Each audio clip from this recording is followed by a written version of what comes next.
Yo, it's your boy Ryan, Northwest Sports Fanatics, back at you with a new video. Today is Tuesday, November 29th, 2022, with your boy Ryan and the Northwest Sports Fanatics. Make sure you guys subscribe to the channel. Smash that like button either now or on your way out. Donate to your boy if you can. Cash App, $ ORION NWSF, or the YouTube Super Chat right here. Let's talk some NFL and fantasy football week 13 Q&A. We got a couple weeks before the playoffs. So if you are one of those, teams that's good enough to be like close to the playoffs, or you're going to be making a push, it's always good to get another set of eyes on your lineup. Or if you're struggling and you're trying to make the playoffs, you can come here. We're live on Twitter as well. So I assume in the next 3 to 4 hours, we will get quite a few people asking questions on who to pick up on the wire, who to drop, and also who to be able to cycle through to give you the best chance in your starting lineup as we go through. Right now, I got the Mavericks and the Warriors kind of going head-to-head. It's almost like a playoff matchup. And as soon as this is over, my Portland Trail Blazers are going to be hosting the Clippers. No Dame Dalla, and a lot of the Clipper players are injured. But at least it gives me something to watch other than, just the regular reruns that they have on. So I don't know if the Blazers are going to win tonight, but we'll find out here in the next couple hours. Let's get it.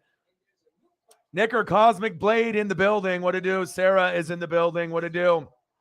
Matt in the building. What to do?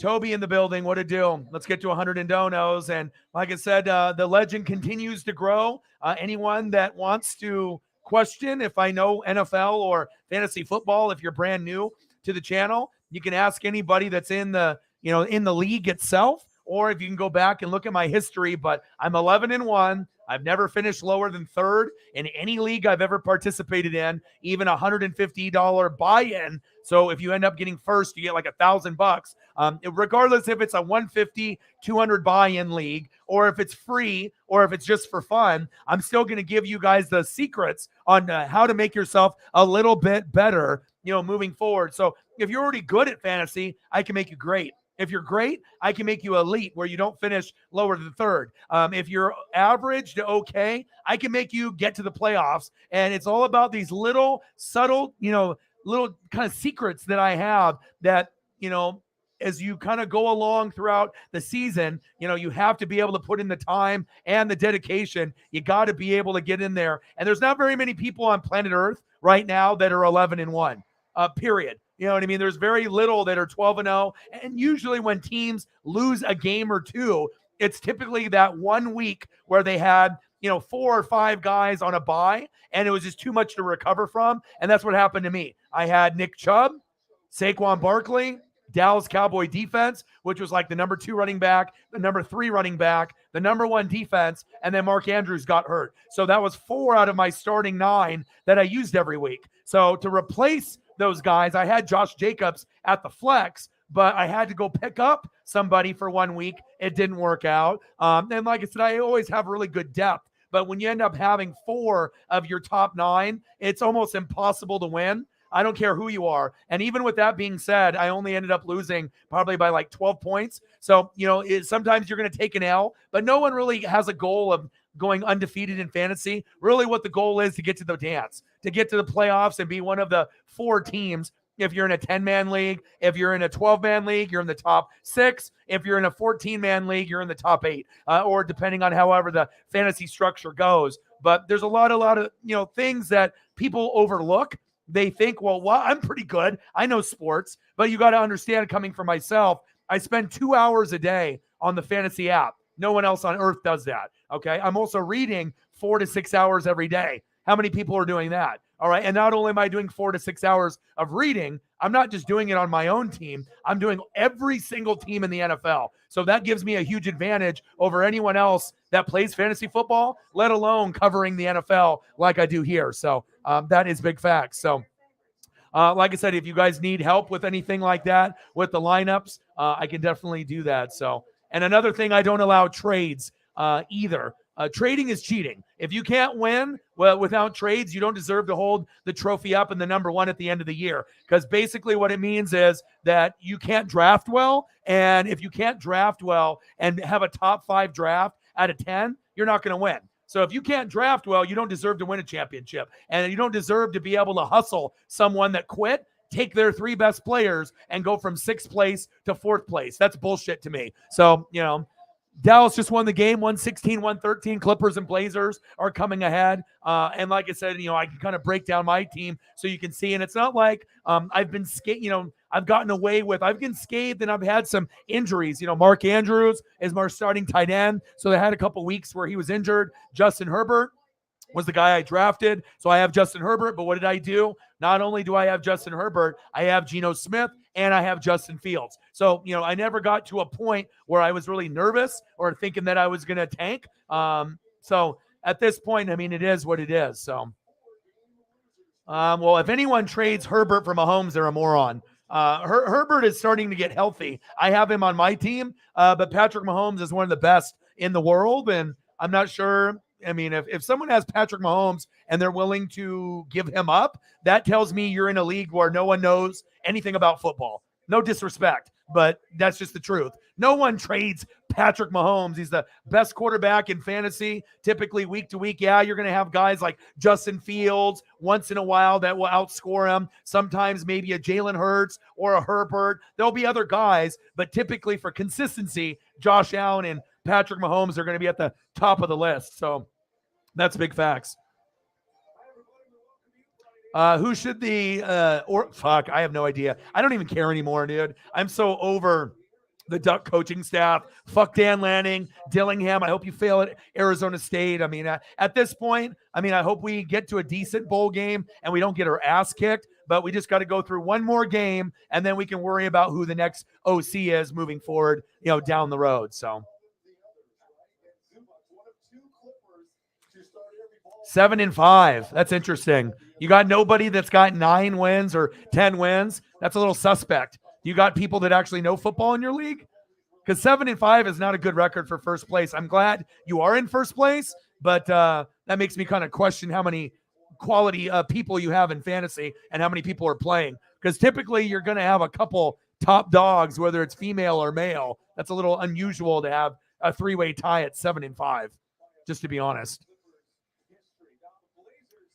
Clear target, Dan Mullen. I don't know, man. I got to be able to see who gets fired, who's available, and then we can go there. I know we've talked about that, maybe Dan Mullen or maybe a Joe Brady, but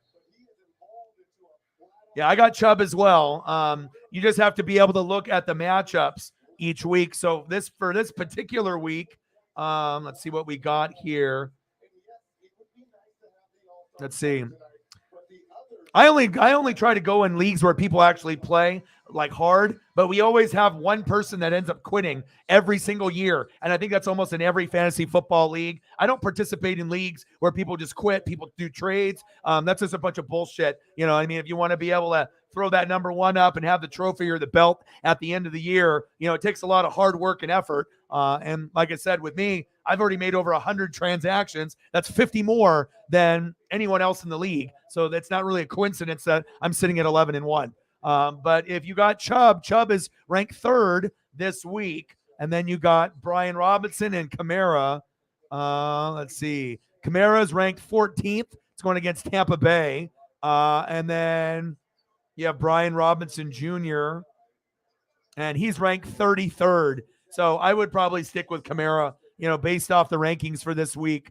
Giants defense, Tampa defense, they both can play good at times. And Brian could score more than AK-41, but based off the rankings, I'd have to go a little bit deeper. But at least based off this week, AK-41 looks like a better option. So, and I am live on Twitter right now, so if you can do me a solid and like and retweet the live stream, it'll help to get us more people here. And we usually get 20 to 300 more people in the room. So appreciate that. Adams, my boy, appreciate you. Nicker, got you. Thank you for sharing the stream.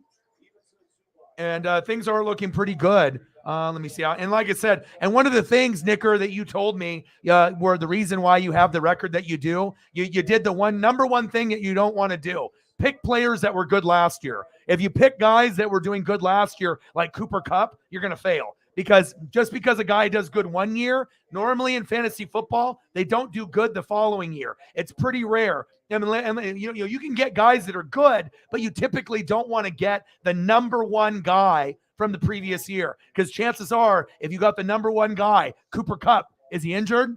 Yes, he is. Now, Jonathan Taylor was the number one guy, right?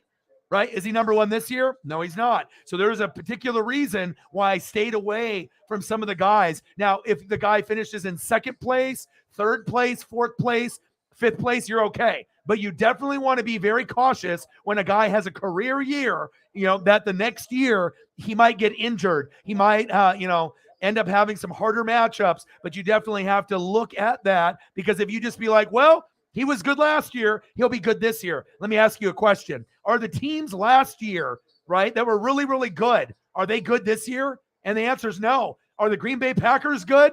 No. Are my Tampa Bay Buccaneers good? No. Okay. Are the Rams good? No. So if you have players on those teams that you are banking on, it shows you like, oh, Devontae Adams is no longer there. I get it. But if you thought Aaron Rodgers was going to be a top 3 quarterback, he's not. If you thought Cooper Kupp Cooper Kupp, let's be honest, Cooper Kupp was ranked number 1, number 2 while he was playing, but it just so happened the injury bug, whether it's karma or not, or whatever's in the universe, but it just seems like it always happens, that when you do really, really good one year, usually you have to take a year off from picking that guy. And then, that next year after, maybe you can pick him up. But that's another kind of secret that a lot of people don't know. And obviously you have to have a top 5 draft out of 10 teams, or you have zero chance of winning a championship. And it also depends on how dedicated you are. How many names are you clicking on, in your free time? Are you looking at all of your guys? Are you looking at the opponents? Are you looking ahead? To see what, guys have a bye week, to be able to get guys a week or two ahead in advance. Are you spying on the other players on the other team? Are you going through the wire and clicking on a bunch of names at quarterback, running back, wide receiver, tight end, kicker, defense, to see what they have been doing in the last month? There's a reason why, I always finish in first, second, or third. Is just I just outwork everybody, and I also know every name of every player in the NFL. So a lot of people where they would be like, well, I need a wide receiver, and then they're looking through the wire, and I look for those Jacoby Myers, the Donovan People-Jones, where they're like lower name guys on usually shittier teams like the Patriots and the Browns. But when you open them up and you actually look, a lot of times that these lower name guys are throwing up 10, 14, 13, 12, 11, 10, 8, 14, 17. So if you can see consistency, that's really what's key in fantasy. So I don't give a shit if they got a big name like a Mike Evans. If a Donovan People-Jones or a Jacoby Myers is outperforming a Mike Evans, I'm going to start that guy over Mike Evans. Yeah, I know Mike Evans is a star, but in the last 3 weeks, Chris Godwin has been getting more looks than Mike Evans. So sometimes you have to not think about like a player name and how famous he is, right? And you're like, oh, Mike Evans is way famous. He's a really good player. I cannot put him on the bench for this weirdo Donovan People-Jones or this Jacoby Myers that Orion keeps talking about. But if you do that, right, you're probably going to get like 5 points once in a while with Mike Evans. And you look at Donovan People-Jones, he had an off game this week against Tampa. But if you look at all the other games, he hit like over 10, 4 or 5 weeks in a row. And he's done good like 8 out of the last 10 weeks. So when you see consistency like that, not good, 4 times out of 10, but good 7 out of 10, 8 out of 10, 9 out of 10, Jacoby Myers putting up some numbers, when you're getting 14s, 10s, that's what you have to look for. And if you're also able to get to a point where you see red matchups and you're like, nope, bench, right? And then you lose, during the week, you go back and you see that the number 1 defense was going against like Saquon Barkley, but Saquon still put up 18 points. And then you have to be able to not get too worked up on red matchups. Red matchups means it's a bad matchup for you. The defense is very good. But let's be honest, if you got a red matchup, normally on like a Nick Chubb or a Derrick Henry, are you going to bench him? Fuck no. You're going to start them and think that, yeah, they might not get 30, but maybe they'll get 15, and that'll be good enough for me to win. So you got to be able to modify and work with that. So, and I can go over my team here and kind of give you guys an idea. But like I said, there's not a lot of people that I feel that would be worthy enough, to get paid for advice. Matthew Berry, he's been doing fantasy football longer than me. He's been doing it for like 30 years, like when fantasy football first got invented. And so I'll give him his dues. He does a lot of reading and a lot of research. And some of these guys that are on like ESPN Fantasy now, it's their full-time job, so they have to do it. And I'm doing it just because I cover all 32 teams. I do this and I do the fantasy. But I guarantee that I work just as much time put in than those big boys, if not more, because like I said, 8 hours a day of doing reading, film study, or doing research on fantasy, I guarantee that's going to be more than 99% of the country. And maybe the only ones that are going to be similar are guys that are on TV doing a fantasy show on ESPN, a Matthew Berry, that type. And obviously those are certain types that if you did pay, and obviously fantasy football players want everything for free. But if you really want to win a championship, sometimes getting that knowledge from someone that does have a good reputation and has proven it year in and year out, that can help you win. And like I said, sometimes it's getting that key piece, putting that right guy on the bench, and getting that guy on the wire. And it might not be the most popular guy on the wire, can help you win a fantasy championship. So that is big facts. All right, let's go down here and take a quick peek. Clippers 11, Blazers 7. Come on, Blazers. No Dame Dalla. I was going to throw my Lillard jersey on, but, he's not playing, so no point of doing that. Nurkic, bang! Let's go, baby. But once Dame comes back, the Dame jersey will come on. See, and that's another thing right here. I would have never drafted Kamara. Dalvin Cook is pretty good. Rashad White, you know what I mean? But like I said, every year is going to be a little bit different, and you have to have a little ESP. And like I said, if you know how to draft, that's the first part. Then it's about the work ethic you do during the season and being able to get a gauge on who's going to blow up weeks before anyone else knows they're going to blow up, and being able to be diligent with the reading and picking up guys. Because if you're not willing to read and if you're not willing to watch the film and watch the games, you're never going to get a fantasy championship. You might by luck if you're playing with a bunch of fucking idiots that don't know how to play, but most people play in leagues that have quality players in there. So, that's the big facts. Let me go through and make sure that was the first question in here. So we got Sarah in here. That's good. Let's get to 100 in donos. Let's do it. And I had Christian Watson, and I picked him up before he really blew up, and I dropped him just because I have other needs. But I easily could have used him. But, again, I have Jay Jetta and D-Hop and then Godwin, so I don't really need him. But and then Aaron is getting hurt more. So even though that they have been able to take advantage of, the corners and the safeties, you got to think he's got a broken thumb, and then obviously he's got the abdomen injury, so he'll try to fight through. But Jordan Love came in and connected with him as well, so still Christian Watson should have some fantasy value. Let me keep scrolling down here. I mean, Justin Herbert looks like he's starting to get healthy at the right time, and if he can stay healthy, his numbers should be similar, to Patrick Mahomes. But I mean, if I had a choice between Mahomes and Herbert, you're probably going to want to go Mahomes. I mean, him and Josh Allen are normally right there at the very, very top week in and week out. But Herbert did throw up a big number, almost a 30. So, he didn't really hit over 19 after he had that cartilage injury. And that's why I had to pick up Geno Smith and Justin Fields to kind of, help me out. And that's a big rule. When you have a guy that's injured, you always pick up two backups, okay? Always. You want to have options, not just one. So I had Geno Smith, and then eventually I got, Justin Fields. So you can rotate. When Mark Andrews got hurt, I had two different tight ends, whether it be Higbee or Everett or Cole Kmet, and I rotate guys as they get hot and cold. But you always want to make sure that when you have injured pieces, it doesn't do you any good, right? If you have an injury to Justin Herbert and you only have one backup quarterback and you got 7 wide receivers and you got 4 on the bench that you're never going to use,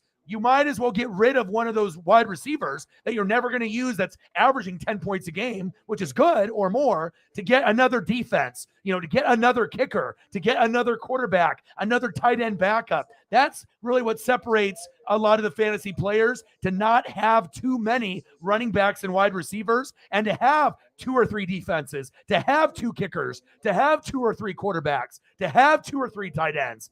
That's the difference, because most people go running back, wide receiver heavy, and they think that's the right thing to do. And they only got 1 tight end or 1 or 2 quarterbacks or 1 kicker. Sometimes it's good to have 2 kickers. And I know it's like, well, I could have this other wide receiver. Yeah, but are you going to use them? It's all about what's in front of you, trying to win that particular week. And that is big facts. So that's another secret right there too, that I'm trying to, give out. A lot of the secrets I say, they're worth money, because a lot of people don't do that type of strategy. Like I picked Justin Jefferson number 2 overall. I'm not going to do the running back thing that, the fantasy football people tell me I have to do. Well, you're supposed to go running back, like 5 or 6 picks in a row. And then, a Cooper Kupp, Justin Jefferson, Jamar Chase, and then maybe like a Kelsey. But fuck that. I was like, I believe in this guy. I believe in Kevin O'Connell. I did my research. I predicted they would win 10 to 13 games this year. Jay Jetta should. Maybe he'll get the touchdowns, the yards. They'll figure it out. But I made the right choice. And then I still ended up getting Chubb, Saquon, and Josh Jacobs at my flex all year. So you can already tell on how that's going. So let me keep scrolling down.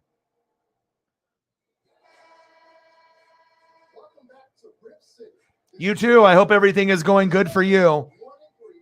Miss you. Appreciate you. Mike Bobo, you got all the targets. Marcus Arroyo. I don't know, man. Yeah. I don't know, but like I said, it'd be nice to have someone like in-house, but I'm not sure if we have anybody that's good enough.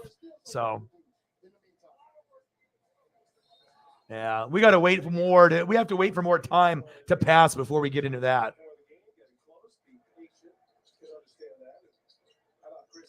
All right, Dan, sorry about that. So do I trade Mixon for Godwin, Mixon and Godwin? Fuck no. Mixon is injured, but that's a 2-for-1. Godwin is getting hot. I have him on my team, and he's been consistently getting 10 to 14 points every week. But in the last couple weeks, it looks like Brady's rapport, they can't go deep, but they're going to go intermediate route. So that benefits Godwin more. And I would have to look at your whole team. If you want to send me your whole team in the chat so I can see what you have left over at running back and wide receiver, if it makes sense. Because, if you have a lot of extra running backs, but, for Mixon, I know he's hurt and whatnot, but, Mixon's ranked 4th, and anyone that can get a 50 in a week, in like week 9, or Jacobs with a 48, you don't really want to get rid of those guys. Yeah, Tyreek is pretty good, right? But the production you're getting for Tyreek, and Godwin, it's going to be pretty similar. Sometimes Tyreek's ceiling is going to be higher, right? But then you're getting Mixon. So no, I would not trade Mixon and Godwin for Tyreek. As great as Tyreek is, top 5 in the position, right? You still got Mixon, who's going to be a very good quality player. And even though Godwin might not be as high, he could be ranked 20th or 30th. Well, he was injured for a couple games. So they do it based off the average of how many games you played. But if you actually look at what he did based off per game average, Godwin has been very, very consistent this year. So I would say no. But if you want to give me your whole team, type out your quarterback, running backs, wide receivers, so I can see exactly what you have. But just looking at that, I would say no. But my team right now, I'm 11-1. Okay. We got Justin Herbert, 20 points projected. Nick Chubb, 18. Saquon, 18. Jay Jetta, 20. Godwin, 15. Mark Andrews, 13. Josh Jacobs at flex, 24. Cowboys D, number 1, 7.1. And I got Jason Myers, Seattle kicker, 7.5. I'm projected for 141, which is normally about 20 points more than most people in the league, sometimes 40 points higher. Okay. And then my defense and also the bench. This is the most important. If you want to be a fantasy guru, your bench has to be as good as your starting lineup. If it's not, you're not good at fantasy football. You have to have a very strong bench that mirrors your starting lineup so you look like you have 2 starting lineups. My bench, okay? Justin Fields, Geno Smith, Bills D, DeAndre Hopkins, Odell Beckham Jr., Latavius Murray, Gerald Everett. You know what I'm saying? You got to be able to have heavy hitters all the way around, okay? And if you look at my ranks, overall on the actual scoring, this is why my team is so good. Justin Herbert, 9th. Chubb, 5th. Barkley, 6th. Jay Jetta, 2. Godwin, 26th. Andrews, number 2. Jacobs, number 2. Cowboys D, number 1. Myers, number 3. If I got all my guys are 9 or better, except for 1, because Godwin was hurt for a couple games, but he's averaging almost 15 a game. So essentially that would be a top 10 player as well. but he missed a few weeks, so that's why the ranking is there. The bench, Bills 6th, Geno Smith 7th, Fields 6th, Everett 15th, Latavius Murray being hurt and not being a starter 42nd, but averaging 11.4. Odell, we don't know where he's going yet. And then we got Hopkins, 21-point average. He's ranked 32nd, but if he played every game and didn't get suspended with the first 6, he'd be ranked number 5 right now. So you got to be able to have as many top 10 players throughout your lineup. Unless there's guys that have missed time. So if you actually look at my lineup, I mean, I got top 10 players all the way through. The only one that's not a legitimate top 10 player is Latavius Murray. But DeAndre Hopkins is a top 10 player. So is Godwin based off the numbers this year. And that's what you want to be able to have. So, but if you give me your whole team, I can give you a better idea because, like I said, it just depends on if you're wide receiver thin, running back thin, or if you can, take a gamble and go that route. But if it's me, that's a 2-for-1. That's not worth it for Tyreek. Now, if it was Mixon and Godwin for Tyreek and another running back, so then it's a little bit fair. Then like Mixon and Godwin for Tyreek and Ramondre Stevenson. Yeah, then maybe we can look at the schedule. We can look at the numbers and we can see like, okay, what am I giving up? Like 35 something, 30 points a game for these two guys, right? Tyreek, maybe he's getting like 15 to 18. So do you really want to give up 30 for 18 with an upside of Mixon getting to 50, Godwin to 30, 80 combined? What's Tyreek going to get you max in one game? 40? 45. So you have to be able to think about that's 2 starting spots or a flex with Godwin or a good backup wide receiver. Like usually with me, I have Justin Jefferson, Godwin, and then D-Hop. But I don't play D-Hop unless he has a bye, with Godwin. And Godwin is filling in this week. So.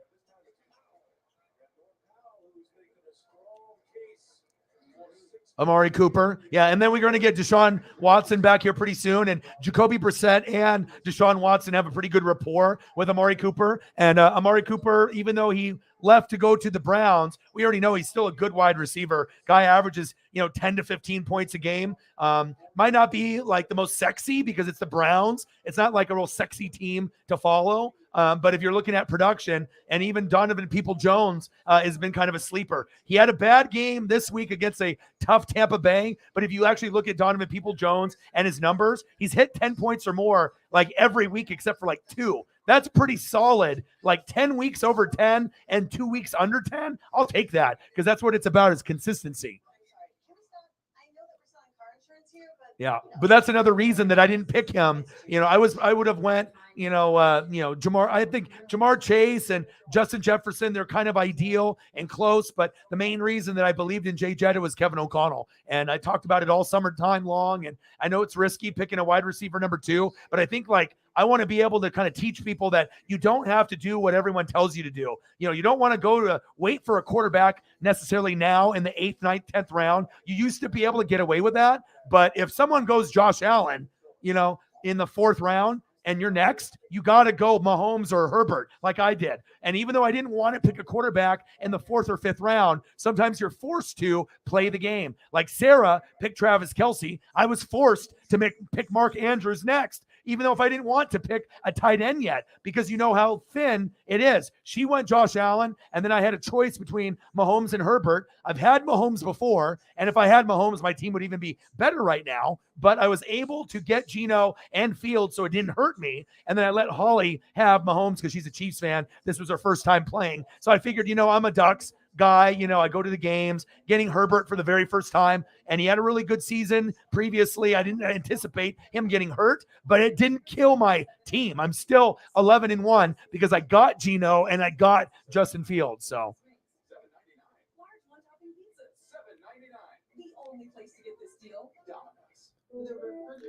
Yep.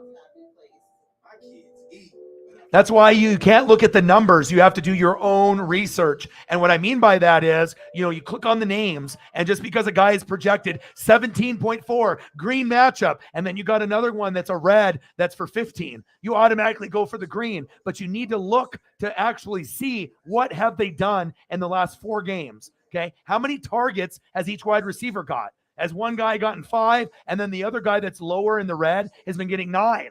So you want to be able to look who's getting more opportunities and who's scoring. Like the guy that's averaging 17 with the green matchup might have only had one 10-point game or higher in the last 3. But then you look at the guy that's in a red matchup for 15, 2 points lower. Maybe he's hit 10 or more 4 weeks in a row with 4 more attempts. So that's why you have to use your brain and actually do the research and go for the lower name guys. Sometimes even when it's red, you have to be able to ask, like, if you base all your decision making off stardom, situm on fantasy app, Yahoo, ESPN, NFL.com, the TV shows, you're going to be fucked. Because a lot of those guys are dumb. They don't know what they're doing. They're giving information on maybe what they think, but what are their records in fantasy? You never see them say, well, I'm 11-0. I'm 11-1. They just give you the info. So they could be like 5-6, giving you the shit-ass info, thinking that they know what they're doing. And a lot of fantasy people copy people, watch their show like mine, and then try to use that as their own information.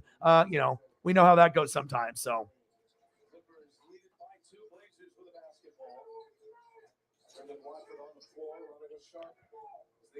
But I mean, that's kind of how I feel. I mean, you have to be able to deep dive a little bit. And like I said, a lot of people, they just rely on what people tell them on the stardom situm.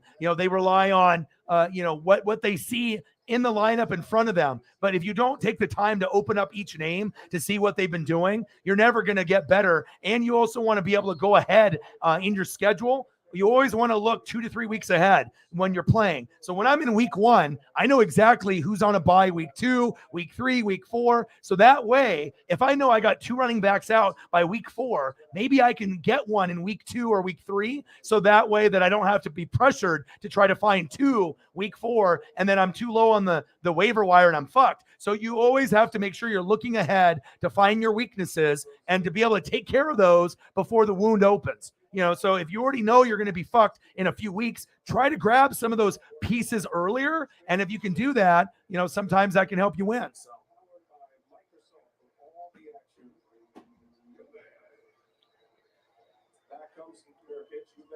That's facts. But these are little, secrets that shouldn't really be secret. And then also, too, when the wire drops, I'm always up at 2, 3 in the morning. So when everyone else is sleeping, I'm looking through to see what everyone did. I'm looking at every single transaction, right? Then I'm looking to see what else is available. Is there anything else worthy of me grabbing before anyone wakes up? And sometimes you can find gems in there, like Dallas Cowboy defense, number 1 defense in the league, sitting there week 1, on the wire, no one anticipating Micah being the best player maybe throughout the whole year. And I've used them with the Buffalo Bills defense, and I have the number 1 and number 2 D. But if I wouldn't have woke up at 3 a.m. week 1, I wouldn't have got the Dallas Cowboy defense. So that's, finding those gems early on, you might be able to win your fantasy league if you can grab really good pieces week 1 and week 2, and if you can get those good pieces, other guys get hurt, you don't feel that bad. Or like when I drafted Buffalo defense, they started off with like an 18 and a 22. But lately, they've been like booty cheeks. They get like 4, 6, 4, 8. I can't win a fantasy championship if you give me 4 points, Buffalo. So thank God I got Dallas, where, sometimes they'll put up 10 for me, or 12 or a 17.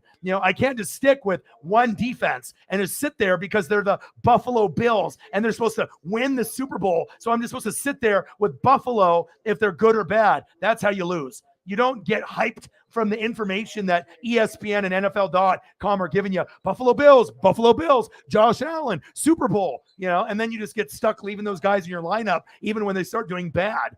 Because the hype factor, you got to adjust and even, put guys in there and sometimes benching a guy like a Josh Allen, depending if you have a Justin Fields sitting there. I know it'd be tough to do that, but then if Justin Fields put up a 40 and Josh Allen puts up a 29, and you lose with Josh Allen, but you could have won if you put in Fields, that's your bad. So you have to be able to make those decisions. So, and that's why I think with me, with the research, I have kind of an upper hand on a lot of people. So, I mean, there's people that pay me weekly just to set their lineup to help them with the wire and make sure that they can get to the championship. And obviously people with the season, they'll shoot me some cash or gifts, and stuff. So that way, I can try to help them out. Because it's hard to find reliable information on fantasy. Think about it. There's all these people like Twitter, and other people on Instagram or TV. But how many of those decisions that you've read have really helped you win a championship. You know what I mean? Like I said, I'm going to make sure I give you results where people will be like, dude, you helped me win, and I've already had two people in the last, 2 weeks that be like, they weren't even supposed to win. They were playing someone like 10-1 and they're like 500. And I adjusted their lineup and they ended up winning. So, I mean, that makes me feel good when you can be like an average team, play the number one team. You have the team to beat them, but you just have guys on the bench that shouldn't be on the bench. Make a couple moves, grab a couple guys from the wire, see what I can do, look at the rankings, break down, the best possible lineup for you to get the win. And if I can get you the win, that's what gives you that reputation. And that's what it's all about, about winning championships.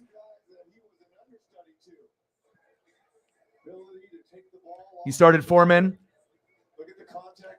Yeah, but you have to be able to look at matchup by matchup. A guy can be a bell cow, but that doesn't mean that they're going to get to 10 points. You think they're going to get to 10 or more, but sometimes it doesn't happen, or you get down and they start throwing the ball, or you have a kicker and you're like, okay, all I got to do is get like a field goal. And all of a sudden they start going for 2 and you're like, what are you doing? You know what I mean? But that's the flow of the game can fuck you over. So shit. Yeah. Put me there. I swear. I mean, like they do have people that do get paid to help, teams break down film and go over certain things that maybe analytics and metrics that are missed. They do have a department for that for a lot of teams, but think about how many metrics and analytic departments have dumbasses. Or if you got people like Schrager, that people think is a genius, but all he does is watch other people and steal their material. That doesn't make you a genius. That just makes you, a thief, fugazi, fake. That's facts. Yeah, but you should have known that going into the year. They don't have Drew Brees anymore. You have to be able to look at what they did last year and then anticipate what's going to happen this year. Sometimes that's hard to do if you don't actually follow the teams. Like I follow every team as it's my own. That's what also gives me that actual, that passion, that energy, and that extra advantage that every team, even I'm a Buck fan, I treat the Saints, the Panthers, and the Falcons if they're my own. So I look at their team and I try to make decisions, okay, if Cordarrelle Patterson's healthy, am I playing him? Yeah. Okay, they got Foreman. Okay, he's been getting about 15 to 20 carries. Yeah, I can play him. Like I'm always looking at every single player as if they're on my own. And that's a big key in fantasy of not falling in love with your own guys, not falling in love with the big names. You have to be able to be different and you have to be able to put in the work. Otherwise it's not gonna pan out. What to do, man? Fly, Eagles, fly, baby. And look at that. I didn't even know look at that. I wasn't even talking about that. And look, next comment, couple down.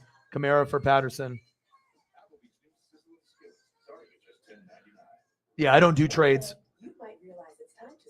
Smitty who? What Smitty we talking about? Smitty could be many people.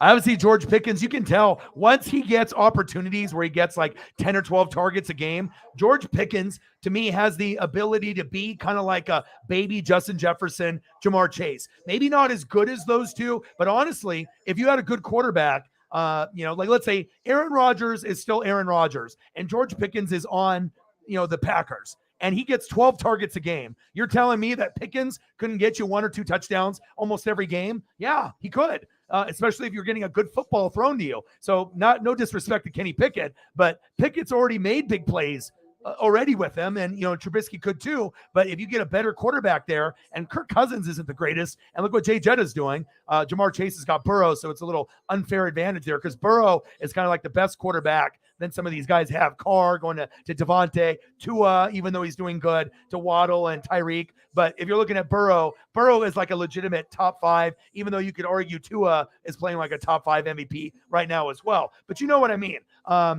But yeah, I think with George Pickens, I mean, I have to look, and you can go over Smitty with me so I know exactly who you're talking about. But Pickens' problem is just going to be targets. If he actually gets to be the main focal point, I mean, to me, he's better than Deontay Johnson, like athleticism-wise, hands-wise, big play-wise. But usually Deontay's the more of the veteran, so he's going to get the first look. But when George Pickens ends up being the guy, Johnson goes down with an injury, goes to another team, gets traded, whatever. When Pickens is the one, I could see Pickens being a top 10 receiver, and I don't think it's that crazy to think. He could always be a top 20, but if he actually gets the opportunities, that could turn him into a fantasy superstar.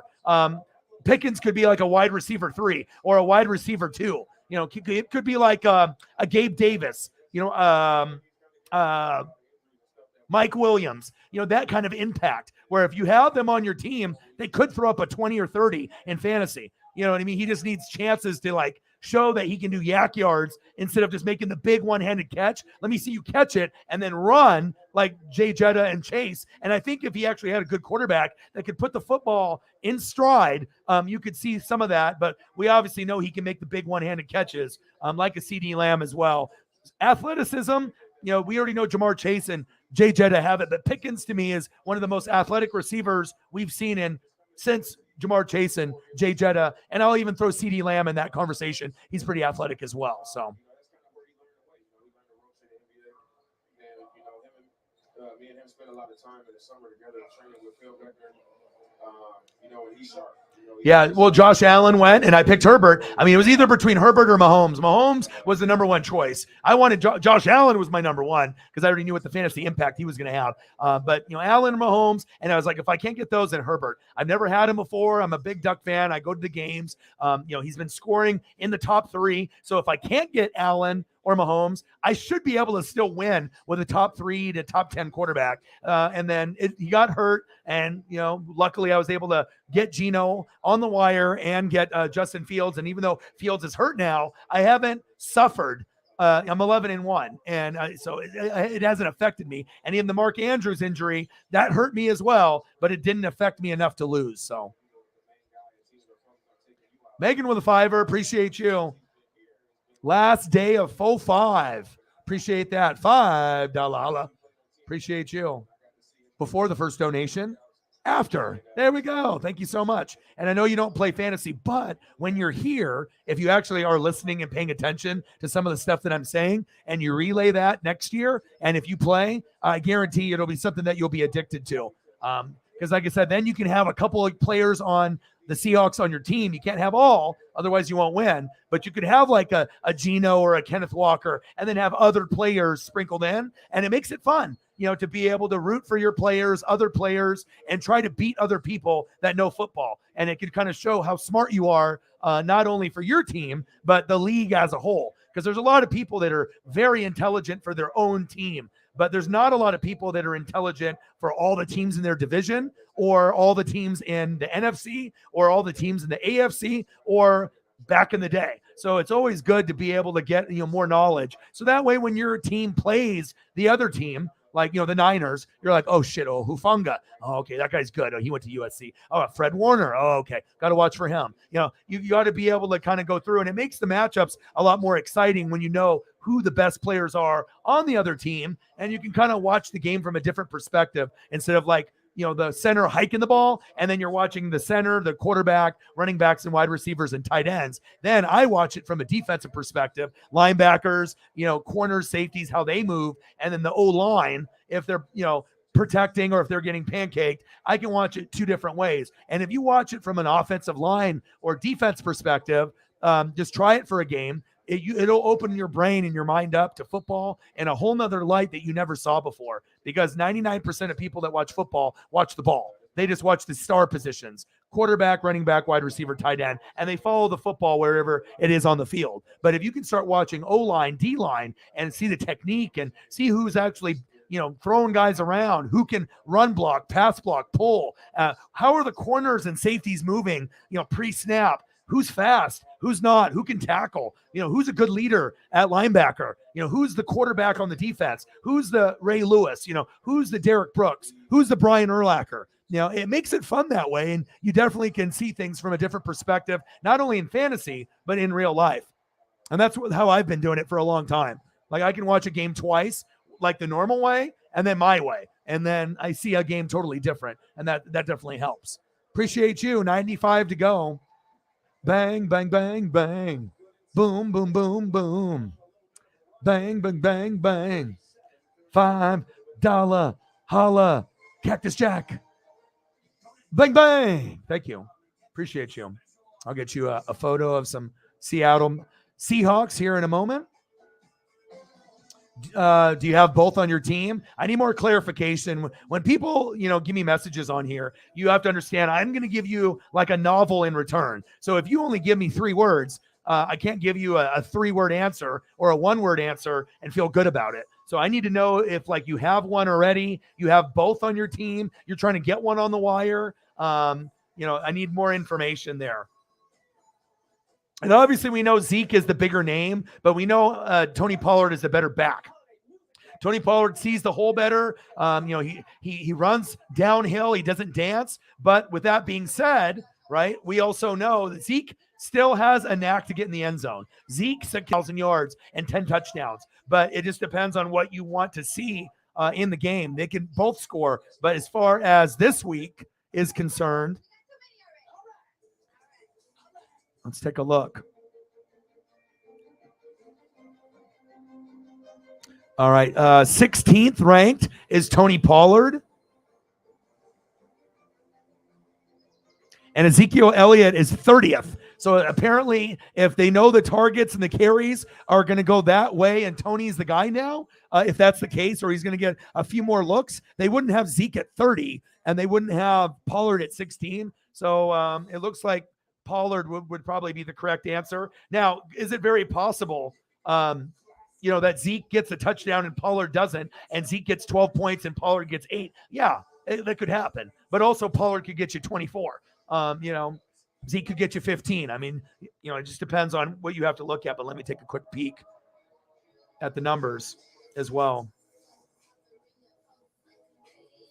But this is one of the best seasons that I've ever had. I'm 11-1, and I have a very, very strong team and strong bench, and that's really what it comes down to. My bench is usually the best out of any team, so I always want to make sure that is the best, because if you have depth, that's what's going to help you. All right, so let's take a quick peek here, and I'll get some photos for Megan, and just take a quick look. All right, so Ezekiel Elliott is 27th ranked, 12.4 average. Projected for 10.4. And his last 4 games, injured, 17.7, 16.5, 2 touchdowns, and then 1 touchdown, 15 carries, 16 carries. Okay. And then what about receiving? If it's PPR. Okay. And then he's got 1 for 5, 1 for 3. So not a big factor there. Okay. All right. And then let's take a look at Tony Pollard. We'll send you this for your project blanket. Remember 9/11. So there might not really necessarily be a wrong answer. I mean, they both could score. They both could have good games.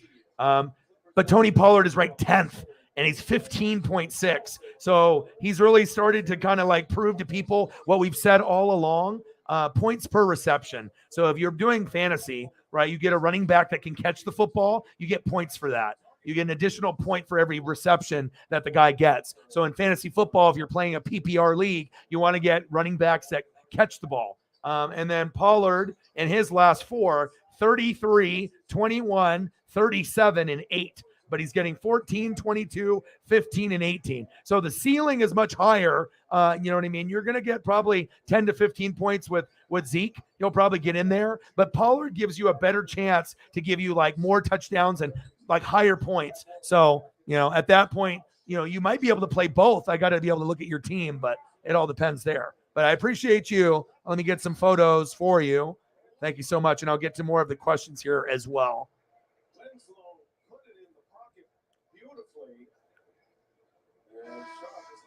What do you want to see? Little old, little new?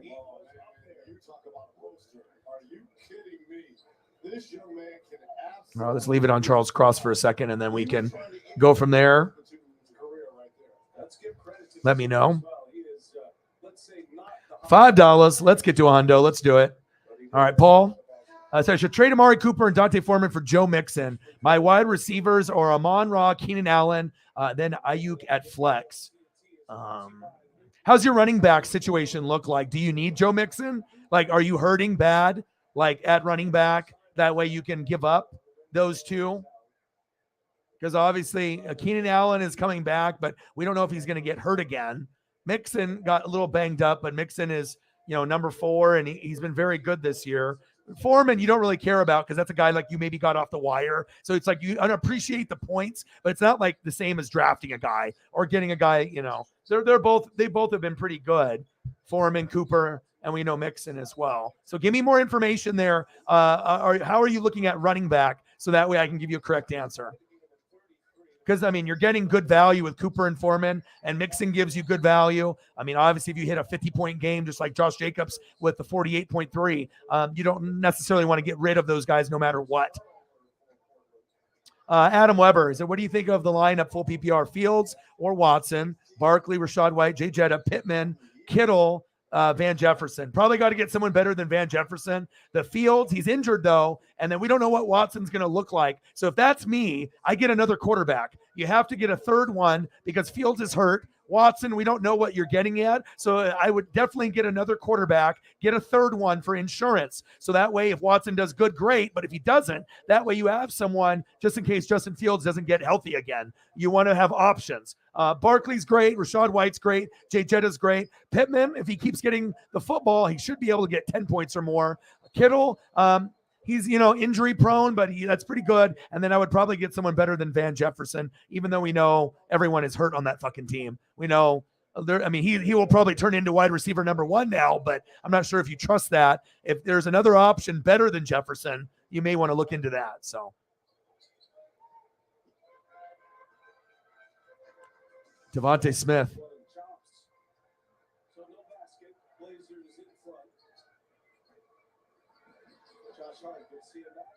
Yeah. Number 2 options. That's what everyone says. But then once you actually do it, you realize how fun it is. There's a reason why like 1 billion people play it. It's not just, because it teaches you a lot about yourself if you actually know football or not, or if you could learn more. And then you start recognizing like who all the great players are, not only on your team, but the league. And then it makes football funner when you know more players. The more players you know, the more coaches you know, the more you fall in love with the game itself of the NFL. Like if you have that fandom that you have for the Seahawks, imagine having that for all the teams. So that way you really just love football and you enjoy it. And that's how I am.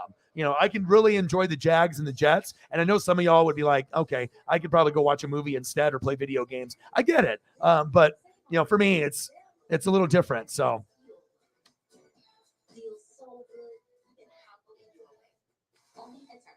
Yeah. And like I said, when you're right there, you just see so many 11 on 11. A lot is going on. So, that's why when you watch it on tape, you can tell where everyone's eyes go. And that's why I try to give you a different perspective, because most people that even do YouTube or Twitch, they are just like everyone else where they watch the ball. 99% of the people watch it that way. Only people that like play defense or have a different type of like kind of mindset watches it from the defensive perspective. And think about like how many people do you know that defense or special teams is their favorite over offense? That's another rare thing. You will get people that are defensive people compared to offensive people, but there's a reason why offensive jerseys are so much easier to buy and get, where, you have to kind of go and dig a little deeper for the O lineman, and he's got to be one of the better ones typically. And, defense, they don't make all the players and whatnot. So.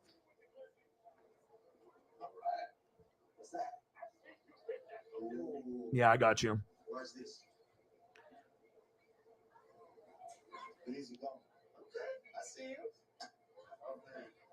You got CMC. All right, but we know he's injury prone. And then Dante Foreman. It's the winter jewelry sale. Okay, so you're trying to get CMC and Mixon, and you just got to pray that Keenan Allen doesn't get hurt, so you don't lose that Amari Cooper, that depth with Amon-Ra, and then Foreman, you can figure it out with like someone else. It all depends if Mixon can stay healthy the rest of the year. If he stays healthy the rest of the year, that gives you a really good 1-2 punch. Like with me, I use Saquon Barkley. Nick Chubb is my 1, and then I do Saquon Barkley at the 2, and then Josh Jacobs at the flex all year. I never do wide receiver at the flex. If you have 3 solid ones, you should be able to win every week because it gives you a guy that can catch and run and give you more opportunities, even though you might have like a Gabe Davis at the flex, and that could help you win, like a big name guy that can get you 30, but usually the running back situation. So, yeah, like I said, if Let's take a quick peek here. Let me look at Joe's numbers.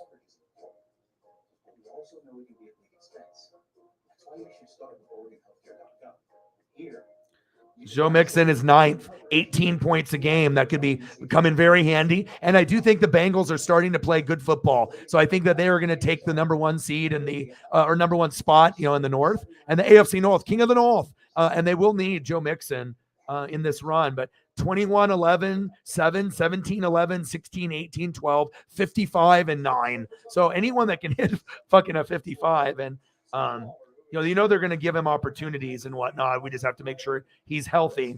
But if you have CMC and him, that's pretty sexy, dude. That could help you win and get further. And you do have Keenan Allen, so it's not like you don't have a 2 behind Amari Cooper, and Amon-Ra's great. So yeah, I think I would do that one. Normally I would say no, but Mixon is a guy that could help you win the championship with CMC. They could do top 10 work. And if you have 2 top 10 running backs and they really start clicking together, that could be a championship in the making. So, oh yeah, you know it. He's made a chain with that too.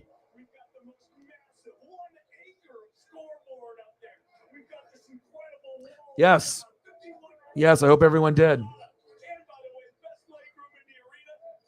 Yeah, but if you listen, like I said, with all the tips and stuff, you know what I mean? Because people will give me money and they'll give me merch, like a Oregon Duck hoodie or something. But some of these people that play this, it's like $150 to get in, right? And if you get first place, you win like $1,000. So if you could win $1,000 based off your football knowledge, you'd have to have a little bit of luck, but you're going to want to make sure you're going to the best resources to give yourself the best chance to win $1,000. Imagine winning $1,000 for just being smart, and just knowing football and also, knowing what you're doing. I mean, it's an incredible feeling, and there's ones that are free leagues, but if you win a free league, you could probably win a league that's a paid league.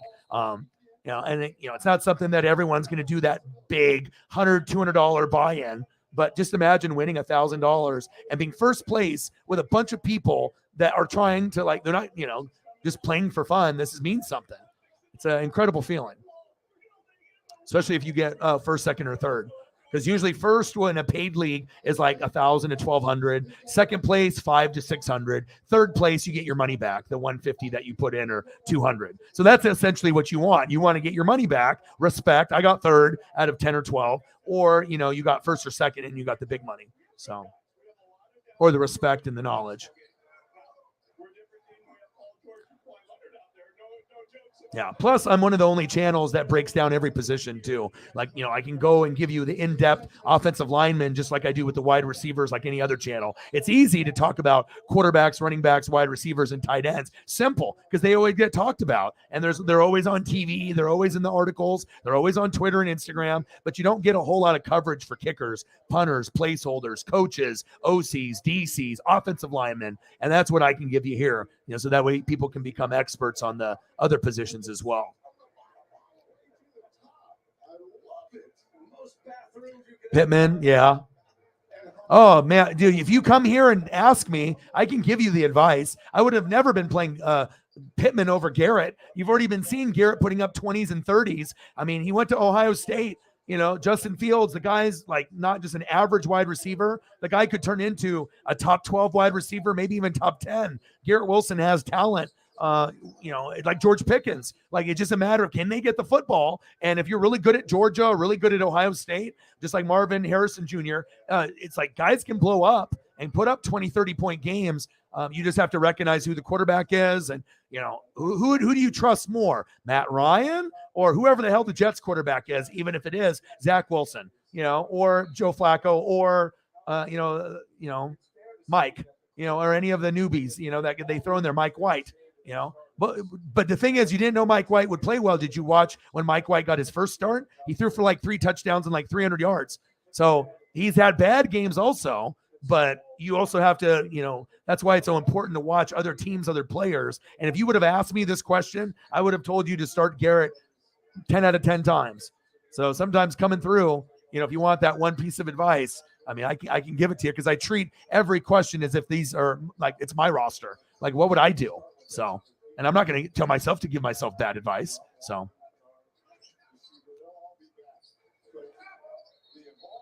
Yeah. I look for consistency, so that's why I went Nick Chubb, Josh Jacobs in the contract year, and then I took a chance on Saquon, and it worked out. Yep, and that's true because the offense is a little different, and they need to have him use as like more of a catching running back. But it's too early for him. He needs to, we'll see if he's on the team in the next few years or if he goes to free agency. But for him to be able to get to 20 plus, he needs to get at like 5 attempts in the passing game, and they have Jay Jetta and Thielen, and they're trying to, and then they just picked up obviously Hawkinson. So, and then you have Alexander Madison. So there's a lot of other options that are a little bit better weapons than before, and you got a better play caller. So yeah, it is going to be more of a 10 to 15 point kind of guy instead of being like top 3 and being a 20. He's not a Nick Chubb or a Saquon this year or Josh Jacobs. He's in the next tier, but it's still like RB2, RB1 guy. If he's your RB1, you just have to find another one to match that 15 points or more, consistency. So, yeah, I know. That's why I didn't pick him either. I didn't draft him. All right, let me get some photos up here. One sec. A foul or common foul versus a flagrant. Okay, well, they must have a tie between these two because they're calling it a third official. But I didn't do this fantasy thing starting from the beginning of the year. I probably should have, but we had baseball and NASCAR and all kinds of other things going on. So it's this is just like finally the point where I can kind of do it. But we do it consistently, it'll grow and there'll be more and more people because fantasy football, there's millions of people that play. And there's just a problem. There's not very many people that are great at it. There's a lot of people that play, but there is a technique. There's a little bit of luck involved for sure. But if you're willing to put in the work, you can become, like elite.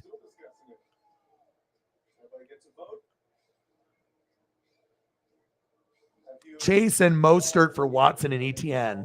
Hell no. Keep Chase and Mostert. Because if Jamar can come back healthy, that could be big.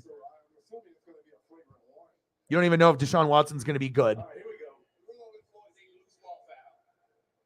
Loose ball foul. There you go. All that for a loose ball foul. There's a lot of dialogue. Sure was.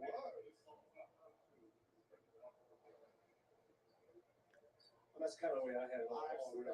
This is the full roster. Where do you think I should upgrade? QB Fields, Watson, Jimmy G.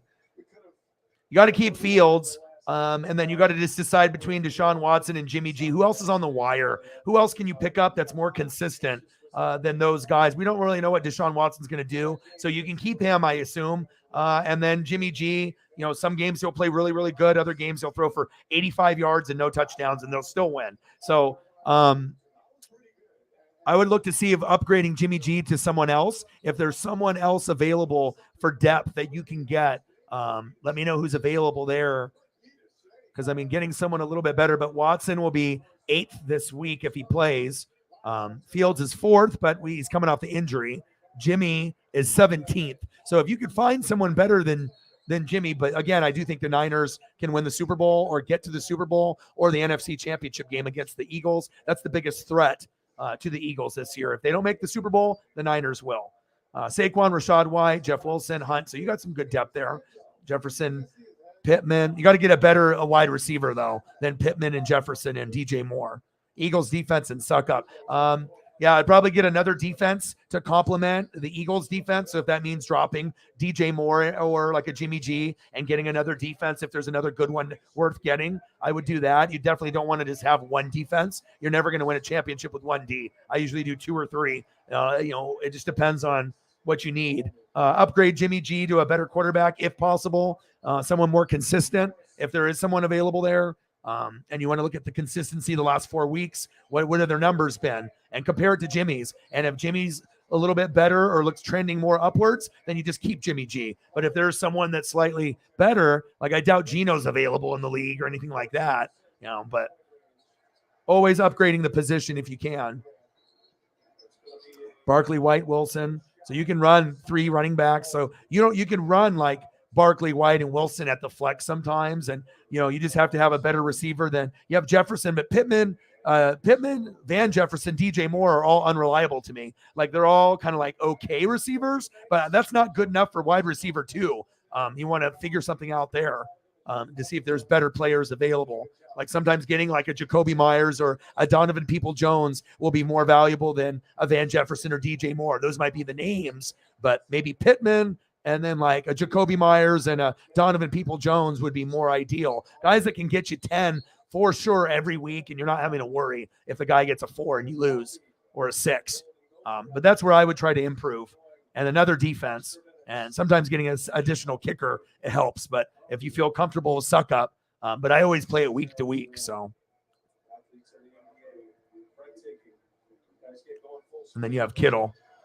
Yeah. And then sometimes getting an additional tight end will help as well. Instead of having extra wide receivers, like having Jefferson and then maybe getting rid of, DJ Moore or Van Jefferson. And if you have other positions that have other tight ends that are sitting there that are talented, you want options. So usually you don't want to have just one tight end or one defense. People that do that, how often do they win championships? Not often, because you're banking everything on one D and one tight end. And what happens if defenses suck that year or tight ends are super thin like this year?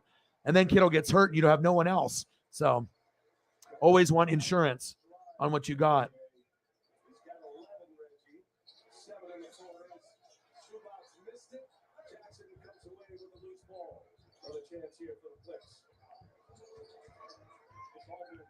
Trying to multitask here, answer a couple questions, throw up a couple photos. Hi, hang out with Dad.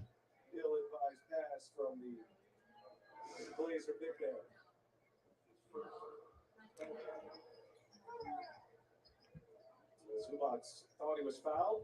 Had a good argument. Running into a little more resistance than the Pacers gave him on Sunday. Still has 8 rebounds. He was what, 16 points, 15 rebounds. And I did see that the uniform concept, the light and the dark, they're going to wear both. I'm super excited. I'll watch both of those games just to see the uniforms. So.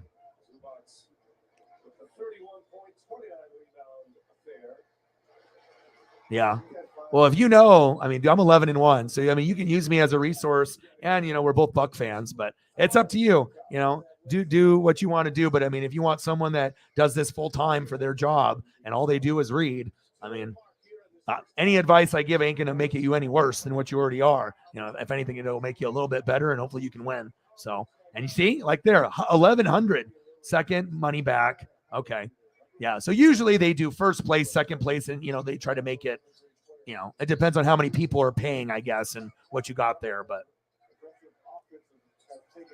yeah, Michael, how are you, bro? Hopefully your mental health is good. Fly Eagles fly, looking good this year. The team to beat. Niners are there though.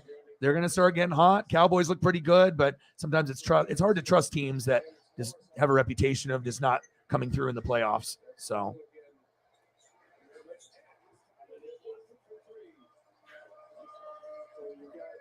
Yeah, ETN is awesome.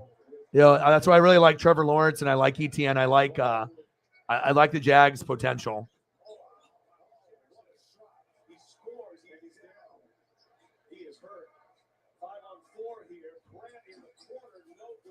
Said no, the guy I played had Pittman Jr. I was up by 15 going into Monday night. If I had started Garrett Wilson, yeah. Oh, man. Yeah, and you just have to be able to look, and a lot of times in fantasy, playing people that are rookies is important on winning. A lot of times, if you play rookies at running back and wide receiver, it could be the difference between you winning and losing. You got to take a chance. And also, did you watch college football? So if you watch college football and you already knew that Garrett Wilson is a machine, just because he's on the Jets, people sometimes get afraid because they don't know who they are because they don't watch Jets games. But then if the guy's getting like 12 targets a game and throwing up 20-point games and you just didn't look, then, you got to be able to give yourself a fair chance to come out on top. You know what I'm saying? Like clicking a few extra buttons can do a lot.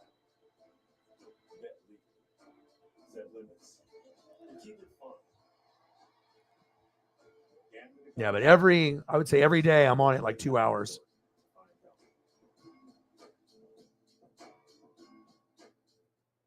Sarah with a $5. Appreciate you. Bang, bang, bang. Bang, bang, bang. Bang, bang. Thank you so much. Let me know what you would like to see, and then I can get you as well. Thank you. Appreciate you. Oh, Paisley, watch out. Get out. Watch out. Enough out of you. Watch out. This is really helping. Good days start with good nights. So you may want to. You have to get out of there. You're in the way. Oh boy. Stay. Paisley's getting into the lighting. Stay there. You need to calm down. You got too much energy. You're looking at me all panting already. Appreciate you. Thank you. Oh, Paisley's getting into the light. Come on. You got to get out. Anytime a player is in the air like that falling, you got hip, head, all in play here. $3 holla. Appreciate you. Let me know. And I'll continue the grind. Just try to have to answer some questions. Bang, bang, bang, bang, bang, bang, bang. $3 holla. Thank you so much. Appreciate you. 13. There we go.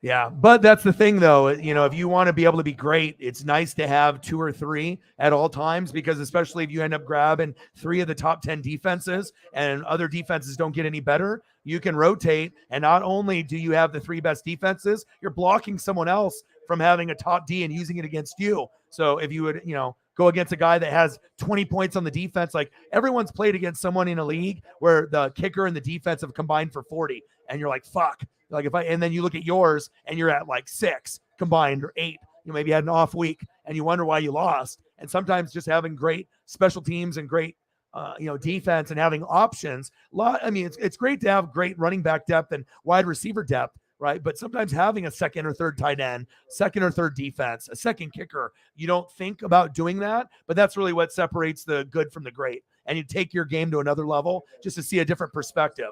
Now, you can't do what everyone else does. You have to be able to adapt with how things change in fantasy. So 15, 20 seconds as the ball was going to the other end of the floor. And then as he tried to get up, flex, you don't have to play a tight end. back down. Oh, okay. I don't mind it because it makes me read more, and it makes me be able to be smarter, because besides Travis Kelce and Mark Andrews, there's like nobody. So everyone else is hit or miss. So there's not a consistent George Kittle. Waller's injured. So, and then Goddard injured. So it's like you don't really have the top 5 or 10 like normal. And, it's like 1 week Gerald Everett might get you 18 points. And then the next game, 0.8. And you're like, fuck, I thought I was going to get at least 8 with him. And then he gets you like a point, it's, it can get rough. It can definitely get rough. So Gets the free throws, makes it an 8-point Blazers lead.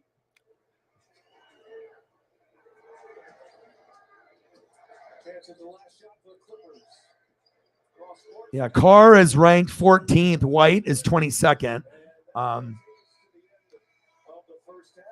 So I don't think you really necessarily need to get White, but if Carr is available, Carr is an upgrade from Jimmy slightly, because him and Devontae have been kind of clicking, and they're getting this emotional win with Josh Jacobs. And so Carr would be one to probably roster. You don't have to start him, but just to have him. And if you have to rotate back and forth, it would be nice. If White ends up being pretty good, so be it. But Carr is I would try to grab him.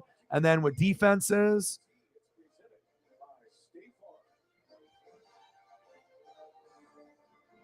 yeah, Browns are 4th this week.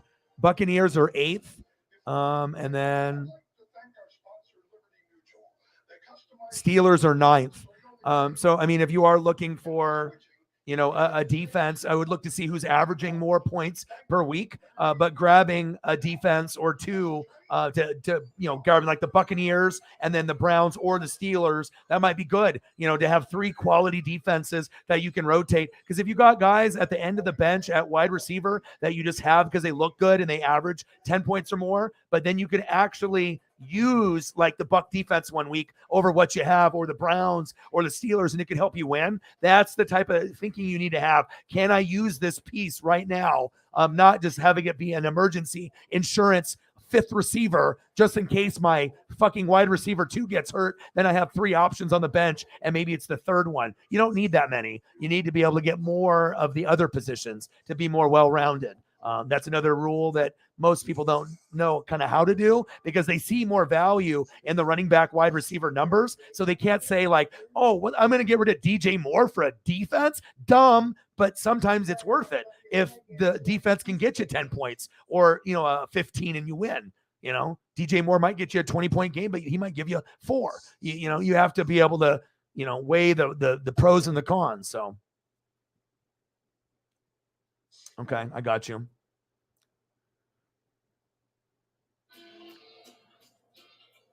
Oh, yeah, that's exactly what you do. Not only do you go on the offensive, you have to go on the defensive. And sometimes when I see guys available, like a Latavius Murray, do I need Latavius Murray when he was on the wire? No. But if you're projected for like 10 to 14 points and someone grabs them, puts them at the flex, and then they beat me with them, I'm going to be pissed. When I had an opportunity to grab him and stash him on my bench. So that way, if I have an injury with Saquon, Nick Chubb, or Josh Jacobs, I can plug him in, right? Or I can use the block. And, you have to think fantasy is also about blocking people and this is exactly, sometimes you have to do stuff like that. And I do that too, absolutely.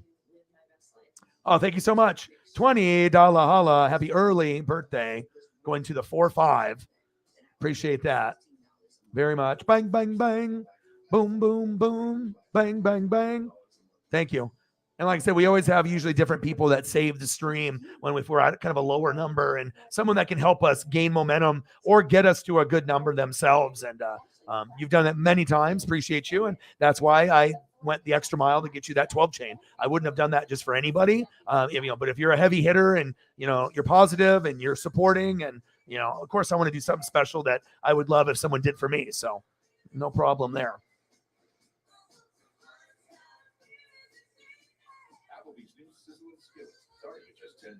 46, last day of 45. 33. What do you want to see, Sarah? If you watch the games, you already know. First, it was the divorce with Giselle and just the chemistry with the offensive line. The play calling is bad. They all wish that, Bruce Arians was back there. Bowles is not doing a good job. Leftwich is not doing a good job.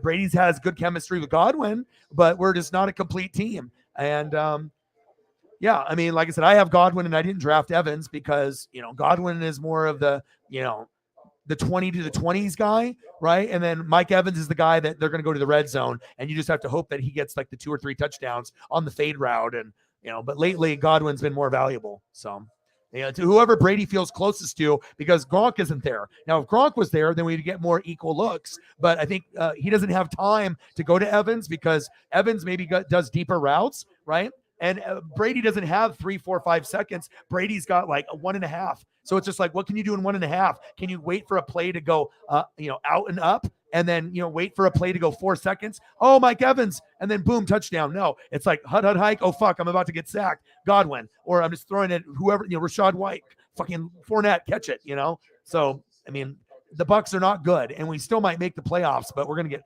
absolutely demolished. So.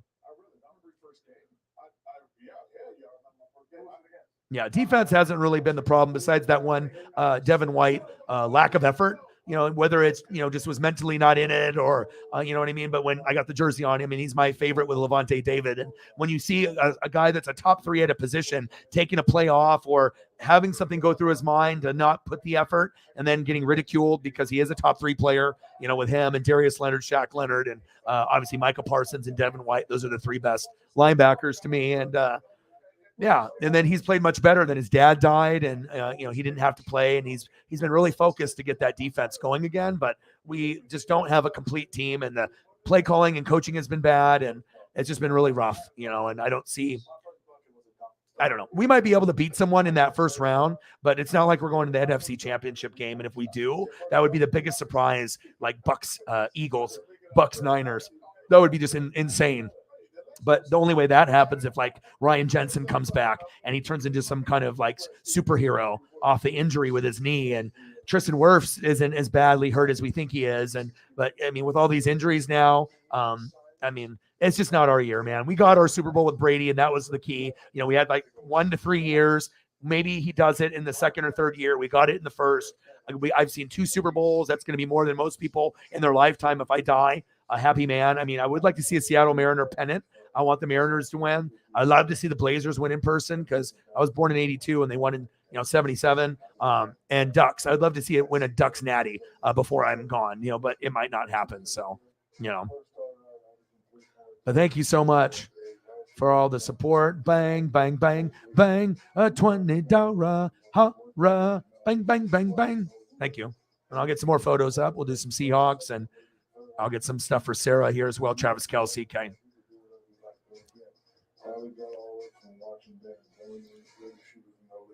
The GOAT life.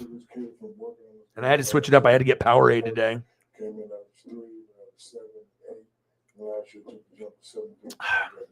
Watching Steph Curry and Luka, even if you're not an NBA fan, those are guys are two of the best to watch play. And if they're on a game together, there's chances are both of them are getting 20, 30, 40 points. And that was the game that was on prior to the Blazers Clippers. That's at halftime right now. They still, to me, not one of the elite teams. No disrespect to them, you know how much I love them, but listen.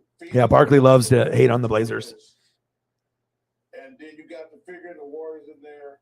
But I still think you give me the Suns and the Nuggets, I like my chances of getting to the finals. As you said last week, Denver will have the best record in the Western Conference. They will. They will have the best record in the Western Conference. Couple chances. They're in second right now, but once tomorrow. And I was thinking about it, and I was watching more Kelce film. I was really trying to break everything down, throughout what I'm seeing and moving forward. There is a chance that if Mahomes and Kelce can play for quite a few more years together, he could go down as the tight end number one. I think it is possible because, you got, Tony Gonzalez. We know how great he was with the Chiefs and the Falcons, right? And we got Gronk, and you got Shannon Sharp. And, some of these people will have more Super Bowls, or if you don't have Super Bowls, you have the stats like Tony Gonzalez. But if Kelce can play for, I don't know how many more years, 5 to 10 more years, and be beast, and Mahomes goes 15 more, something of that nature. There could be a lot of records broken with Mahomes and Kelce. They could end up really etching their names into history. We don't know how much longer we're going to have Andy Reid and Bieniemy together. Hopefully, if Reid goes, Bieniemy can still be there at OC. I'm not sure how good of a head coach he would be. You don't want to change anything up, but could be special. Kelce could end up breaking a lot of those records. The only record they probably won't be able to grab is the, Tom Brady 7 Super Bowls, unless he goes to the Niners next year and gets number 8, which is very possible if he does go there next year. Jimmy goes away. They bring in Tom Brady one last season to go out in the sunset and then, collect that paycheck of the $1 billion to go do the Fox broadcast with Burkhardt. But that would be the best way for him to end. Go to the Niners, the team that he rooted for as a little kid, get all the way to the Super Bowl because of the Christian McCaffrey and the defense. And all you have to do is just not turn the fucking football over in the fourth. And you're, going to have a good shot, to make something happen against the Chiefs or the Bills. Brady would look good in that Niner uniform too. You're helping her study for a geography test. When a burger with steak, butter, and bacon sounds like the best, she's about to find out you can't read a map. Sonic steak, butter, bacon, cheese. Burger. Sonic. Cheeseburger. Swaggy. Kelce.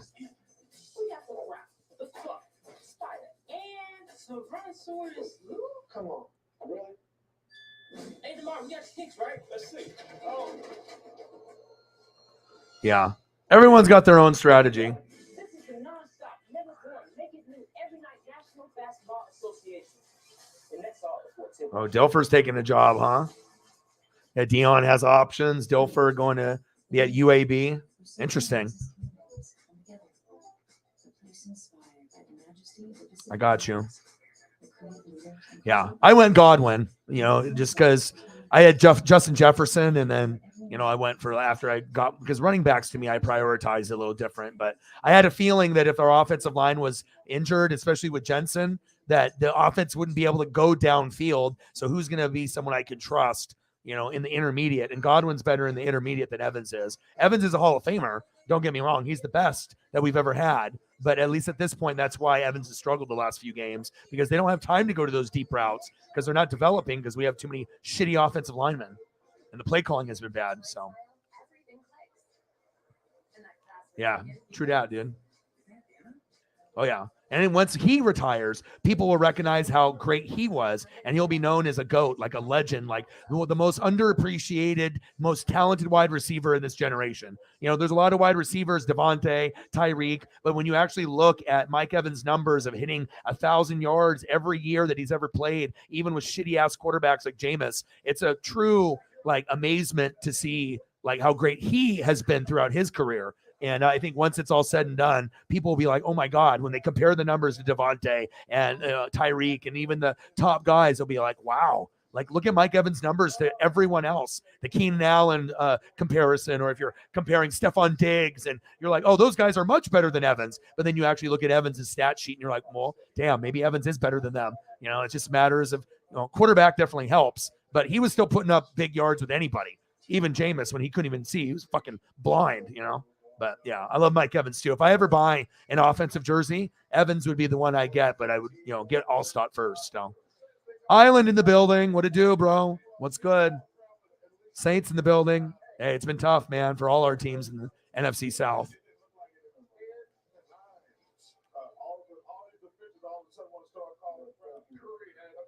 Yeah, but those guys are, Evans went to A&M and he made Johnny and Johnny Football, Johnny Manziel, and Godwin went to Penn State. And you could see that he had potential. Even early on, you could see that he could be one of the, top 20, top 15 receivers, maybe even top 12, Evans and Godwin. Because there's been times where they have put up stats that you could argue that they were 2 of the top 10 in the NFL. But that's only when Brady has time and the O-line is healthy. So, well, what to do, bro?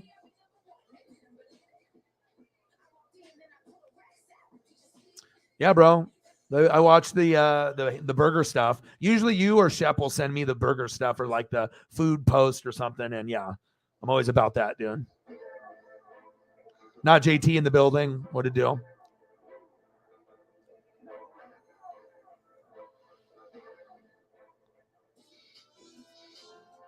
Oh, yeah. Of course, everyone, and he's not the same player, but essentially they, brought him in to hope that he could play like 8 games. And it would be like the last 8.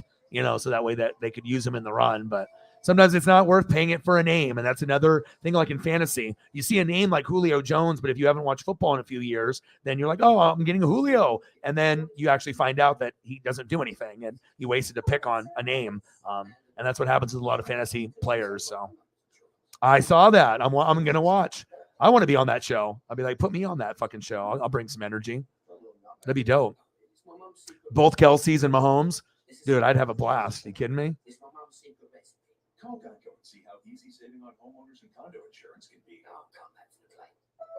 Oh, but you have to understand with who we have in our training staff for injuries, for ACLs and whatnot. And, guys that get injured through Tampa, they recover. And like I said, it also depends on the player if they're disciplined and have a good support system and they're not, going out and getting fucking faded every night and like doing questionable things. And when you got guys that are committed like Godwin, who can be the number 1 after Evans leaves, if he so chooses to still be with us, Godwin could be our number 1, towards the end of his career when Evans is deciding to walk away. So I knew he'd be good, and that's why I drafted him. I drafted him and pretty much thinking that I'm not going to use him until probably like week 6 or 7 in fantasy, or maybe we'll see what he looks like.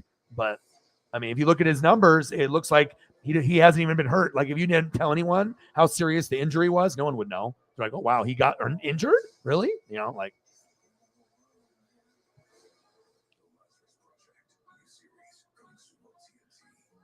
Yeah. But also, too, white wide receivers, Caucasian ones. We've never seen one that's been like a Jerry Rice kind of dominance. We've seen guys like Julian Edelman and guys, Wes Welker, that can throw up 2 touchdowns in a game, but they're not doing it every game. And that's what you were getting with Cooper Kupp and small school, Eastern Washington. But if you watch the backstory on him, his dad would work with him in the bedroom and he would just like walk by in the hallway and throw a football at like Cooper while he wasn't even paying attention to see if he'd be able to catch it. And he had like a hose lined up and they would do toe drag swag in the backyard. So for route running, Cooper Kupp is one of the best in the world. And that's because his dad and him worked on that shit, when he was a boy. And that's how you get to be this Caucasian, receiver that is just as athletic as the brothers. And if you actually look at Cooper Kupp and Travis Kelce. They can hang with any brother at wide receiver or tight end. That's not common, You know what I mean? What's next? You'll get a Caucasian corner because that's what we're waiting on. We're waiting for that 6'4", Devontae Adams Caucasian player, that is just a freak, like a LeBron James out there that can just pick off anything. And, but I don't know if we're going to get it, but that's like the next position. I think that, if you get a Caucasian dominant player that we just didn't think we would be able to maybe see one, because there's just certain positions that are dominated by more one than the other. And hey, it shows you with hard work and work ethic. It doesn't matter what skin color. You can be white, you can be Mexican, you can be Asian, you can be black, you can be Puerto Rican. It's nice to be able to see a little bit of variety out there. And then you get like the German players like Dirk, or you get something like Luka in the NBA. Awesome, Ichiro, Shohei Ohtani. It's awesome.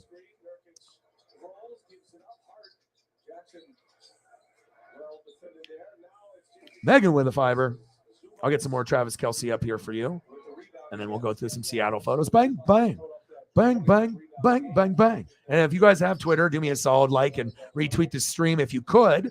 That'll help get us 20 to 300 more people that will either ask a question, donate, possibly sub, or whatever may happen. It's always good to be able to just get more people to be able to, know who I am, which is nice.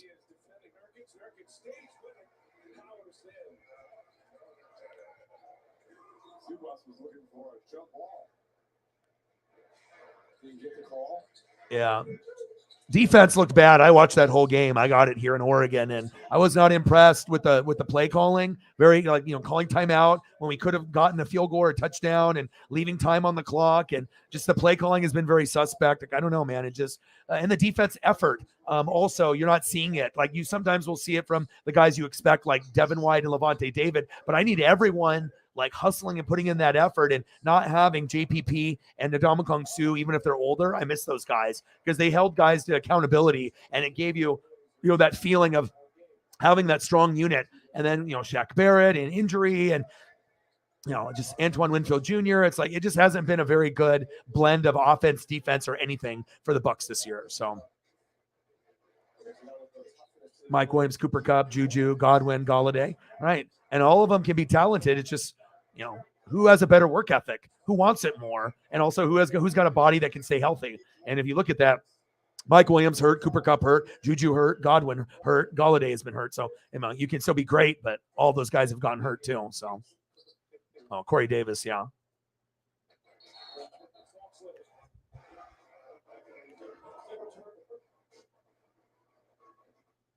right, thank you. I appreciate that. Yeah, because I got the post and I actually have the live stream itself. And the live stream itself would be more beneficial because the post is good, but the actual live stream, so that way when people are scrolling on Twitter, if they see someone that's actually doing NFL or fantasy, it's pretty rare because, like I said, there's not really a lot of people that have their full show. Usually it's just like a little 30-second clip, a preview, or like a past stream or something of that nature. So if people can find me like right now, that could give them a chance to be able to talk. So something's wrong with the network here with the Blazer game.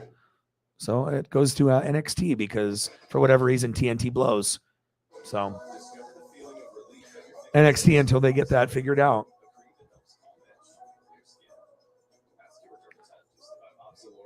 All right, let me try to get a couple more Travis Kelce photos for Sarah. Then we'll go for some Seattle photos, and then I will answer questions and help people win championships.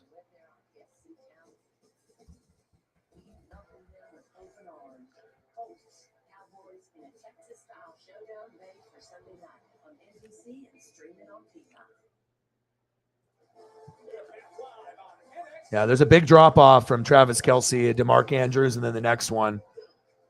I'm just blessed that I got Mark Andrews because I'd be fucked if I didn't have him. And he's been hurt for a few weeks too. It's like if you don't got one of those two guys, you probably aren't in first and second place. If you have Travis Kelce and Mark Andrews and you actually know how to draft in fantasy, you're probably number one or number two in the league that you're in if you have those players. If you know how to draft quarterback and running back, wide receiver, defense kicker, if you actually know what you're doing. If you have one of those two players, you're probably doing pretty well. Like me and Sarah, we're 1-2. So it's the thinnest position in football. So thin. I mean, normally then you have Kittle and Waller there at least. So you have 4 of them, but injuries have, Kittle at least now is getting to be more, consistent. And he looks like if he can go healthy, that could be a huge, huge advantage with CMC and Kittle healthy. That could get you to a Super Bowl with those 2 players because you could get 4 touchdowns out of those 2 guys in a single game. So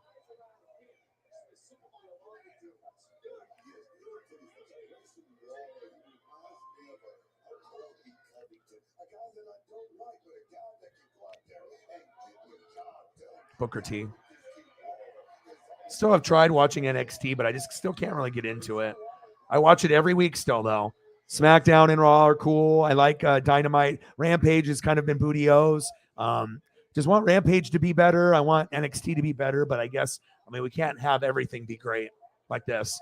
I mean, we know this is the GOAT stuff. But I do think with the number of 100-yard games, touchdowns, if he can stay healthy for 5 to 10 more years, Travis Kelce will be the best tight end of all time. But, especially if you can add a couple championships, if you can get like 2-3 more and you have 3 or 4 championships, I mean, that's definitely going to solidify more of your spot. Shannon Sharp got 3, and, we already know Gronk's got quite a few, and Tony Gonzalez doesn't have one, but, we already know how great he was with his 100-yard games and his touchdowns. And Travis needs to catch up in Gronk in total touchdowns. But as far as the other stats, besides being down, 20, 30, 40 touchdowns compared to Gronk's career, Travis has got a long ways to go. So, I mean, we could see Mahomes and Kelce being known as the new Joe Montana, Jerry Rice. And we're already seeing it. It just depends if you recognize it now or you wait a few more years and be like, damn, wow, look at this, Oh, man. Yes, they do. Keep sending them to me. Anytime it's burger stuff, I'm like, yeah, send that shit to me for sure. Paisley's laying on my legs, on my feet, keeping my feet warm, relaxing. Trying to just get some brand new Travis Kelce's that we haven't seen, putting in that effort. And then we'll go to some Seahawks stuff here for Megan and answer questions along the way. Ooh, see, some of these are new. Like I've never had these.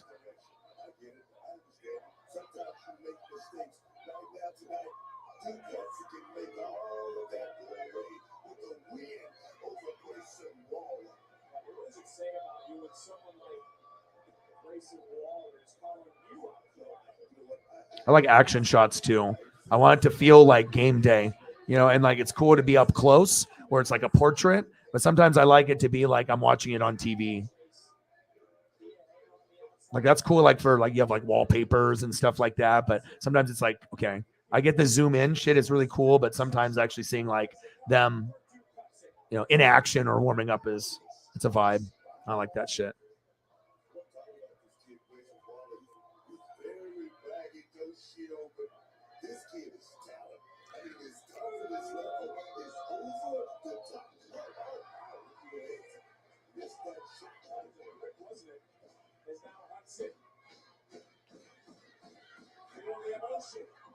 Chase you. That's it. Feel the emotion for the NXT universe.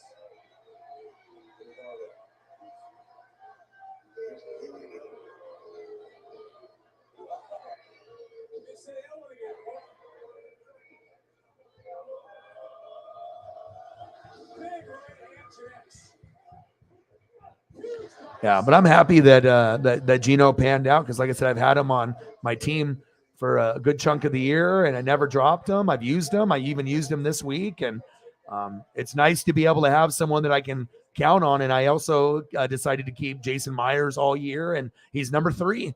So who would have thought, getting a top 7 quarterback midway through the season and a, top 3 kicker, before anyone knew that he was going to be this great. Like I took a kind of a hunch that, getting these like 10-point games every week could be easy with, Kenneth Walker and with how Gino was playing the O-line and Lucas and Cross and how great DK and Lockett have been. And yeah, it's been awesome. And Jason Myers has been awesome for me too.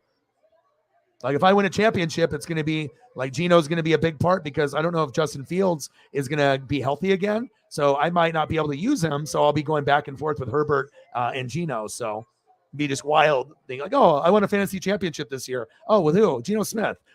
If you would have told me that at the beginning of the year, that would have really surprised everyone and their mama. But yeah, it's cool. And that's why like I don't have hate towards any team, even if it's a rival or whatever. It's like, hey, if you're great, I'm gonna grab you and use you in something I care about, like fantasy, and I'm gonna go for the best players regardless of team.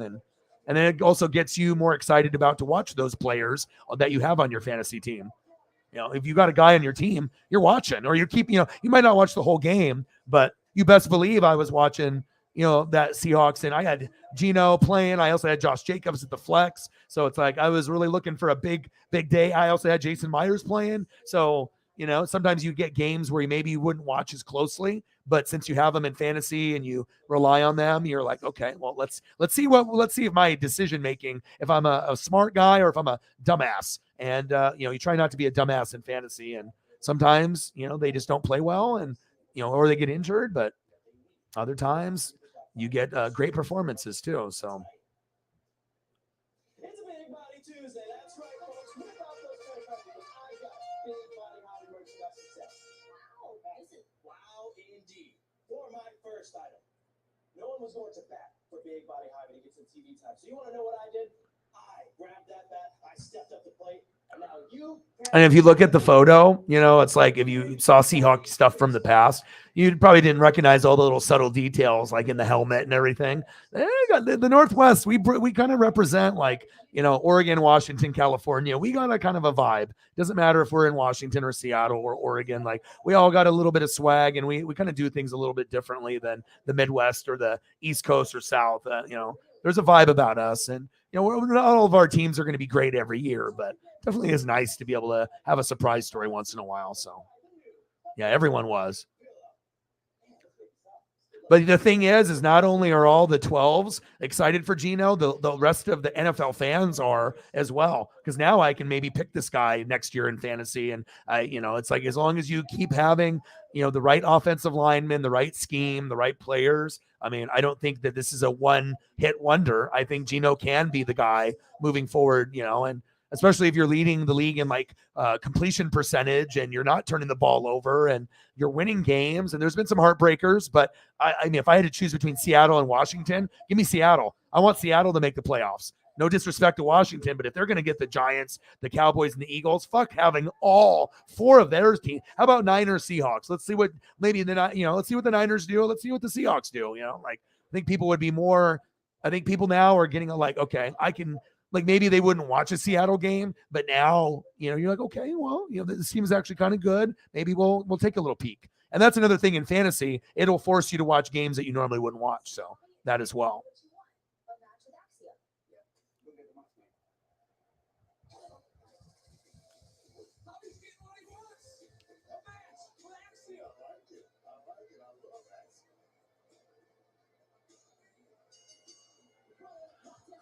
Everyone's shit looks cool on the screen.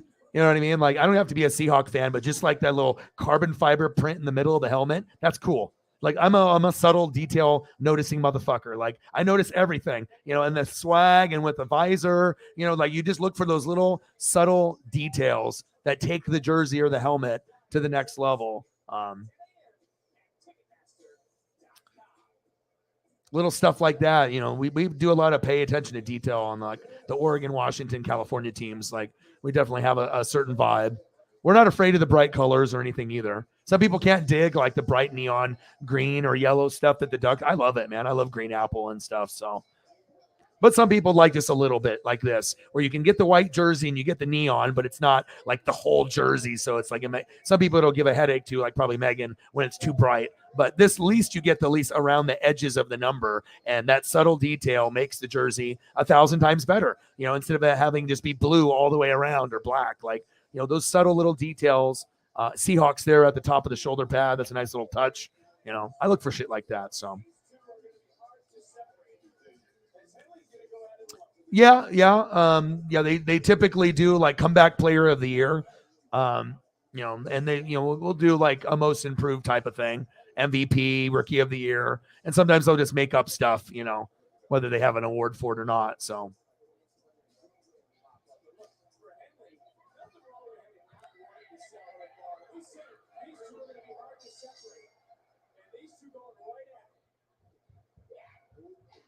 All right, I got to see if the Blazer game is going. I'm still watching NXT. All right, is the Blazer game back? Do they have good picture? Let me see. No, the channel's all fucked up. TNT's fucked up, so no Blazer game for O-Dog. NXT instead. Wrestling. Then we got to get Tyler, get to the door and lock it. I always liked Tyler Lockett. I thought that he was the most underrated sleeper receiver for like a long time with him and Cooper Kupp, Robert Woods, DJ Moore, guys, if they just got an opportunity. And obviously Cooper Kupp got his opportunity and blew up. But DK is always going to be more popular because he's big, physical, like a Mike Evans, right? But just like Chris Godwin, you can't win without guys like this, though. Guys that get fucking popped, guys that are smaller, guys that, this guy's gone through mental health problems, but he doesn't drop shit in the end zone. He's really reliable, good 20 to 20 receiver, and can actually sometimes even outplay the more popular player in DK Metcalf. So it's always good to have a nice 1-2 punch. But if you have a number 2 option, it's pretty rare to have one better than this one. I think Godwin is on the same level. You got Devontae Smith, Mike Williams, with Keenan Allen. So there's other number 2 options. Gabe Davis, there's guys, but Lockett has been very good. And yeah, they also got Kenneth Walker now too. So just keep beefing up that O-line and get defense, and you should be able to be 1 or 2 in the division with the Niners the next few years, as long as you draft correctly and get the right free agents in the next 2 to 3 years. So Big Trev, what's good, bro?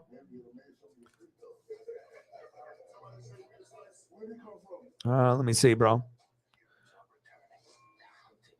I mean, Thielen is he got the look during Thanksgiving, but it's like, Zay Jones has been getting the targets and has that rapport with Trevor Lawrence. So Zay is 33rd, and Thielen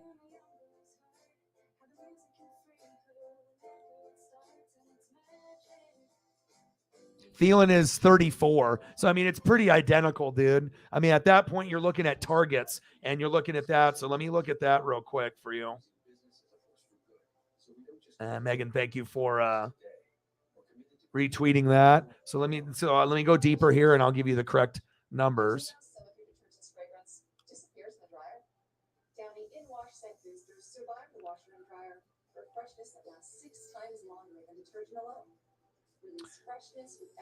All right, let's see.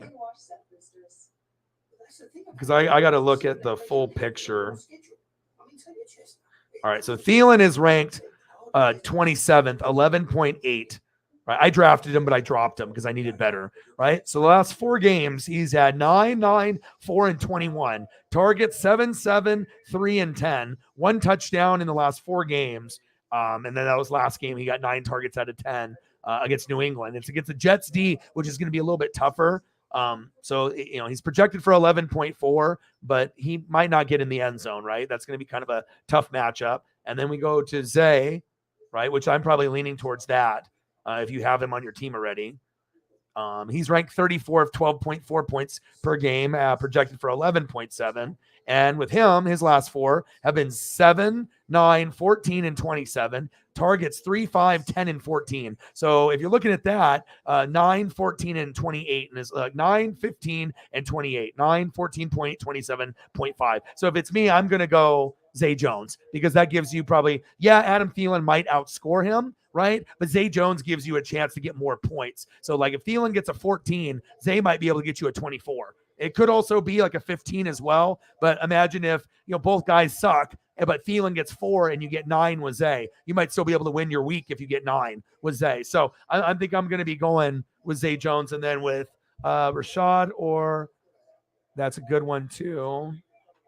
Full PPR, I got you. And I'm 11-1, so I'm going to give you the good info.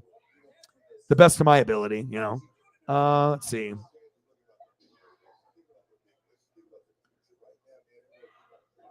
Okay, Alvin Kamara, all right, is 15th, okay, against Tampa Bay.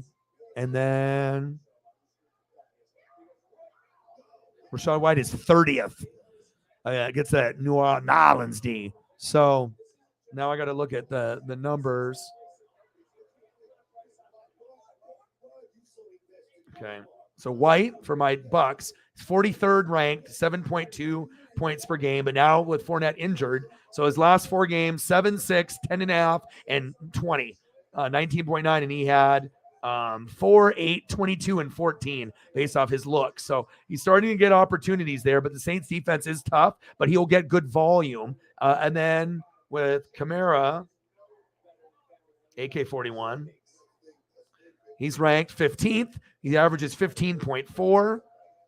And his last 4 have been 9, 7.5, 12.9, and 7. So 9, 8, 12, and 7. So his numbers haven't been good. But the previous month, he was 23, 18, 17, and 43. But then he's just gone downhill from there and hasn't been really getting yards. 30, 26, 42, and 13, and hasn't scored. So Tampa Bay's defense is pretty tough. So yeah, that is kind of tough to go through there, bro. I mean, as if we're being real, shit. I mean, I'm probably gonna. I mean, even though Thielen can, fuck, that's tough, dude. I mean, I would probably go. Oh, I don't know. That's a tough one, dude. But I would probably. My gut says Zay and Rashad. Because like I said, Thielen and Kamara haven't been as consistent. Will they outscore them? It's possible, but you just have to go based off like what the flow of the game looks like moving forward, and what they're going against defensive wise. And Thielen and AK-41 could get more points, but if I'm going with 2 guys I feel more comfortable with on how they played recently, I'm going Zay and Rashad. So I go based off consistency. So.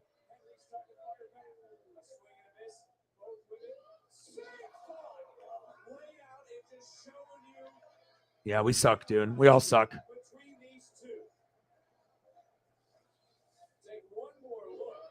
All right, $38. Let's get to a hundo. I got some more photos I'll pull up here.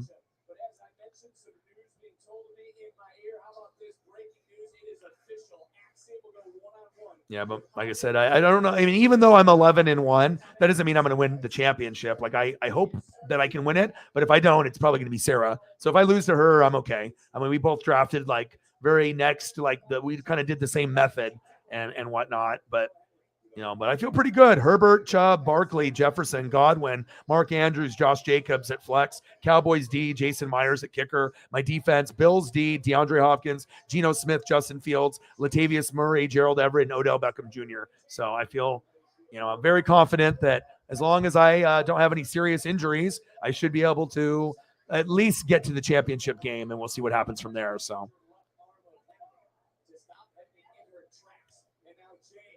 All right, let's go through some of the photos.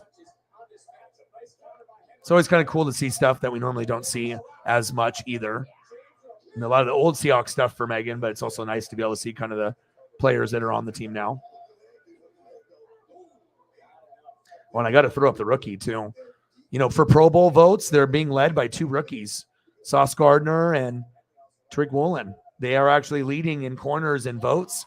So that shows you that the league is not being a hater towards, a Seahawk player. It's, if anything, it shows like a lot that they're really recognizing how good they are, intercepting the football, but the awareness and, Sauce Gardner was drafted higher, but that's a nice sign. So not only did you hit it out of the park with Kenneth Walker, Abraham Lucas, and Charles Cross, you got another Pro Bowler in Woolen. Like, I don't think the Seahawks have had as good of a draft as this in a while, since like the Legion of Boom era. Like, this is like, and it's like almost crazy to think you got 2 offensive linemen, a running back, and then you got Woolen. And then Kobe Bryant actually, I think, is one of the top guys in the league with deflections. He was like at number 1. So even though he's been getting burnt sometimes and hasn't been playing as good, he has been an impact player, even though it might have not been with interceptions. That's another stat that I was reading. I'm always reading up on all the talent there. So.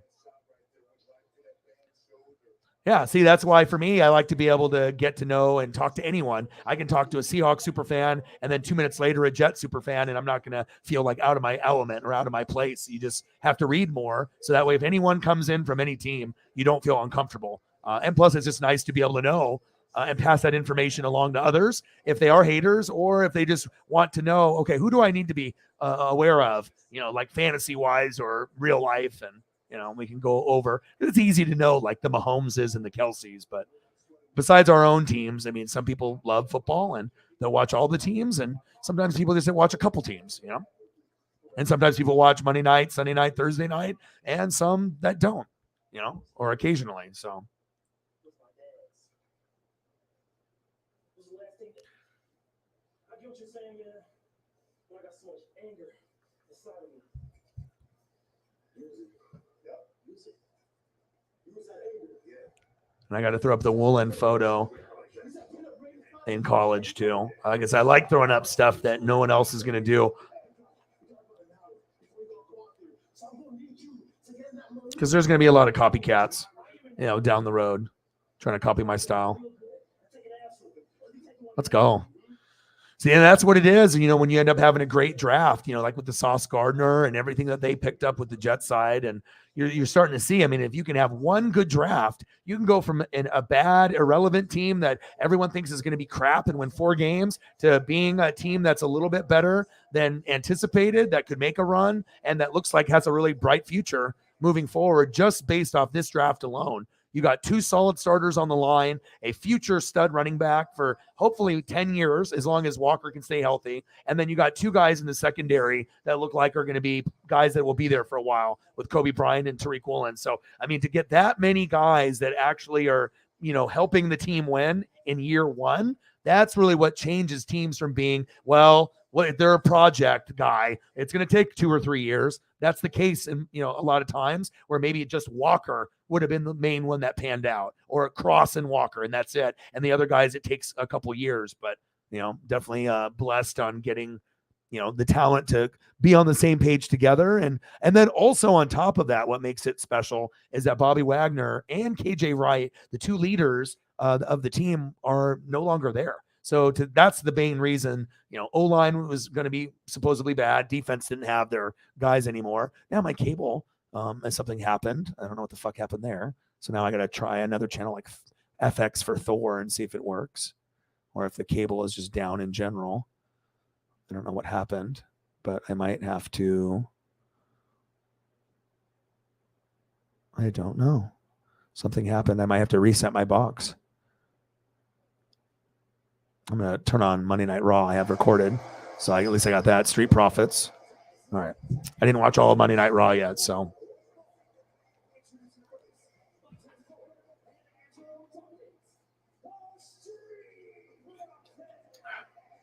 All right. Got some Street Profits. Always got to watch Raw, you know, either that night or the next day. Got to try to make sure we squeeze that in.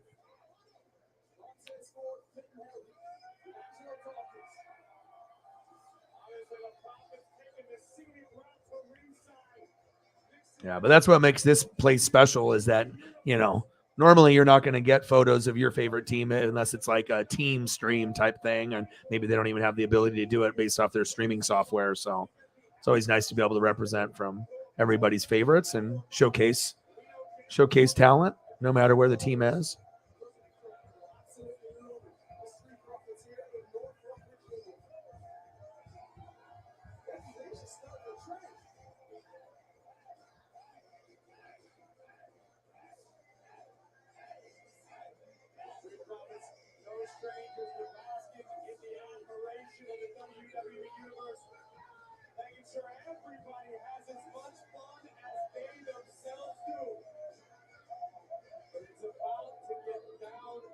Yeah, well, this draft, I mean, this for me, I've been watching football since '85, and I can be honest, like for this draft and what's going on, this will be a draft that they'll talk about 10, 20 years from now, like the draft that might have changed everything and the overall vibe of Seattle moving forward. I mean, it's you either see it and you recognize it, or you don't. But I mean, when you have that many guys that like hit on the first year, now you just got to pray that they can all stay healthy together. But if they all can stay healthy together, those will be the cornerstones of the franchise for the next 5 to 10 years. And you just keep adding to that. And then all of a sudden free agents are going to want to come. And then you might end up getting some other big name guy to come through. And, you know, you never know what could happen. Like imagine adding like a Mark Andrews to Seattle. Like if they, decided that, Okay, they're going to let him test free agency, and Seattle offers some insane amount of money, and then Mark Andrews goes to Seattle. I mean, that could be like one of those things that could happen based off how the team progresses. I'm not saying Mark Andrews is going to, but imagine getting a talent like that. That could be the difference between making it to the playoffs or maybe getting really far in the playoffs. So I imagine they're going to be looking at things like that, but they'll be drafting mostly. So.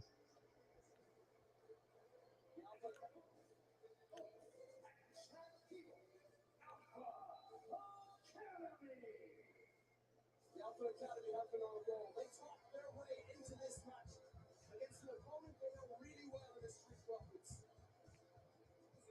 Yeah, if there's any other photos or anything that I need want me to pull up for you, Megan or Sarah, let me know. And then if we get another dono, then I can address that and go there. But we're just chilling right now. And then I'll answer the questions through the fantasy as well. But if there's anything that anybody wants to see, just anything that anyone wants to discuss, you can just fire it away. I'm just watching Raw until they fix the TV. So.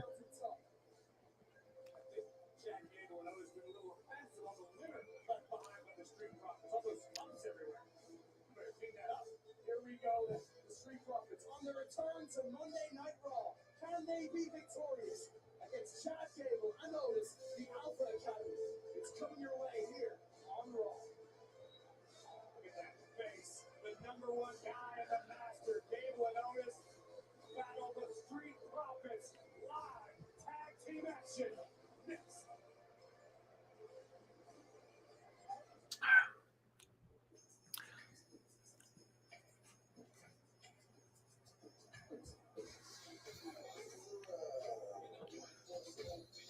Yeah, sure. I got you. But do you see what I'm saying? Like, you know what I mean? Like if they, built all the other pieces and that was like the last piece they needed. And then somehow they offered like, 180 million, like some like big number to like end his career in Seattle. And then he ended up being a top 2 tight end. Like what kind of impact would that do with the offense that you already have that could take you over the top and could get you to a Super Bowl or NFC championship game? So, like I said, it's just nice to be able to see teams hit in the draft like that. So, yeah. And I got the Ichiro. Yeah, I'll do that. But like I said, I've watched a lot of their drafts, and a lot of times they trade down from the first round and get a second round and accumulate picks. But, sometimes they'll get project guys, but they are very, really good at getting guys picks rounds 4 through 7. They always find like gems rounds 4 through 7 in the secondary on the defense. They find ways to get like lower picks that are supposed to be project guys that turn into like Pro Bowl guys. And if you can do that late in the rounds, that will also help you, a long term, so you don't have to get as many free agents and have to overpay when you can get talent that's just from college and it's cheap. It's on the rookie deal, and that's why if you have a pretty complete team and you got Russ on the rookie deal, that was a big reason why they were able to win, because they didn't have to pay Russ the most out of everyone on the team. He was on the rookie deal, and then like you just get like the rookie on the cheap money, and then you have to pay everyone else, and then you have a complete team, and that's what we saw. So.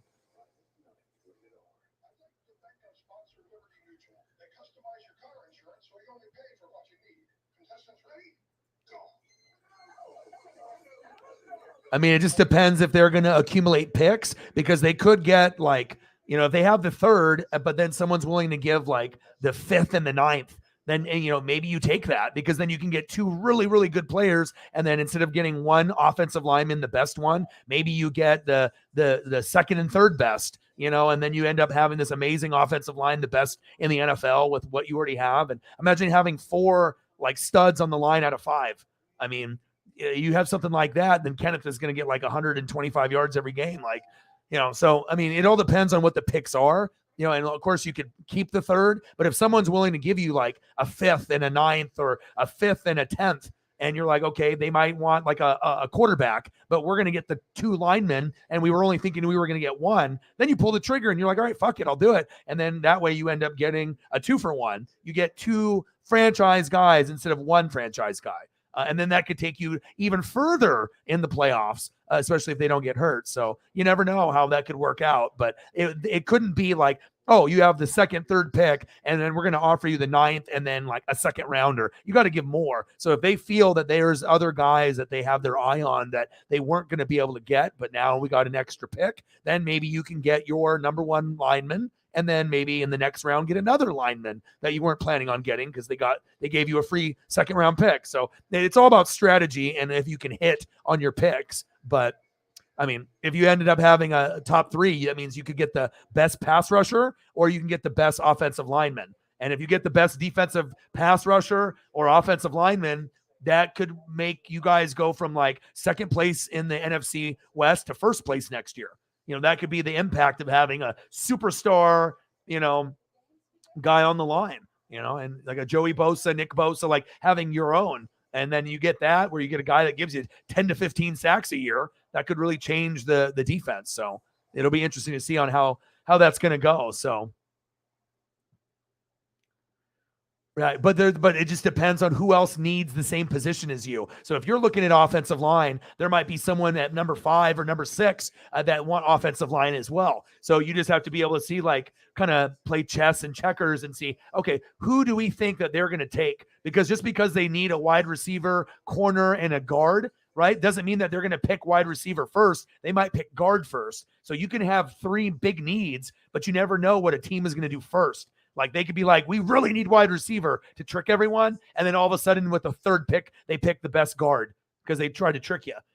We've been working out this wide receiver, Marvin Harrison Jr. We're going to take him. And then the draft comes and then we pick whatever. And then they pick the best Alabama lineman that's 6'8", 340 pounds, who's the best in the world, So it'll be interesting to see on how it goes. But, definitely got a bright future for sure. All right, I'm going to throw up a couple more photos. And then let me know if there's any other direction you guys want to go, and I can go that route. I'll get you I'm going to hit you with a Bobby Wagner. We got to see some B-Wags. We don't really put Bobby on Seattle on here that often. I think it would look good. And I get something for Sarah if Sarah wants to see something. And then we'll wait for more questions or more donos, and we'll go photos that direction as well. And I'll get you the light and the dark. That's another thing. I'm just an attention to detail person. So it's like if I pull up a fire photo like this, I need to be able to see the dark version as well.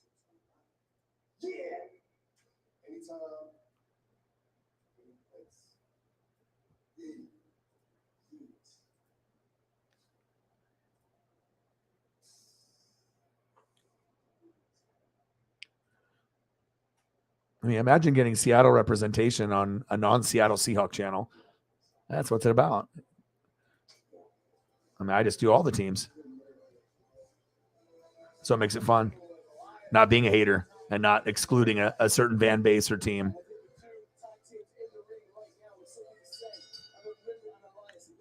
It's all about the photos, baby.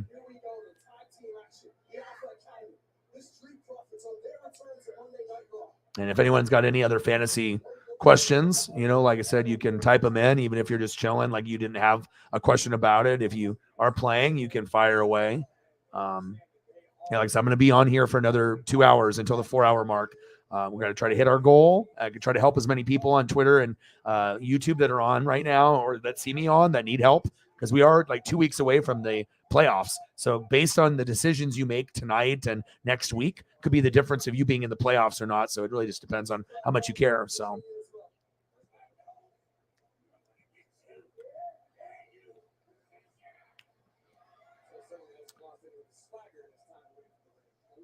yeah.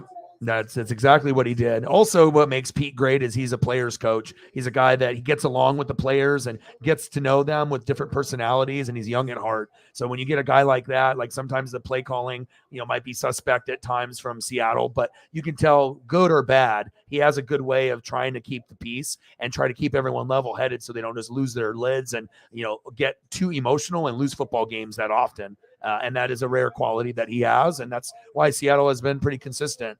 just based on him connecting with the players. And not every coach connects the same way. I mean, if you watch him on Twitter or Instagram or ESPN or Fox Sports, like you've ever seen him or seen a program about coaches, I usually watch ones about every coach in the league. And yeah, you can see how he interacts like on the practice field with the players. And it's more of like, connection with friend, buddy. I am your coach, but there is a vibe there. If you get the third pick, what's that worth if you move down to 10? A lot, because it could end up being, 3 or 4 picks, depending on if it's a franchise guy. Third pick, you might get the best offensive lineman Hall of Fame. You go down to 10th or 12th, you might get the best wide receiver, but is it a Hall of Fame player? And you might get a defensive tackle, a starter, but are they even Pro Bowl? So, I mean, it all depends if you hit and what's available in the draft. But if you go down to 10th or 12th, you would have to get, obviously that 10th pick, and then you would probably want to squeeze out 2 more or 3 more. Like, okay, you're going to give me a second round pick this year. You're going to give me your 4th round, and I get your 4th rounder next year. You really want that fucking best offensive lineman, you're going to pay. And then they will. And then you get 4 picks instead of just like 2. You have to negotiate and know, okay, you want this motherfucker so bad, I'm not going to draft him. And if you want to give me all this extra for him, that's up to you. But that's how you negotiate, instead of being like, well, the fair thing would be the 10th and then maybe like a second rounder. That's probably fair. But when you can squeeze in another 4th rounder this year and maybe a second to 4th the following year, and that could really change, the franchise if you can hit on those picks.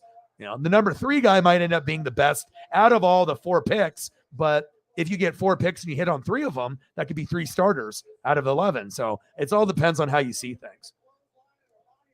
But that's why you usually see like sometimes superstars and they only get like a 7th rounder. You're like, the guy's still kind of in his prime, and all you guys got was a 4th rounder, a 7th rounder. So, they like to undervalue certain players too, like running backs when they hit 30, even though they still have game. And, it's unfortunate, but they always think they can get a guy cheap the next year, and it's kind of true. It's college. So bang, bang, $5 holla. Bang, bang, bang, bang, baby. Bang, bang. Thank you, man. $5 holla. Anything you want to see, let me know. Anyone donates, boom. You get the photos, whatever the hell you want. Food, football, you want wrestlers, cars, it don't matter.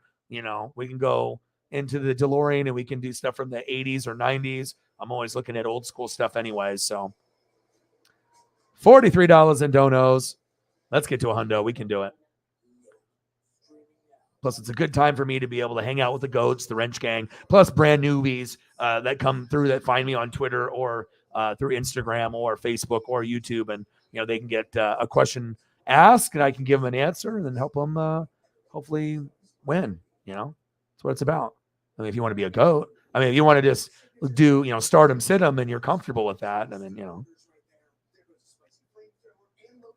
it's always good to get another set of eyeballs. I'm going to have to delete some of these photos. I'll make room for some more. But I'll cycle through them one more time. It's always good.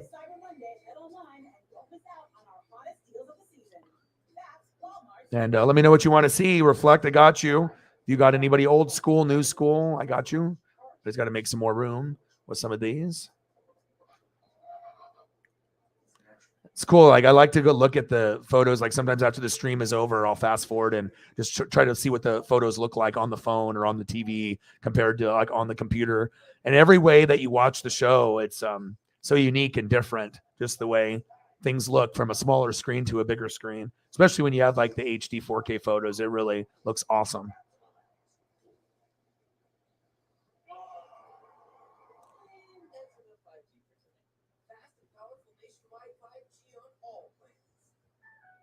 Storytelling at its best, baby. All right, let me make some room.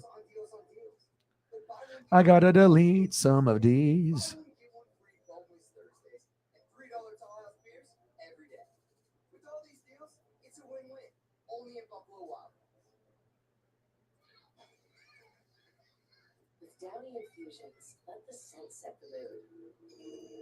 And if I owe any pictures to anybody else from the donos, I think we got pretty much caught up.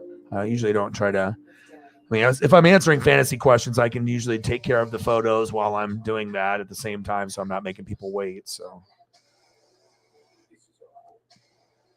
But this is one of my best years I've ever had. 11-1 is not easy to do. I'll tell you that. There's not very many of those.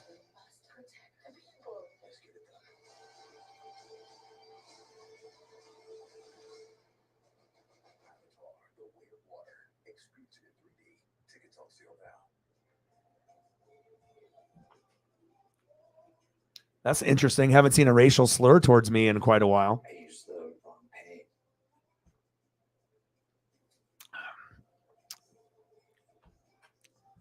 It happens.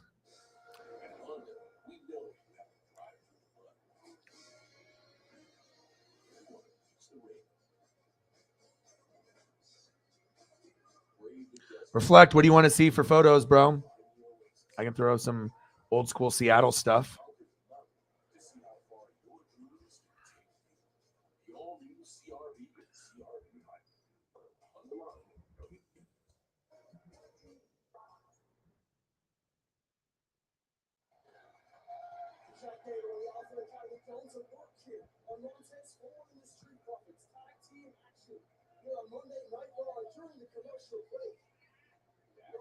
Oh, fuck yeah, dude.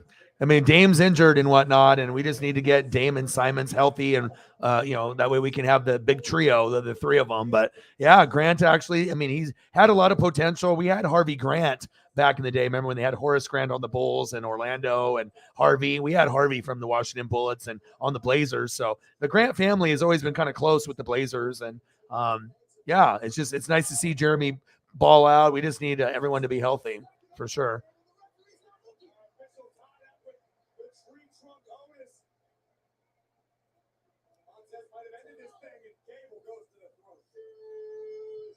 He said, shoosh. Old school Warren Moon, baby. Looks good.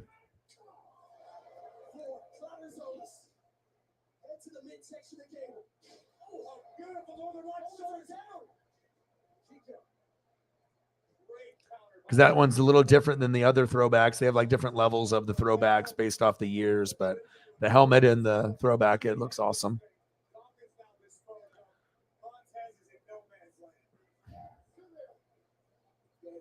And then the white looks awesome.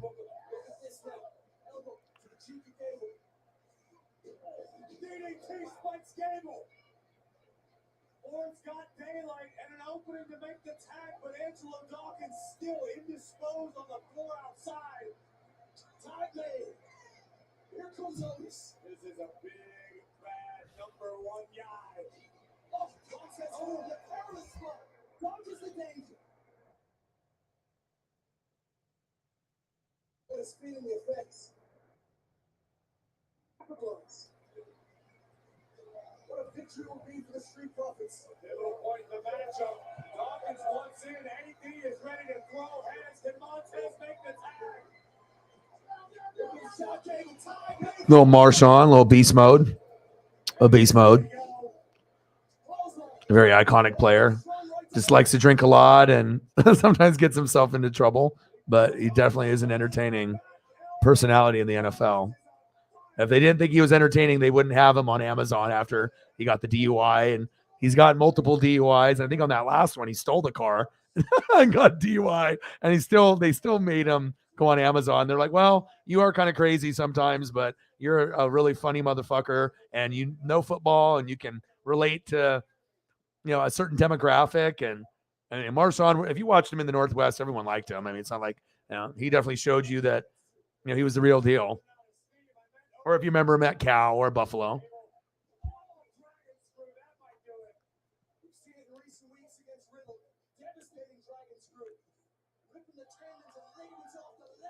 Yeah. 48. Let's get to a hundo.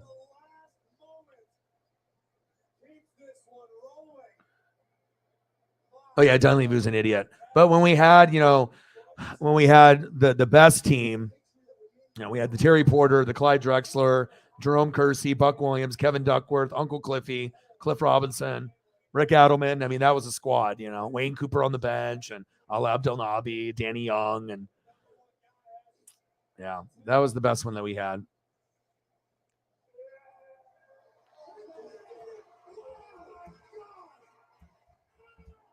Ladies and gentlemen, Montez Ford is the real deal. What have we just witnessed? Dare I say the beginning of the end? Oh! From out of nowhere, Todd Some D. Eskridge, he says. They're like, D? Climbing to the top rope. Montez Ford, is this your moment? God smash from the heavens. He's got it.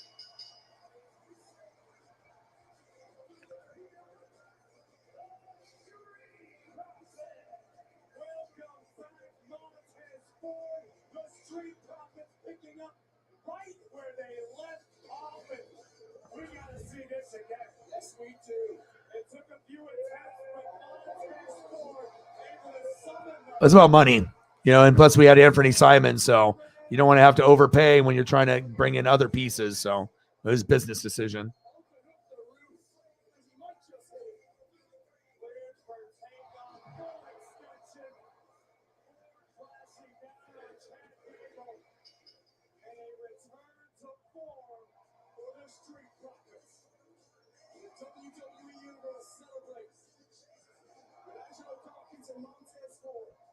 I got to give you the fire stuff, even the practice stuff. That's what makes it cool. Anyone can put up stuff just from the game, but try to look up special things to make it a vibe. It's like every photo is kind of an extension of my personality. I'm always trying to find the best of the best for you guys, not only for me, but for you guys too. Appreciate the dono.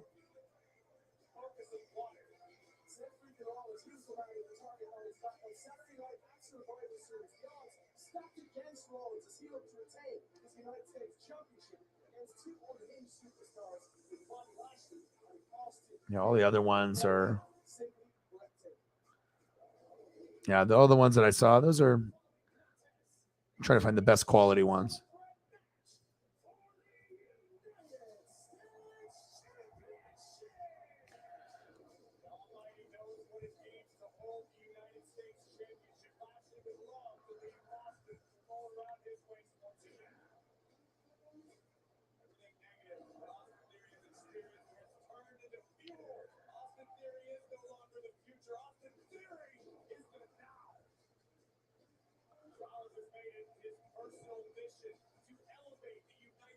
And like I said, anything that anybody wants to throw up once we get to the donos and whatnot, anything else that you want to be able to see reflect? And then someone will probably have a fantasy question here. I would assume in the next 20 minutes or so, there'll be somebody.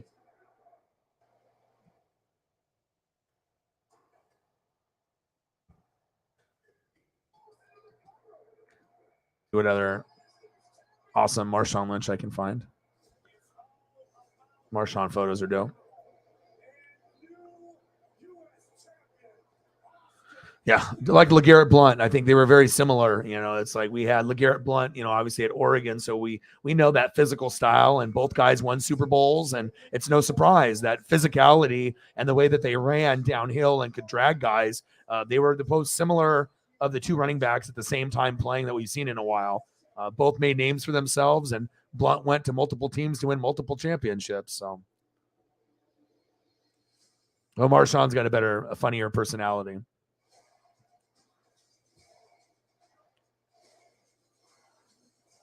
All right, let me see if they got the basketball game back fixed on TNT or not. Something's wrong with the TV. I think I need to, maybe there was something happened with outside with I got to restart it, but I don't need to do it right now since I have this recording on. I'm about halfway through Raw.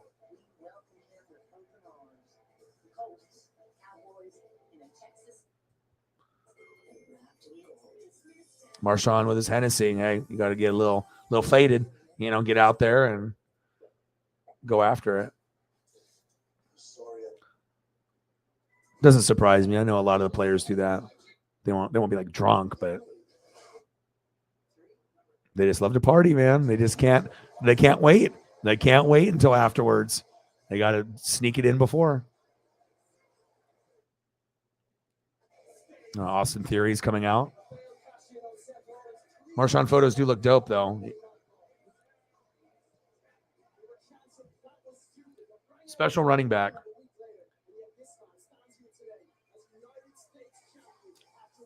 Yeah, no Marshawn Lynch, no Super Bowl.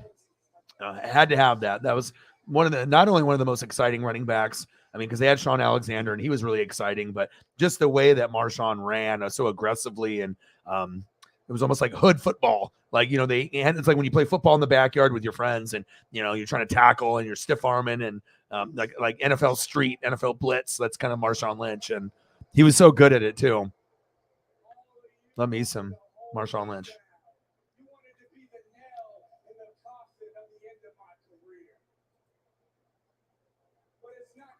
Plus, I like the visor too. Cool look.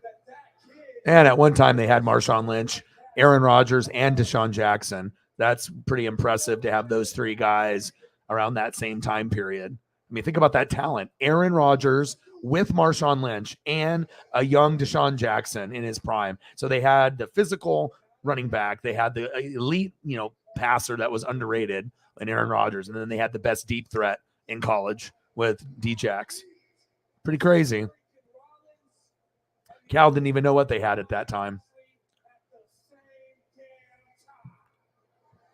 Yeah. I mean, I watched him at Cal. I watched him at Buffalo. But then I knew when he went to Seattle, I was like, dude, they're only a couple pieces away from making like a Super Bowl run. You could see it. Like they were building it and you could see it.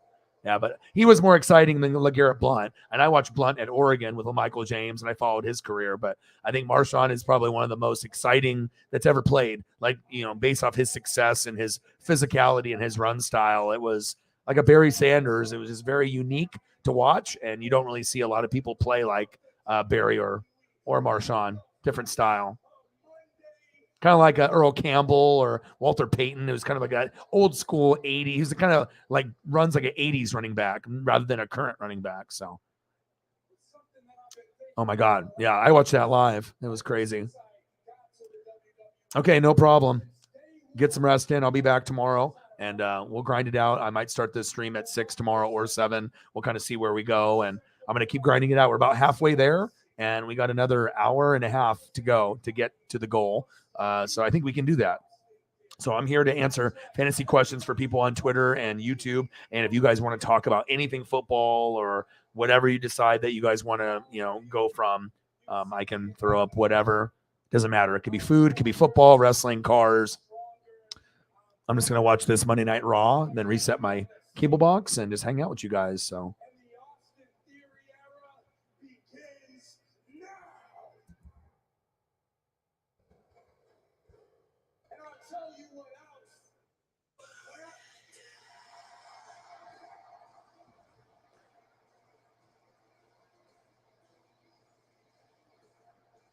I got it for you, bro. Seth Rollins, baby. He is a visionary. He is a revolutionary. He is the former United States champion.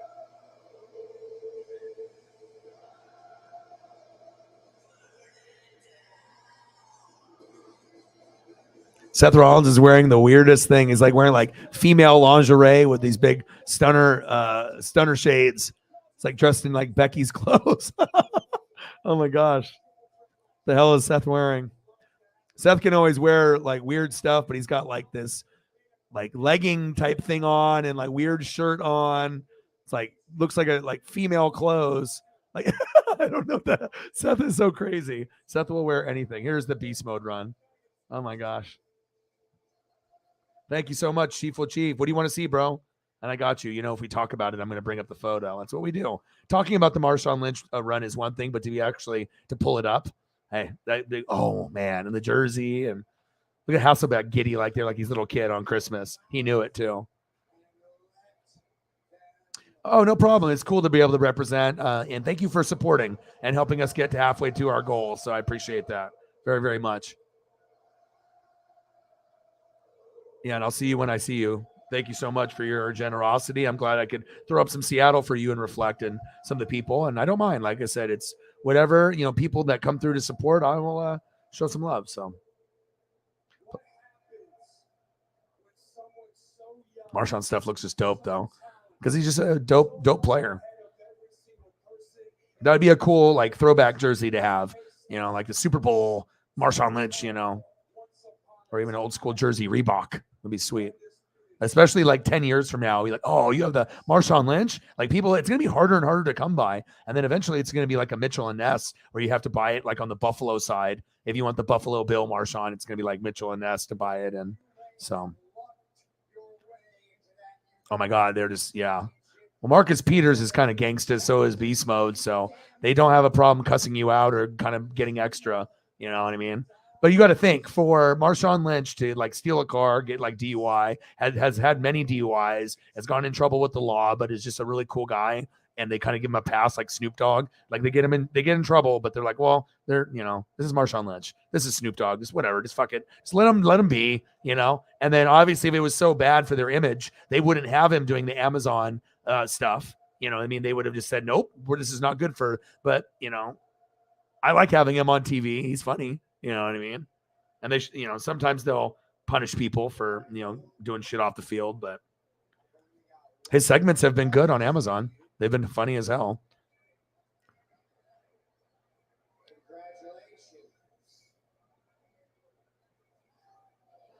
What do you want to see for photos? Chief will chief.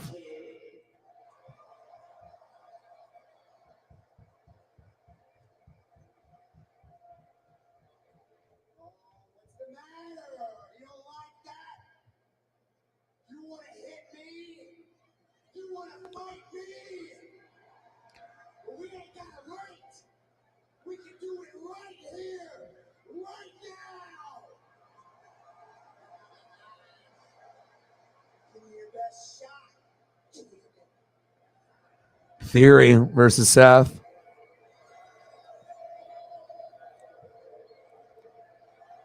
Yeah, let's do it. I hit you with the Derek just to wait, because I know he will try to get some cool stuff for you. Appreciate that.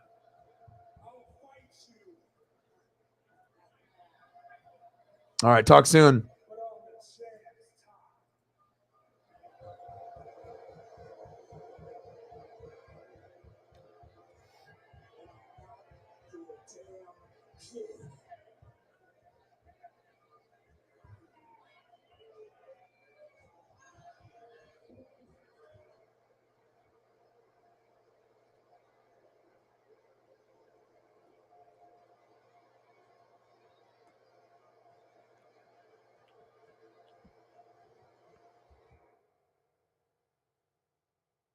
I do miss Jamal Charles.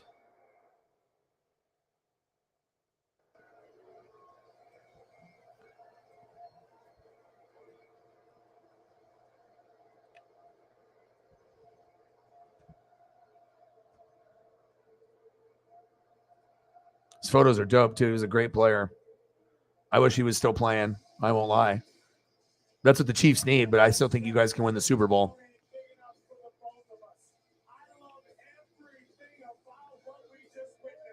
$2 holla, bang, bang, bang, bang. $2 holla, bang, bang, bang, bang. Thank you. Appreciate you.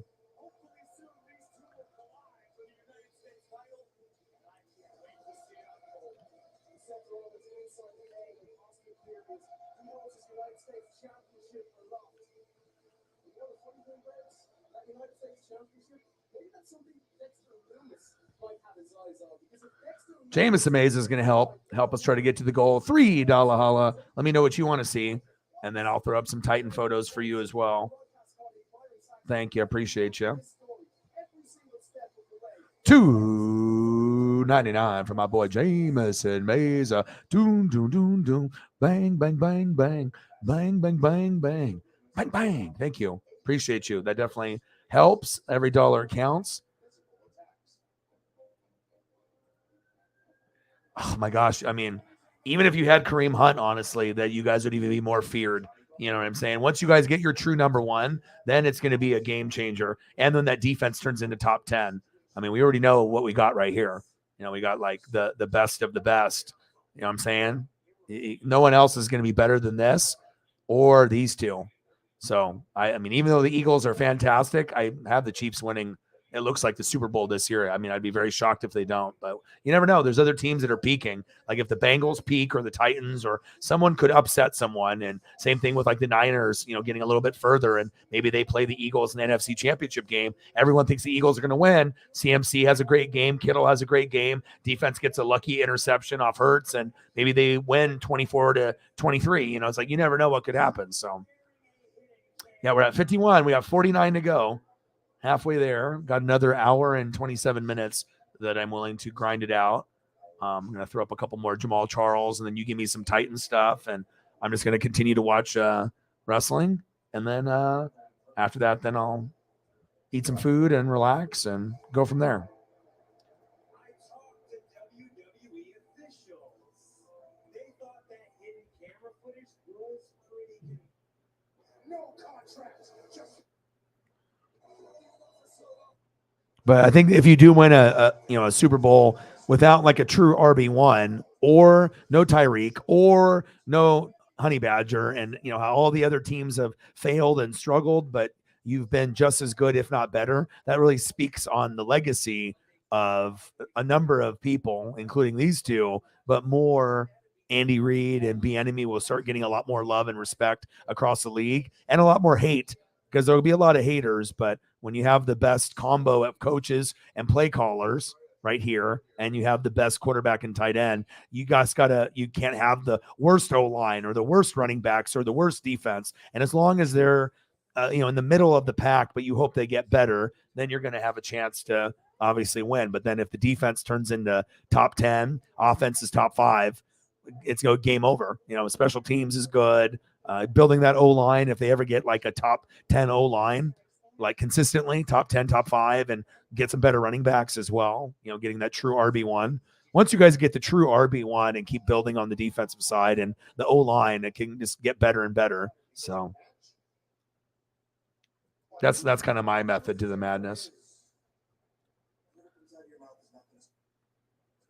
All right, let me get some Titans photos for Jameson. I got like one or two more Chiefs ones. This got Jamal doing the triple pump like Aaron Rodgers.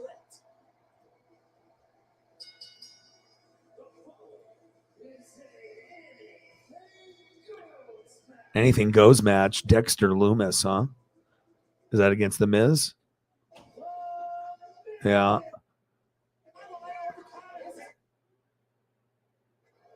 All right, Miz and Dexter Loomis. This should be interesting.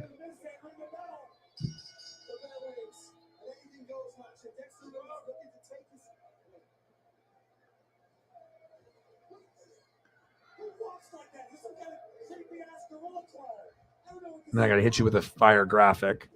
And then we'll get some Titan stuff up here for Jameson.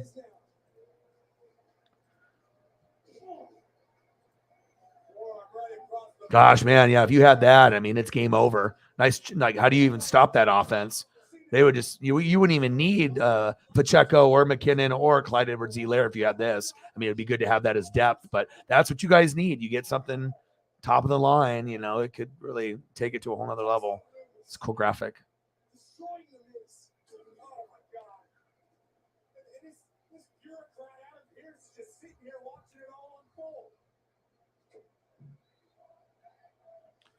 Well, I mean, I do this on my end, and I'm spending probably 16 hours a day of my day out of 24. So if I'm doing that for YouTube and fantasy football and doing stuff here, and I'm not even famous yet or anything,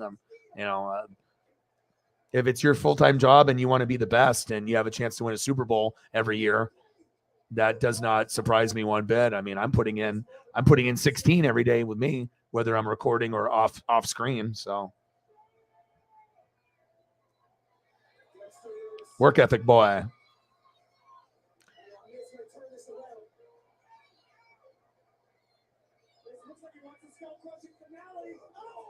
Oh, that O-Dog guy, he works hard. All right, Big Jeff.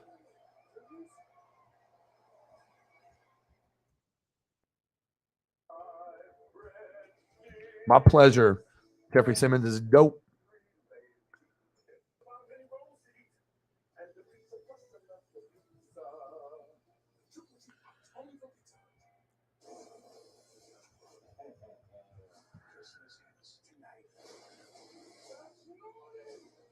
Yeah, everything happens for a reason, though. And then think about like, all the people, say, oh, you're going to fail. And then they end up making everyone a weapon, not just Tyreek and Kelsey. That's really what shows, like, if you want to get like known as like a legend, in the game, that we can win this way with like the best players with Tyreek and Kelsey and Mahomes. But then we also can win when we lose a Tyreek and we can make 7 guys available to grab a pass. And you don't know if it's going to be Watson or Gray, or if it ends up being Juju, or you have no idea. Kadarius Toney, you're fucked. You have no idea where I'm going to go. And that's really what makes it special, that they have no idea, most teams. And that's a huge advantage for you guys because you have so many weapons. You guys have the most available bodies to be able to catch a football and make a play than any other team. You give all the guys reps, so there is no weak link really. Maybe besides Clyde Edwards-Helaire, just because he's fallen, into injury status and dropping the football, and they don't trust him anymore. So hopefully that they can improve that. But that's the only downside to the team, honestly, besides just some of the injuries that have happened. So.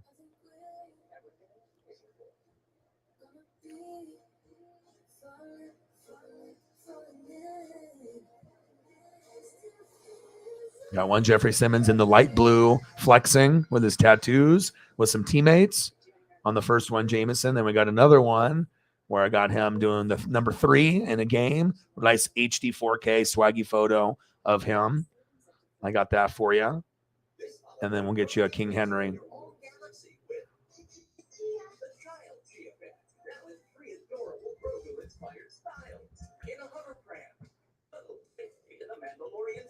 Or the Chia. I can't believe they have a Chia Pet. They even got the Chia Pet commercial. I remember that. The clapper and the Chia. Chia Pet. They still make that stuff. That's crazy. Then we got the cotton candy smoke. We got the black background with the huge Titans logo with Derrick Henry coming out of the smoke, and it's cotton candy color. Bright pink, bright blue, bright purple. It's one of the coolest graphics I have actually seen, and I was able to use. We got that on the screen for you, looking fresh and clean. Appreciate you, man. Thank you so much. 49 to go. 51, 49 to go. And we still got an hour and 20 minutes. So, yeah. I mean, I could definitely do 2 shows, one that's, when I'm doing the show and what I do behind the scenes too. So, I mean, there's just no way I would have enough information and be able to know so much every show on every single team if I didn't do what you have to be able to read and keep up, not like act like you know everything when you don't. I mean, like, 'cause you never know who's going to come in. It might be a Viking fan, might be a Jet fan, might be a Jaguar fan. I don't want to feel like I don't know what I'm talking about. So, and plus it's good for fantasy too, just for me to be able to know all the players and whatnot. So, oh, for sure. And you know what, bro? Always, man. I'm proud of myself too, man. Like I said, I've lost a lot of weight and I'm not partying anymore and no booze and beer for like 2 months now. Like, that's crazy, dude. Like, haven't partied with people, and since like, the summertime, since like June, and I'm just trying to just grind it out, Yeah, Pacheco's nice, dude.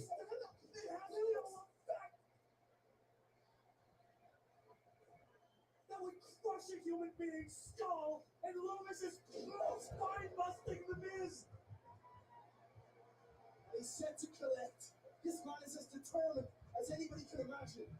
A victory and a WWE contract comes his way. And all the money that Miz owes him. The hell of 87,000 IRS agents just hired Dexter Loomis to collect your debts. Yeah, but Pacheco, like I said, him and McKinnon are smaller in stature. But I even told you guys this at the beginning of the year. I thought the offense flowed a lot better with the smaller guys that are normally like RB2, RB3, change of pace guys. But when Clyde started fumbling and not hitting the hole, he looks like a running back. But just because you look like one doesn't mean you are a good one. Like, maybe you need to work on yourself, lose weight, and hit the film room a little more. And some guys are just more athletic and they see the hole better. And Pacheco just is one of those guys. Honestly, if you're gonna run a guy like Pacheco, like that smaller type of guy, it wouldn't work on a lot of other offenses. But in the Chiefs offense, it's perfect because you already don't know what the hell is going on with the offense. You don't know where the hell the ball's going to go. So you might as well do like weird things that other teams aren't doing to make it even harder for them to decide on where the ball's going to go. the little guys in the backfield. Is he getting it or is he a decoy? I don't know. So that's what makes the offense so great. Yep. And also McDuffie on defense. That's going to be, Trent McDuffie at corner is going to be really good. So, yeah, I mean, I haven't really, as long as I have gummies, bro, and I can do Powerade, Gatorade, Snapple, and I can just read and do film study. I mean, I'm good. You know what I'm saying? As long as I can, I get my time watching like Alaska programs and Simpsons and like Rick and Morty, and I can get that stuff in. But I'm always going to do a lot of research, but I got to have some me time too. So.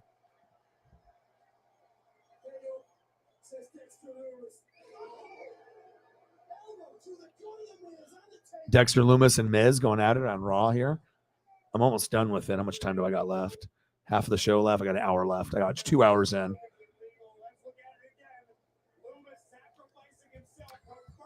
And then we'll see if we get any other goats to come through, and maybe we'll be able to hit the goal. But you guys let me know what you guys want to see. And I'm just watching Raw, from last night, and going to do that. And then we're going to grind it out for another hour and 15 minutes. So if you guys want to transition into food or other players, college, wrestlers, whatever you guys want, you let me know.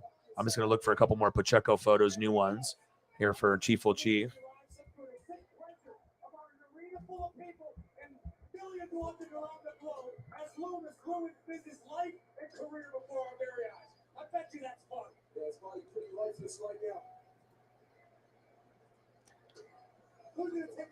See if I can find a couple new ones.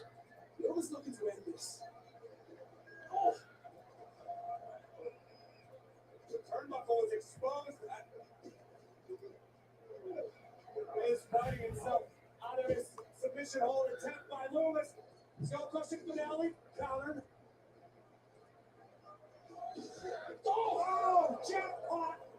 He knew exactly what he was doing, and now Kevin Loomis got him in the red.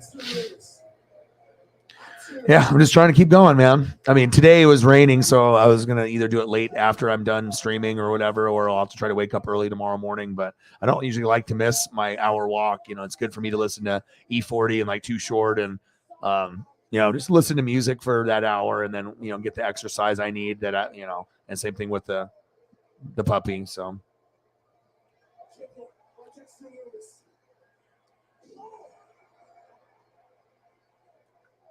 Yeah, Titans had opportunities in that game from what I saw, but the Bengals are peaking at the right time. So, I mean, the Bengals can beat anybody at this point. And even with Jamar Chase injured, they're still competing. So that's what, shows you the Bengals should be able to overtake the Ravens and everyone else in that division. It should be the Bengals getting hot here in December. And if they go 4-0, 3-1, yeah, I mean, it's their division, even though the Ravens are close. But I think Cincinnati, to me, is the better quality team from what I've seen.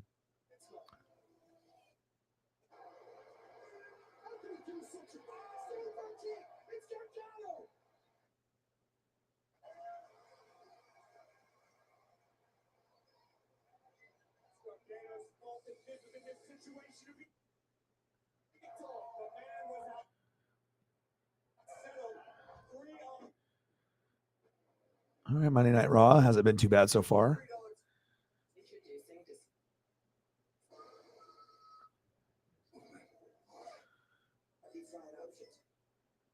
Oh, they got a Kentucky Fried Chicken commercial.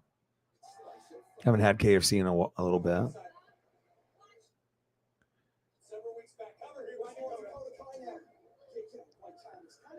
Yeah, I am excited to see some of these matchups coming up. It's going to be exciting to see how everything kind of breaks down. You're starting to see, though, all the hype with the Bills was they were overhyped. There's still a team that can win the Super Bowl. I get it, but everyone was just way too much on that Buffalo bandwagon, and it's because the fault of ESPN and NFL Network and all these bandwagon fans just thinking that they know everything about football. But it shows you some people know, some people are followers, and some people are not. And I try not to be a follower. I try to actually give the facts, and then we can break them down and not get into that trap of what's popular. Just because whatever is popular doesn't mean it's right. That's facts.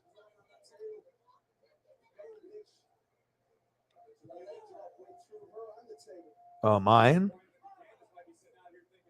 Let's go. I'll give you my teams right now.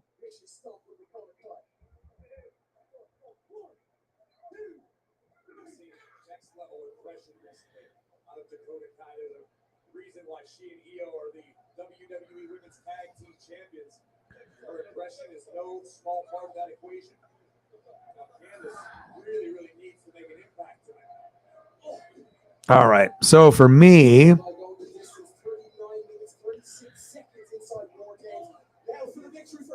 all right. So for me right now,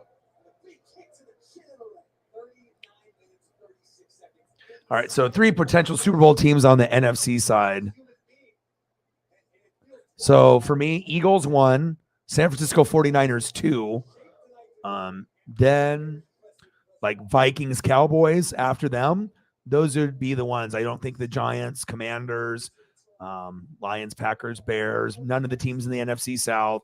Seahawks are kind of like the Cowboys and Giants, where they can win maybe a game, but I'm not sure if they're good enough to get to the NFC Championship game. And the NFC Championship game should be Eagles, Niners, Cowboys, or Vikings. That's and if there's a sleeper one, it could be like Seattle, just depending on what they can do. So those would be the teams that I see that could make it to the NFC Championship. But the 2 teams that clearly to me that it's Eagles and 49ers. And then, like I said, if the Cowboys can get good offense and defense, I just don't know if they can get past the curse of McCarthy and Kellen Moore's play calling, because that's really what's cursed them. But if I'm looking at a team overall, Cowboys are just as good as the Vikings, and you could argue that they're better, more well-rounded than Minnesota, because Minnesota's defense at times is kind of shaky. Cowboys defense is like the best, and they got a good offense. So I would probably go Eagles, Eagles, Niners, Cowboys, Vikings. Just, even though I don't know if the Cowboys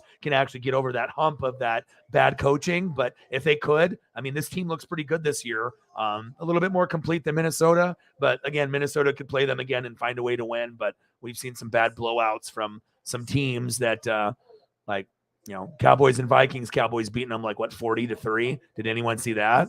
So even though the Vikings are a good team, Cowboys got a lot of weapons, and they're actually using Tony Pollard more, even though they lost Amari Cooper. It just seems like the defense can win them games, and if Dak is there and he doesn't fuck up, Dak's offense will probably run smoother than the Vikings. I mean, they got Justin Jefferson, but as we know, sometimes Kirk Cousins will stall on the drives, and they can't rely on Thielen, Hawkinson, and Dalvin Cook and Madison. Sometimes Kirk's got it, and sometimes he don't, but they're still 9-2. But that's, to me, Eagles 1, Niners 2. That's the biggest threat to the Eagles. Then you got Cowboys, Vikings, and then Giants and Seahawks after them. But I would put Seahawks as the best out of those 2. Seahawks over Giants. That's how I would put it.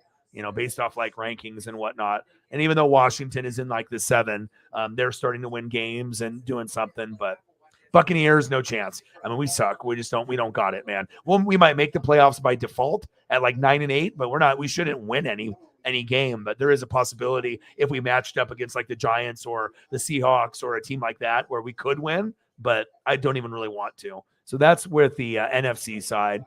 And then I'll just do AFC since you brought it up. So to kind of pick my brain, on what I'm thinking. But like I said, to me, it's really Eagles, Niners. Those are only the 2 teams that can represent for the Super Bowl and the NFC with confidence. And then Chiefs 1, Bills 2.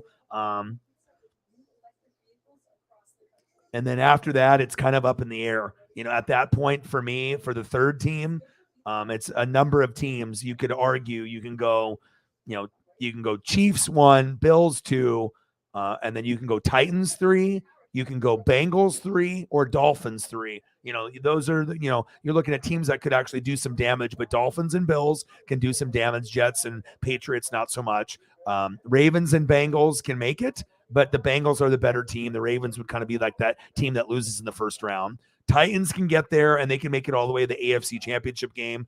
They just need to figure out how to throw the football. They can run, they can play defense. They just need to get the throwing part down, and they could upset a team just like Miami could, and same thing as the Bengals could. So even the Ravens could. So if you really think about that, and even if the Chargers, they're like the lowest team. If the Chargers can keep staying afloat, the Chargers could beat someone with Herbert as well. So the 3rd best team could be the Chargers, the Titans, the Ravens, the Bengals, the Dolphins. One of those teams, someone's going to emerge. But right now it kind of feels like Chargers are kind of getting healthy. Bengals look good. They could be the 3rd best team. You still got the Dolphins, but we got to see how that defense holds up against like a good team in the playoffs. And then I think Ravens are kind of trending down. Bengals trending up with the Dolphins and the Titans. Those three teams are trending up, as well as the Chargers. The Ravens are kind of just staying like this or trending downwards. The Ravens are kind of like the Giants, where they can beat anybody, but they also can lose to teams that they shouldn't. That's my kind of comparison.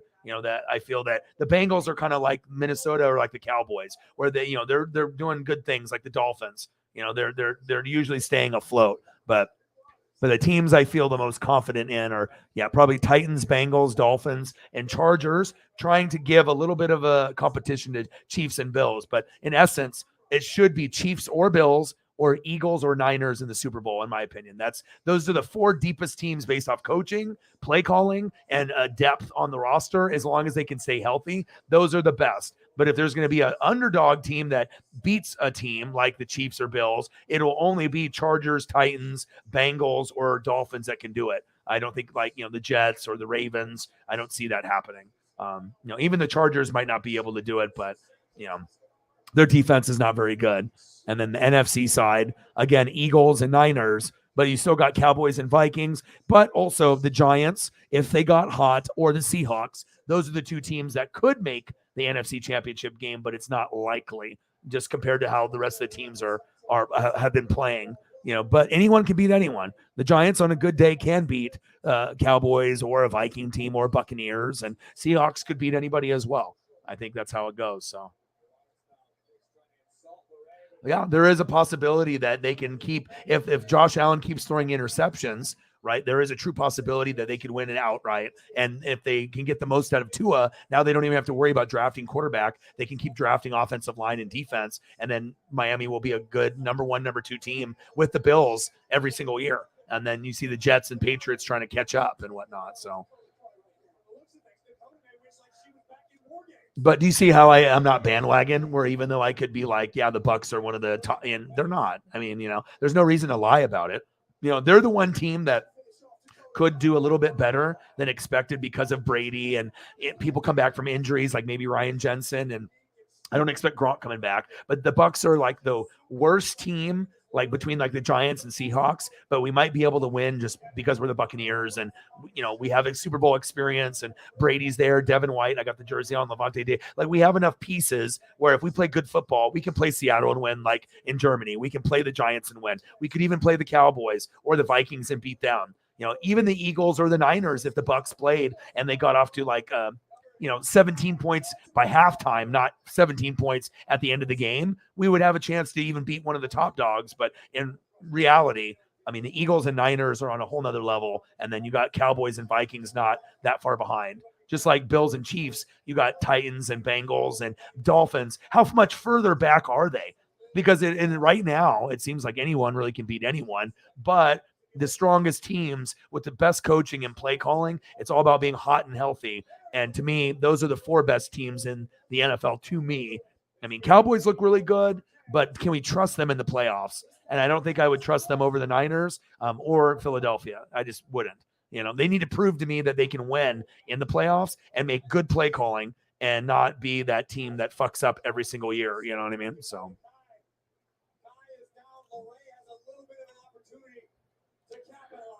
Yeah, but that's my opinion. You know what I mean? Of course, the Titans aren't going to get love. The Dolphins, it's like a popular, fun thing, but no one really thinks they're going to win in the playoffs. Jets, same thing. Ravens, Bengals. But like I said, the Bengals might be the most dangerous team if they get hot here in this last part of the month. They could win the division, be much better than everyone else, and they could be better than the Bills or the Dolphins. Like, it could end up being where the Bengals might end up being the second or third best team right next to the Bills and Chiefs. And I don't know if anyone would have thought that, but they've showed quite a bit, like the Cincinnati Bengals, like how good Burrow really is. He is a franchise top 7 guy, just like a Herbert. And when you have these guys like a Josh Allen, I mean, that is a big part of your team, having a consistent quarterback and a good leader. So.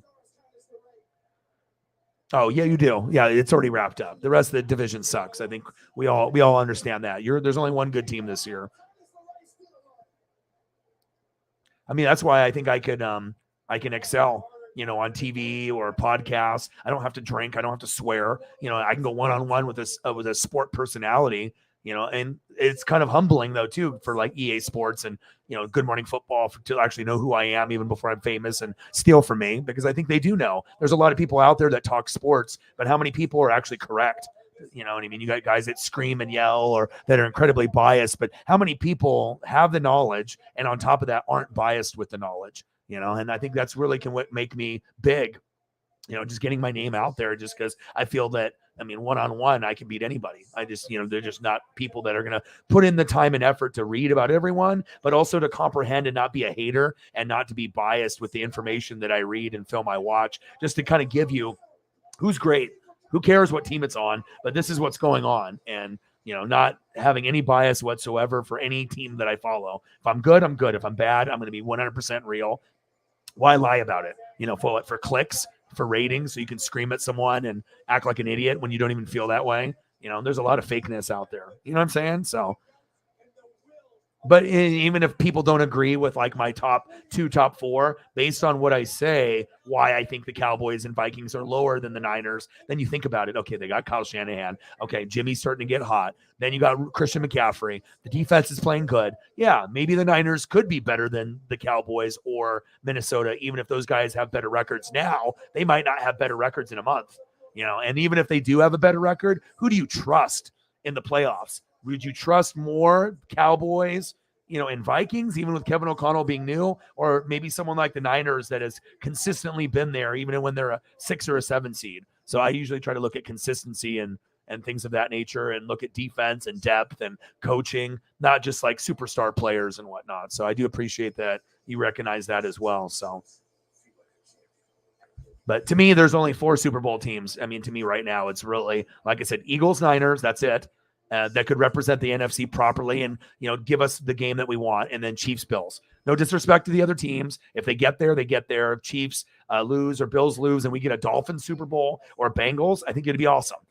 Chargers with Herbert, awesome, whatever. But I just don't know if the teams are good enough this year to overtake a Buffalo and Cincinnati or a Buffalo and Kansas City in the playoffs. It's one thing to win in the regular, but if you have to go to Buffalo or go to Kansas City, you better play the game of your fucking life. If you're Miami, right, Cincinnati or Tennessee. Now, can they do those games? Of course they can. We know they can. But sometimes when you're on the road and everyone's booing you and then the atmosphere is all against you, sometimes even when you're a great football team, you fall a little short. Like sometimes you'll lose by 3, even though you can win. But if the game was in your house, if the game was in Miami, in Tennessee, in Cincinnati, it's a whole nother story. Because if you bring the Chiefs to Cincinnati, or if you bring Buffalo to Miami, who do you think Buffalo is really going to win in Miami? Hell no, they won't. They could be the better team, but if Miami ends up having the momentum and Tua's in a good groove, they easily could beat Buffalo. It's not the same impact. You know what I mean? The home field is everything. If Tennessee's at home and Buffalo has to go there, that's a much more difficult spot, or Kansas City has to go there. Of course, you want to play in your spot.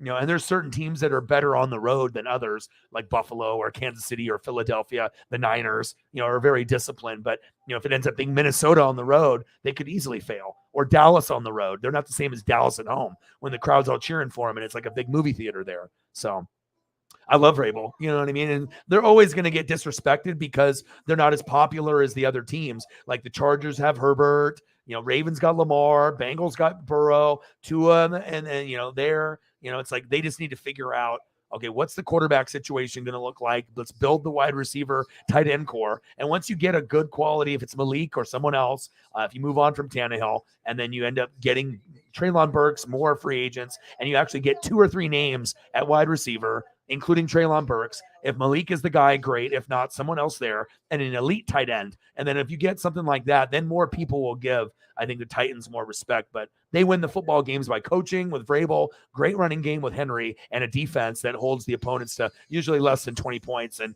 they can rely on the defense and Henry to kind of squeeze out wins and every once in a while a big pick or a big play. So, that's that physical style that they use, and that helps them. That's a big reason how they win. Bengals try to do the same thing, run the football, try to play defense. Bills, they try to have a balanced offense, but they're more of a throwing team. Dolphins love to throw the football too. Eagles are more run first and let the passing game open up. Cowboys, same way. Like to run the football. Giants, Saquon, right? Vikings are a little half and half, even though they should probably be running Dalvin Cook more. Bucks usually run football first and then play defense and then let the passing game open up. And Niners love to run and play great defense too. So it's kind of the formula. If you can really run the football great and play good defense, who gives a shit who your quarterback is? Wide receivers, tight ends, sometimes that shit doesn't matter because like when the Chiefs played the Bucks, you guys had Mahomes, you had Tyreek, you had Kelsey, and you didn't even get a touchdown pass. So when the defense is better than the number one quarterback, number one wide receiver, number one tight end, you can have those pieces. But if your line is fucked, no Mitchell Schwartz, no, Eric Fisher, that was it. Like those two guys were more valuable than Tyreek and Kelsey and Mahomes. It sounds crazy, but it was the truth. And if you guys would have had that, you still might have lost, but I guarantee you would have thrown a touchdown pass or two, even with my defense being very, very good. And sometimes offensive linemen get overlooked that, we had Kelsey, but my defense had way too many players. I had 9 guys out of 11 that were flying around. And then you had the other 2 that were like above average. So.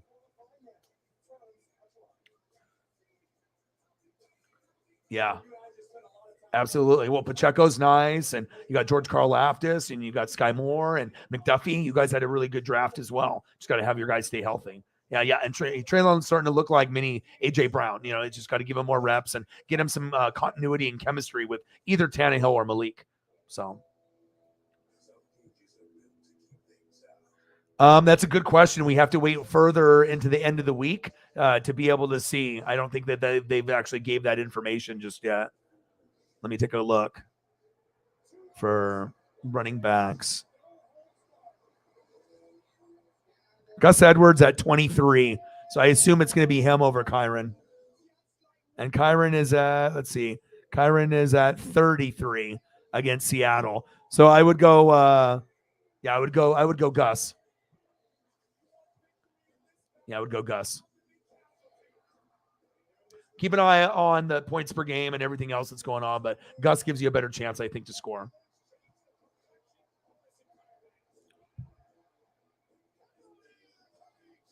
All right, we got 55 minutes left. What do you want to see, bro? I mean, if you want to control things, bro, if Sarah's gone and we got time to throw up whatever, let me know what you want to see. Take advantage of this time, and hopefully we'll get a couple goats to come through, and maybe we can hit the goal. But if not, we can still look at awesome photos and get the most out of this 54 minutes if you can stay that long, and then take advantage of the chief representation, and then we'll see what else we get. There'll be people coming in with fantasy stuff. There'll be at least 1 or 2 of those trickling in, I would assume, and let me know what you want to see to just kind of pass the time as I'm watching Monday Night Raw, and I got you. And we got some of these photos for Chief Chief and Jameson that donated. Appreciate that. A couple of Pacheco here. New one.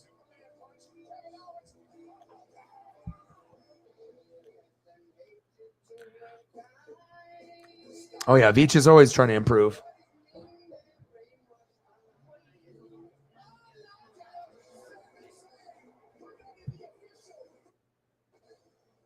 All right, one sec here.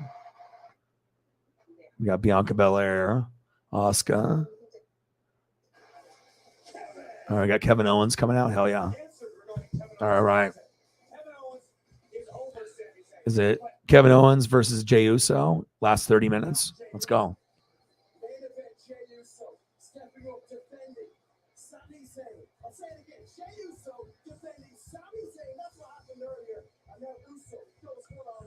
Love me some Kevin Owens.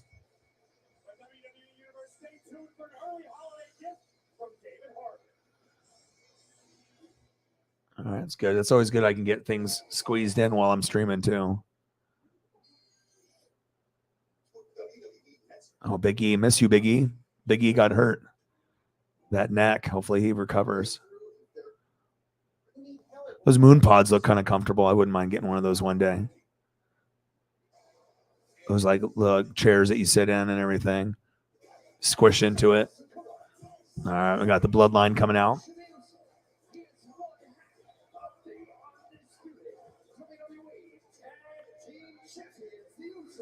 Is that his nickname? They call him Pop?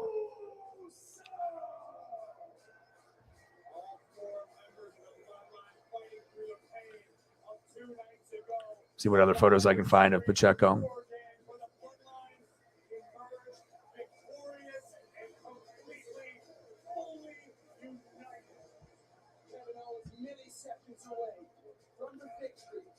All right, no problem, bro. All good. Thanks for stopping in. Appreciate you. I got one more Pacheco here. All right, we got 52 minutes to go. So if anyone wants to see anything, let me know.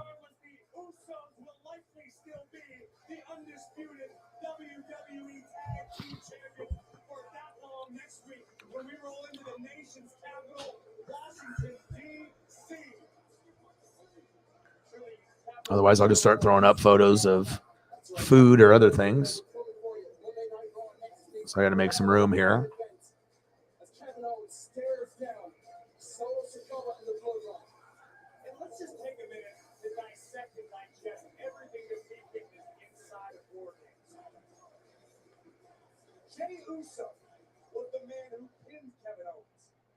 All right, this match should be good.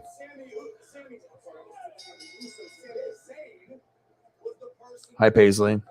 Dad will be done in 51 minutes. Nice. All right, man. You too. Appreciate you, bro. All right, Jameson, what do you want to see for food, bro? Just you and me, and we'll see if we can get a little bit closer to the goal. And if we do, great. If not, no worries. Let's go for another 50 if you got it in you. And then if you want to see whatever you want me to do food, I can do food stuff. For the others in the room, I can do whatever. You let me know what you want to see, and I got you. And then we'll kind of play it by ear. And I'll answer fantasy questions as they come in. Should I drop Swift or Pacheco?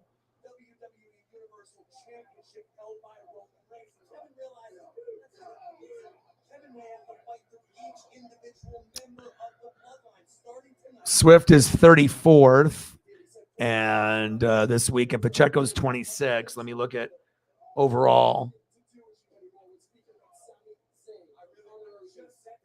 Tua or Fields for Watson? No, I would hang on to. I have Justin Fields. I'm 11-1, and I've never finished lower than third in any league I've ever done. So I would definitely keep Tua and Fields together. Don't worry about Watson. He hasn't played in 2 years. We don't know how good he's going to be. He might get to 19 or 20 points. He might get to 9. You know what I mean? Like, you definitely want to keep with what's already been proven rather than someone that's unproven. So keep Tua and Fields, no question. Tua and then Fields for insurance.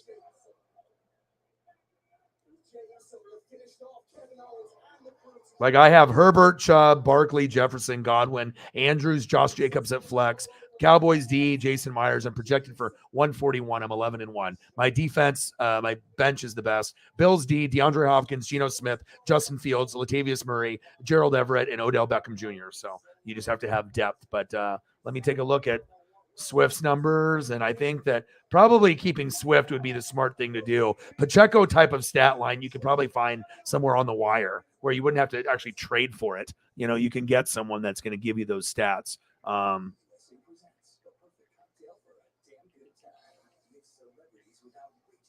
me look at Swift's numbers here. I'm looking it up for you. All right, Swift is 31th ranked, 13 points per game. And 14, 8, 8, 12, and 10. And then he was 26, 16, and 7. Okay. And then Pacheco is ranked 50th, 5.7 points per game. And his has been 1, 6, 10, and 15. So even though that Pacheco has gotten some good yards these last 2 games, I would keep Swift. Swift is the better player, to have at least week in and week out. So I would keep Swift. Don't worry about trading right now. I don't know what your record is right now, and keep Tua and Fields. Jackson in the building. What to do? So he got offered CMC and make him puke Ayuk, Brandon Ayuk for Ramondre and Godwin. Show me your whole team so that way I can look at your running back depth and your wide receiver depth. So that way I can give you a correct answer so I can see if you do get those players, what are you left with? And if you have Ramondre and Godwin, those are kind of nice pieces to have. Ramondre is 10th and Godwin has been clicking. So I'm not sure if I would give up those two. Ayuk is almost not really usable. Like, I wouldn't really even put that guy like that in my lineup. I mean, he could put up some points, but I'm not sure, if I would be starting him even at wide receiver 2 or flex. Let me look to see. Ayuk is 26th ranked. And then we obviously know CMC. So give me your whole team. Type out your whole team for me, Jackson, so that way I can see if you do collect and get CMC. And let me see what your running back situation looks like with your wide receivers to give you the best opportunity. And I'm 11-1, so it's like I'm not going to give you bad advice. I'll give you advice as if I was giving it to myself. So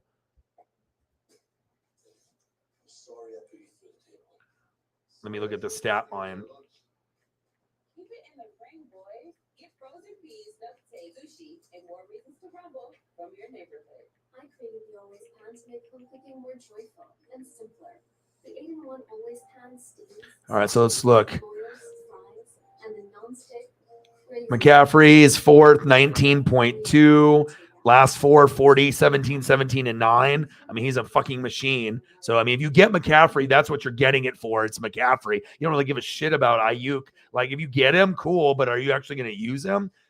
He's 17th ranked, 13.7 per game. Last 4, 20, 12, 16, and 11. So, I mean, it would be a good option for a wide receiver 2, or, if you wanted to put him in a flex or as a backup option for just wide receiver depth. So you're getting 20, 12, 16, 11. You're getting 13 and 13.7 there. And then McCaffrey is giving you 19. So 20. So you're getting about 37, 38 points with those two guys. And then, so 38 points with those two. And then Ramondre.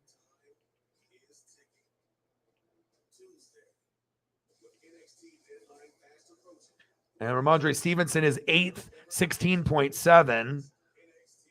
And his last 4 have been 21, 16, 14, 20. But check this out. Ramondre Stevenson has been getting, this is his numbers, 20, 13, 20, 25, 24, 21, 16, 14, 20. So I'm not sure if I give up Stevenson there. He's averaging about 20 points. He's averaging 19. His 19 is going to be his projected, but I mean, his numbers are amazing. And then Godwin has been very consistent too.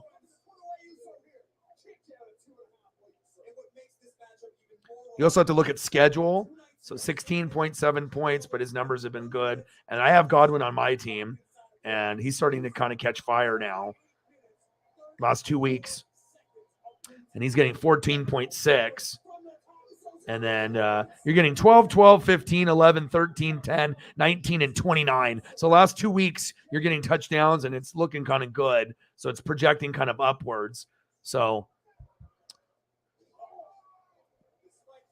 CMC for Ramondre and Godwin. What's your record as well? Let me know what your record is. So that way, are you trying to get to the championship? Are you in the playoff hunt? Are you not? Let me see. You got Herbert, Jonathan Taylor, Ramondre, Jay Jetta, AJ Brown, Hawkinson, Keenan, Kenneth Walker. You have Walker, so you can do Herbert, JT, Ramondre, and you can do Kenneth Walker at your flex. You can do Jay Jetta and AJ Brown, or Jay Jetta and Godwin, and then Freiermuth, Pierce, and Rashad. So you got a lot of pieces. You got a lot of running backs there. So you can do like Ramondre and Kenneth Walker. You don't have to use Jonathan Taylor if he's been struggling. And then if you give up Godwin, you already have Jetta and AJ Brown.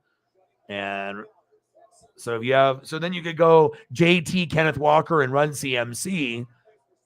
So you can go that route.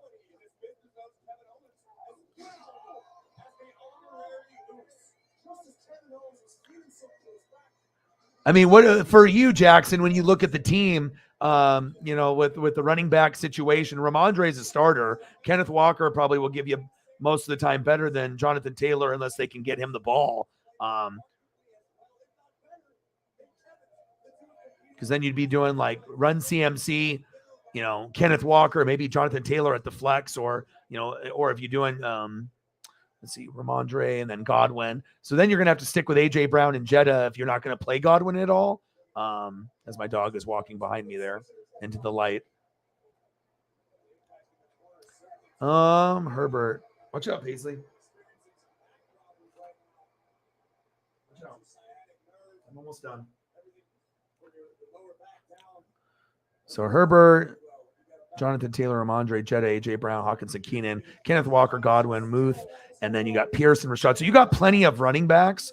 So, you have a lot of guys that you could plug in. I mean, you got Kenneth Walker and JT as your top, but if you can trade Ramondre and then get CMC, that could be big. And then you don't even need to use Ayuk, and they get Godwin, but you can still use Jetta and AJ Brown. So at that point, yeah, I mean, you could take it if you want to go that route because you already have Pierce and Rashad, and you got Kenneth Walker, and Jonathan Taylor. Yeah, I mean, you can trade if you want to have it a little sexier on paper. Yeah, you can do that trade, and you probably won't use Ayuk unless AJ Brown gets hurt, right? You can throw him in, but you'll use Jetta and AJ Brown, and then use 3 running backs: JT, Ramondre, Walker. Then you can do JT, Kenneth Walker, and run CMC. And run CMC ceiling is going to be probably just as high as Ramondre's. And then Godwin's probably the better player than Ayuk, but Ayuk is still getting some points. So, yeah, you can do that because you also have Pierce and Rashad. You got plenty of running backs. So, yeah,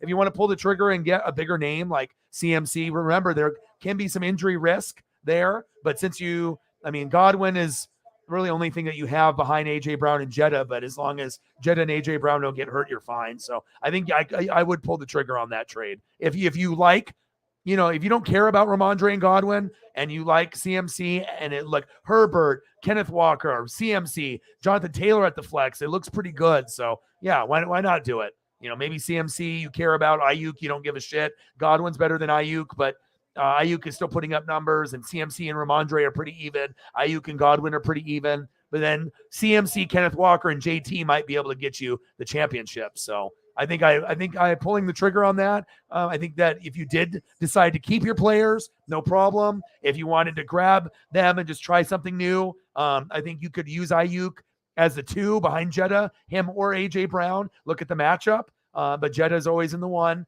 And then you can, also you have Keenan Allen. So if he's healthy, that could be an option. So yeah, fuck it. Do the trade.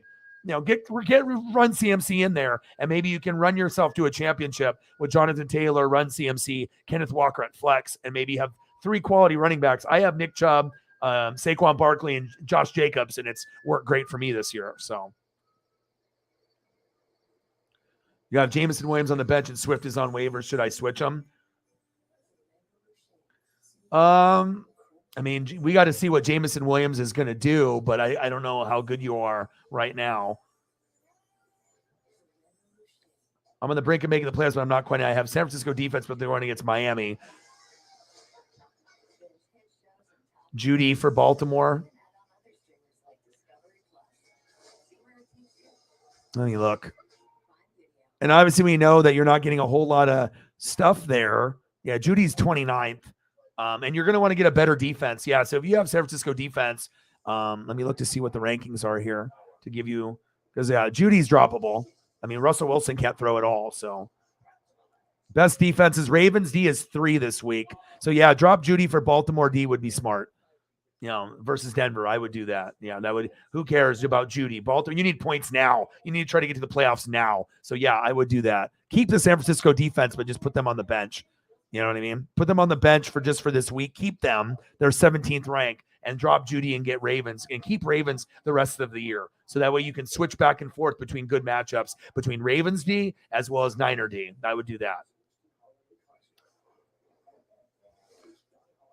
And if you can get Swift, yeah, if you get Jameson Williams, we don't know what kind of player he's going to be. Swift is more of a guaranteed point kind of guy. So, yeah, if you can get Swift, awesome. But if you don't get him and you keep Jameson, then you're fine. It's not, I'm not sure how high you are on priority to even get Swift. You might try to get him and not even get him anyways, but Swift is the better piece. We just don't know how good Jameson Williams is going to be. Is he going to get 4 points or is he going to get 14? No one knows now after you come off an injury. So, yeah. And you just got to look, Ravens is number 3 ranked this week. And they are a top 10 defense. So if you can have 2 top 10 defenses, I have Cowboys and Bills. So that's why you want to make sure you flip flop back and forth. So, hey, bro, should I play San Francisco D this week? No, I would keep the San Francisco defense on the bench. And then I would try to pick up Seattle or the Bucks. Yeah. Seattle's going against the third string. They're number 6 rank, and Buccaneers are number 8th rank against New Orleans. So yes, I would try to drop one of your other extra wide receivers, just like Cade with like Jerry Jeudy, and try to get points now with Seattle or the Buccaneers. Yes, I would try to do that. Seattle's ranked 6th against a third string, if you like that matchup, or if you want to go Buccaneers against Nolans, they're the 8th ranked team. So as far as this week. So you can go either one of those is probably a better option. I mean, it isn't possible that San Francisco D gets 10 points on Miami and they fuck them up and they win and they get 10 to 15 points and a couple pick sixes, of course. But just based off the threat of Tua, when you can go Seahawks against a third stringer or Buccaneers against like a Andy Dalton, it kind of makes you have a better chance getting to 10, instead of like sticking with like a team that might get like 2 points against Miami or a 0 or a negative. So that's my opinion. Yeah, always try to have multiple defenses, 2 or 3 defenses the whole year. You definitely want to be able to switch through them. There's no point of having 7 wide receivers if you're never going to use the 7th one. It's always better to have that second defense, second kicker, second tight end than have that 6th or 7th running back or 6th or 7th wide receiver. Look to see what's important right now. That's what I would recommend. So. And I'm sitting at 11-1 right now. So, I mean, I'm sitting pretty with what I got. Herbert, Chubb, Barkley, Jefferson, Godwin, Andrews, Josh Jacobs, Cowboys D, Jason Myers. And then on the bench, Bills, D-Hop, Geno, Justin Fields, Latavius Murray, Gerald Everett to back up Mark Andrews and Odell Beckham Jr. So, yeah, but San Francisco D is a 17th rank. So even though their defense is top 10, yeah, definitely trying to grab Seattle or the Bucks would be smarter. It gives you a better chance to get to 8 or 10 points than the Niners do. Niners could still do it, but they would have to play one of the best games of the season, and they could beat Miami. They're both playoff teams. So you just don't know what's going to happen. And they are at home. So it isn't at Miami. They are at home. So the Niners defense could overachieve, but the smart thing would to be able to get another defense that would be better for you. Like Cade has an opportunity to get maybe Baltimore, and that's number 3 behind Cowboys and Bills. That's just smarter. So Russell Wilson can't throw. We know that.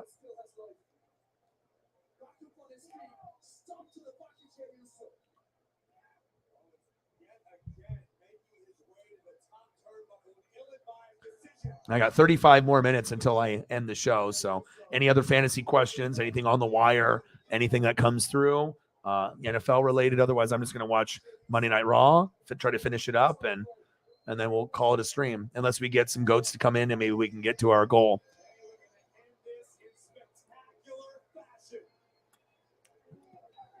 We got Jey Uso and Kevin Owens from Monday Night Raw.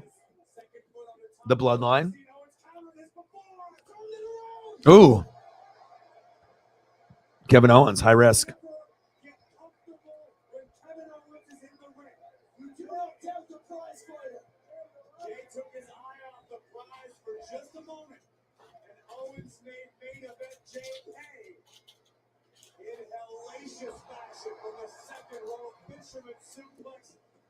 Owens trying to will himself into a cover. Kevin Owens is emptying the time. Breaking news here on Raw. Next week, the Usos will put their undisputed tag team title on the line against the lives of Matt Riddle. Don't look now, Jey Uso, because Jey absolutely cannot relax. Oh, Kevin Owens from the top rope, frog splash. Ooh, he landed it. 2. All right, 33 minutes to go.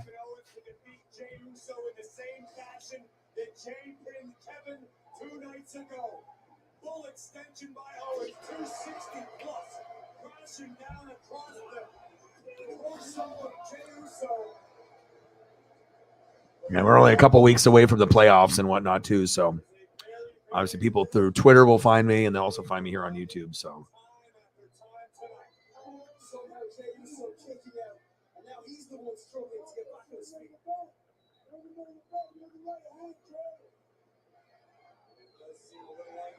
But it is the reality in which we live. Sami Zayn shouting encouragement to main event Jey.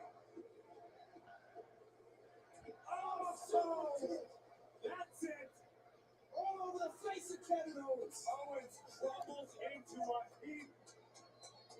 Jay unable to execute a cover, understandably so in this moment.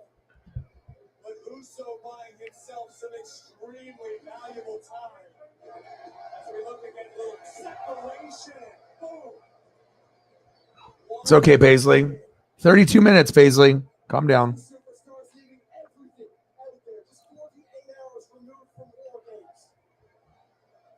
All right, I'm going to start putting up some food because usually I like to kind of finish everything off with food. So Kevin Owens gets some payback tonight. Oh, another super kick.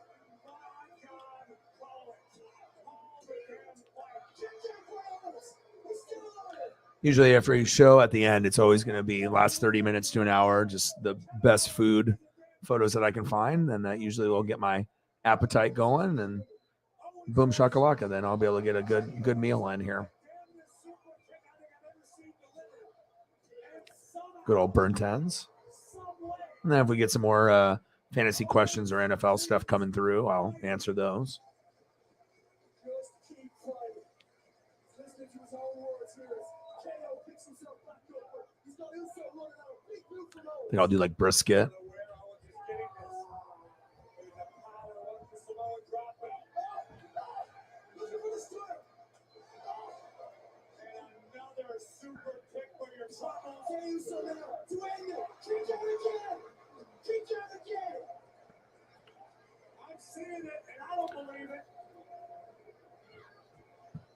Yeah, she's just chilling out there. She got kicked out of the bedroom. She gets bitey. So I'm just throwing up pictures of food here for the last 30 minutes. See if anyone shows up, and I'll answer fantasy questions. We'll see if we get some donos, and then we'll go from there. And then I'll end the stream, and we'll be back tomorrow. And we'll go around 6 or 7 o'clock tomorrow. And you got any suggestions for food, Jameson, just type them in, and I'll throw those up. And just grind it out, and we'll look at food for the last 30 minutes. So I'm kind of doing barbecue right now. Ribs and things of that nature, and burnt ends and brisket and stuff. But I can always switch it to breakfast food or something.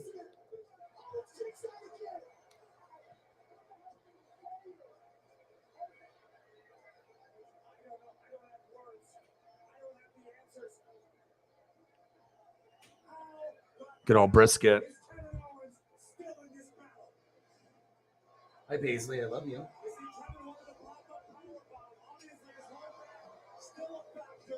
Jay delivers another super kick, and yet again, Kevin survives. All of a sudden now, Jimmy Uso, kick to the face of G. Jay Uso across and Owens has no. Tries to make his way back inside the ring, and he's Solo Sikoa wants to have his say. And now Owens lying lifeless as Jimmy Uso looks to splash. Owens evades the danger. Stunner! Stunner! For the win! KO's got it!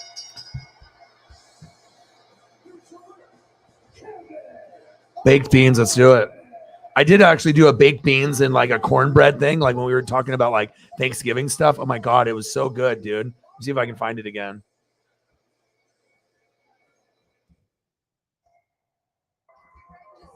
I've been kind of thinking about that too. Oh, I found it. Yes. This is awesome, man. It's got a huge skillet of the baked beans and then a smaller skillet with cornbread fresh. Oh my God. It's like one of the best photos on the internet as far as like those two things. It's incredible. All right, so I'm done with Raw, so let me delete that. And then I'll throw up a couple photos of the couple food options as Paisley's whining because she got kicked out. And then I'll try to get, let's see, maybe I can get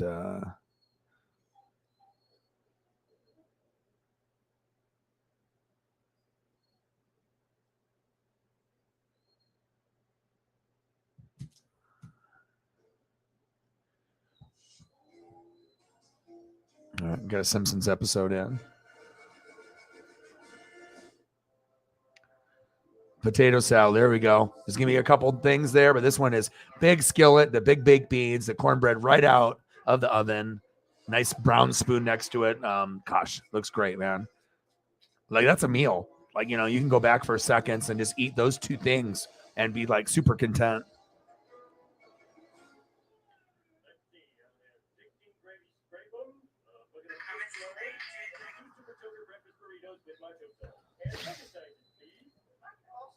Pulled pork, nice. Yes. I got a Frank and beans casserole in a pot. It's just like sausage and like beans and like a skillet pot type thing. Looks really good. What is it called? Frank and beans casserole. Ballpark style, like hot dogs with beef hot dogs, and then it's got like the beans in there. It's kind of like football food.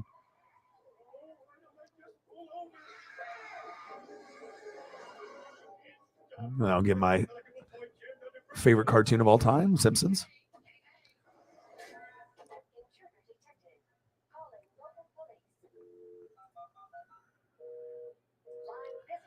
And I got another nice big one of baked beans I'll throw up for you. Skillet and the baked beans too. Oh yeah. I mean, especially if there's a good amount of cornbread, so you can actually have a good section of it and stuff. So it's like not just like a couple bites, where you can actually have, a nice few big pieces of it.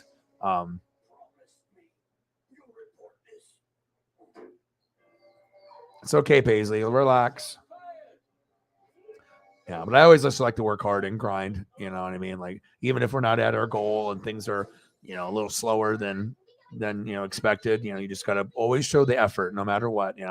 Could just end the stream after an hour or two, but you just always grind it out. You never know who will show up. We had Cyber show up right at the end, and we were at 25 and he got us to 100, and we got over 100 to hit the goal. So you just never know. All right, we got 26 minutes, and we'll keep doing the food that you planted there. And they tumbled to the heather, reaches to muscle. Baked beans with a hot dog recipe. This one's got like a big old piece of cornbread on top, and it got like little hot dogs and the baked bean underneath, chopped up underneath, and it actually looks really good. Beef frankfurters, and then the baked beans, and then the corn muffin mix with the red onions and the tomato sauce, and it looks very good. Looks very good.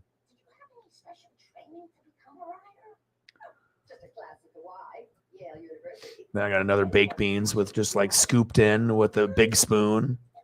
That looks really good.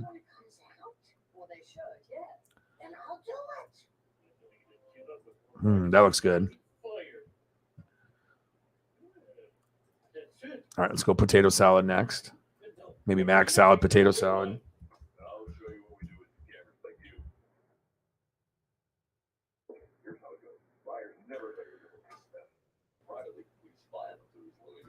You like potato salad or you like mac salad?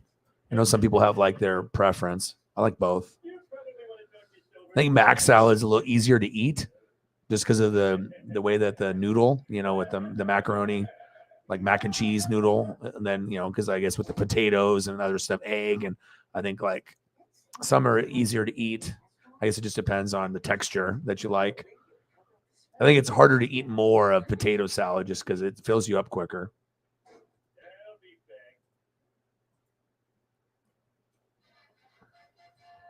Got a couple potato salad options here.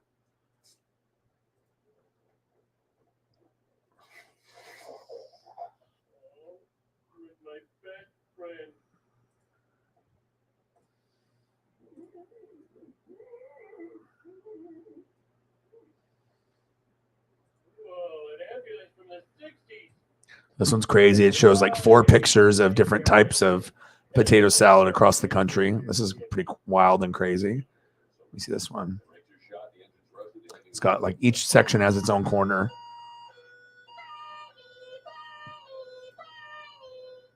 Oh, wow. All 4 look good. One's a little bit more like lime greeny and the top left, and the other one is more brown with this like kind of like the chives, and then traditional one that has like the skin on the back of the potatoes, and then the one that you would buy at the store, or like kind of like a Reese's. Yeah, me too. Goes good as a good side. It tastes really good. It's very good comfort food. It's like you can have potato chips, but sometimes having that on a side is better than potato chips. Like if you have that in a burger or Or if you're eating hot dogs and you have that on the side, it's kind of nice to have the potato salad or the mac salad to add to that hot dog or hamburger. Oh yeah.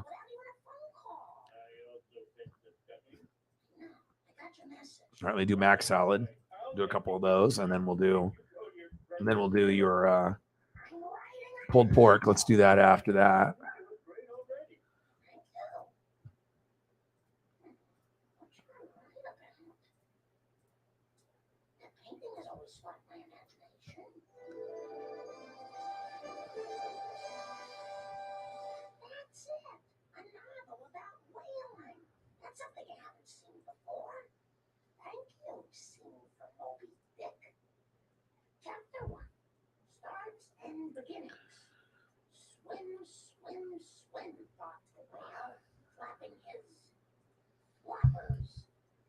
And some mac salad. Try to get a couple of good photos of some nice solid photos of that.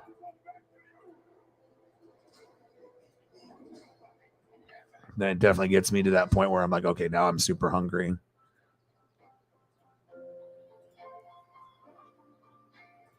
Anything going on with you? What's new with you? Anything new?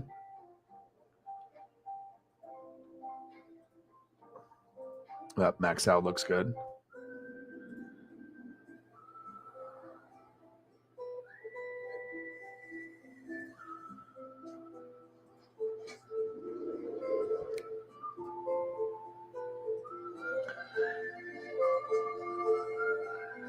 Yeah, I'd be down for a nice solid like homemade, pulled pork sandwich, or having some mac salad. That sounds excellent. Potato salad too. All right, we got 20 minutes to go, so we'll have a few other photos that we'll do. You can fire off a few other options for like meats and whatnot, and I'll do that. I'm going to go to your pulled pork now. That'll last at least 10 minutes probably. And then we'll have enough for like one or two more items after that, unless we get someone coming in, and then we'll go from there. Mattresses and bases are in stock for fast delivery. Or shop Sealy and get a king bed for the price of a queen or a queen for a twin. Plus, for 1 week only, get a free adjustable base with qualifying purchase of $6.99 or more. With our Love Your Mattress, got some pulled pork sandwiches. And 120 nights to sleep on it. Honey roasted pulled pork sub that just looks insane. It's like drizzling. Honey roasted pulled pork sub that's like open. There's no top bun. It's just like falling out. Looks awesome. This one's a ridiculous looking photo. This honey roasted pulled pork sub. It's just like there's no bun at the top. It's just like sauce coming off and then just all the meat. And it's just on the bottom bun. And it's just right there close up. So you can see everything like ingredient wise. This actually is one of the better photos I've pulled up in a while. Looks really good.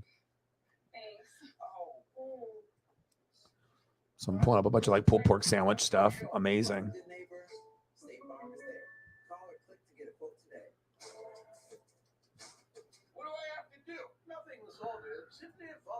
Oh man, I'm getting hungry now.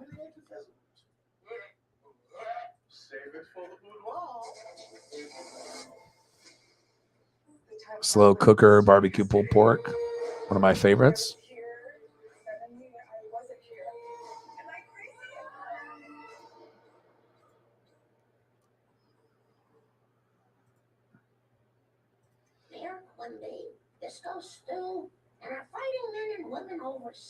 Homemade ones, though, they hit a little different. Like the restaurant ones are good, but this one I'm about to pull up is like a homemade one. And the homemade ones I like probably the best because I can make them. I just straight from the crock pot, boom, put it into the bun, make them a little bit maybe overstuffed where it's too much pulled pork is in there. But that's like ideal for me right there.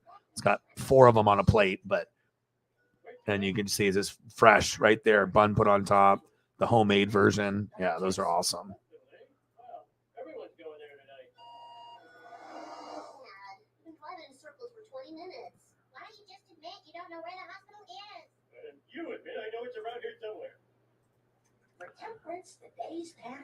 Hi, Paisley. I'm almost done. I got 20 minutes and we can hang out.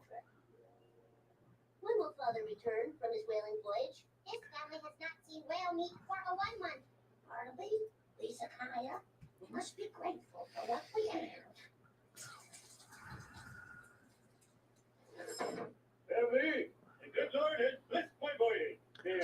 I found my Felix Hernandez bobblehead from like years ago. So I got it on my desk. I went through one of my boxes and I found my Ken Griffey Jr. statue figure that's based off the statue that they made of Griffey up front. It was like a stadium giveaway. So I got that, and I got my Edgar Martinez one now. So now they're right next to each other on the desk. And then I got my Randy Johnson, Dan Wilson bobblehead, the dual one. But then I also found the Felix Hernandez, and I had to display that. So I got that right here sitting right in front of me. So it's cool. Now I got 3 bobbleheads. I got a short Ken Griffey Jr., kind of like the push, and it swings figure, and then a couple of the statue figures and stuff. So yeah, life is good, man. Going through that box, found like my 1988 Michael Jordan starting lineup and just a lot of the older stuff. It was just neat to look at that. Found an Iron Man figure. Like there's all kinds of stuff that I haven't seen in a little bit. I'll probably go look at a box tonight, actually, after I eat some food and relax. I'll probably go and open up a box and just kind of see what's in there and enjoy the nostalgia of stuff from 20 years ago or older. So oh, your dog's sitting. Oh, nice. 11:30 to 12:03. Nice. Do you get along with the dog?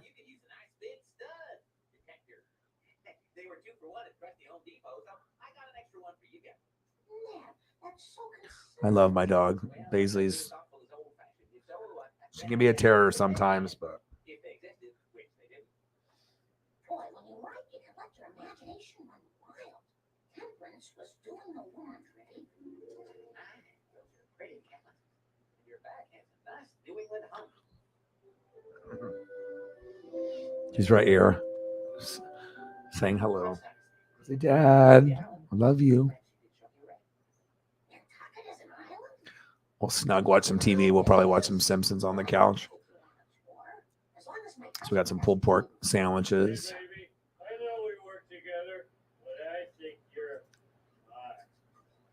Buffalo style pulled pork. This one looks good. I'll throw up all these pulled pork sandwiches up. I've never met a man like you. You listen to what I say. Your body has known the cleansing touch of soap. Prithee, tell me thou art not a sodomite. Nope, not even a Gomorrah.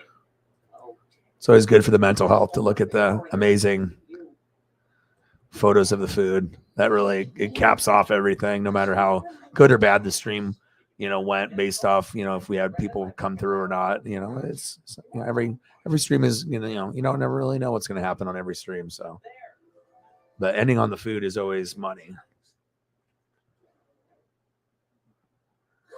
I'm finished, and it's so suggestive. Like they say, snuggling cells. Now, do I dare push print? Oh. Well, what do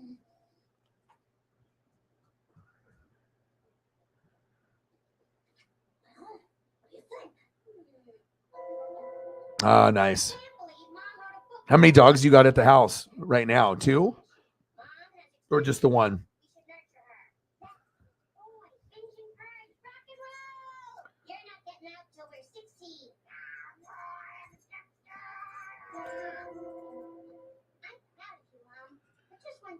Isn't your book a little hard on Dad? What do you mean? My book is set in whaling times. Captain Mordecai stared at the shop window full of powdered blowholes. Blowholes, he drooled. Sounds like Dad to me. Well, I guess that part is loosely based on your father. Maybe you should. I think I'm gonna go to like ribs or some other meat, and then we got like 12 minutes to go. So Garfield is retired. What kind of breed? What kind of dog is it? I think you probably told me before, but.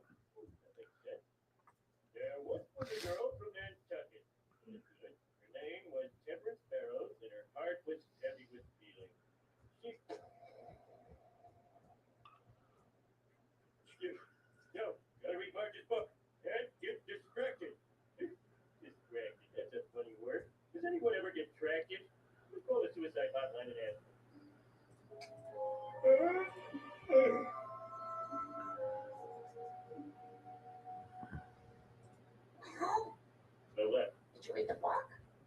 I got some brisket up here now. Probably do some ribs. Try to do a couple different meats here to end it off.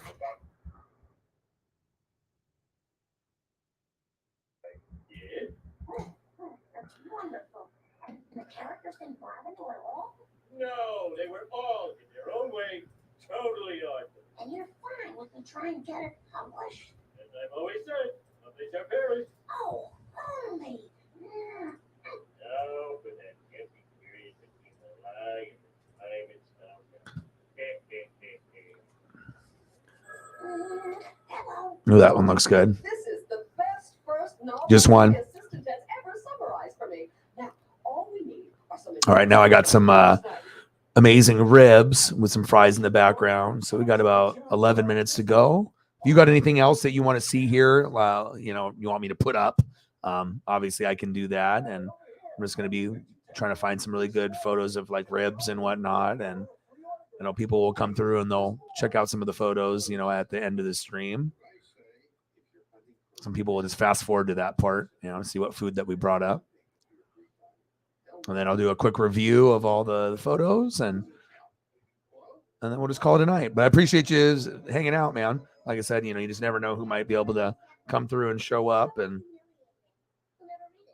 What if they make it into a movie? You'll never see it. What if they parody it on Mac TV?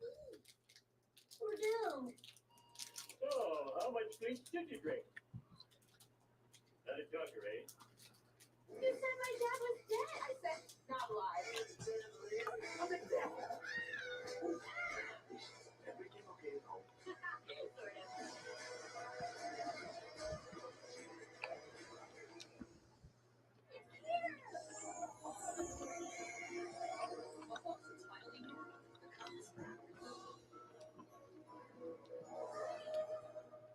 I got some brown sugar ribs, golden retriever, and lab mix. Oh, nice. Yeah, Paisley's I got about 10 more minutes and we'll hang out. She's waiting. Yeah, like I said, if you got any last minute, things, just type them in. You might as well. We got 10 minutes, so just let me know if you got anything that you want to see. If you want to see breakfast food, you want to see desserts, you want me to put up, whatever, you let me know.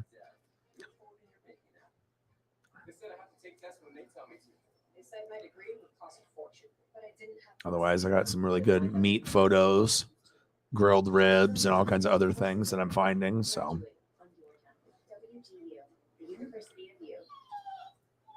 I know. Hi, baby. I'm right here. I'm almost done. Okay. No problem. All right, we got 9 minutes. It's okay, Paisley. I'm almost done. Just got to get some really good rib photos, delicious ribs on the screen so people can enjoy that later.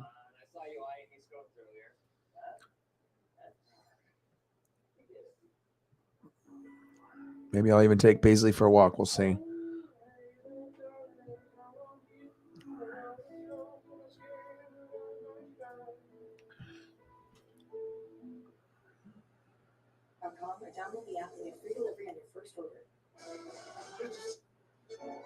Yeah, the rib ones I got are really good, so I got some wide variety. I haven't seen you in years. Oh, I've been very sick. If you ask me, this book sounds like Marge and Homer. No one asked you. Think about it. The book.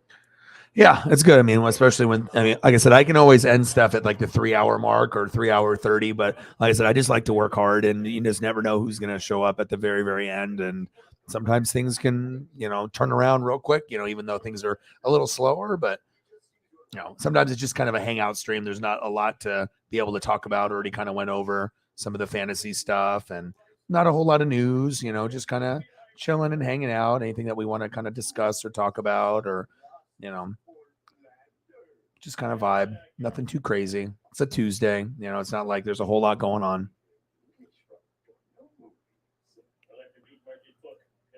I got another photo, another rib photo here. Probably pull up a couple more, and then once we hit to like the 5 minute mark, then at that point I can kind of just review the photos from the beginning. And then once we do that, then that should go through all the baby back ribs and all the other photos, and then should be able to end it at that point as I cycle through each photo for about 15 or 20, 30 seconds. So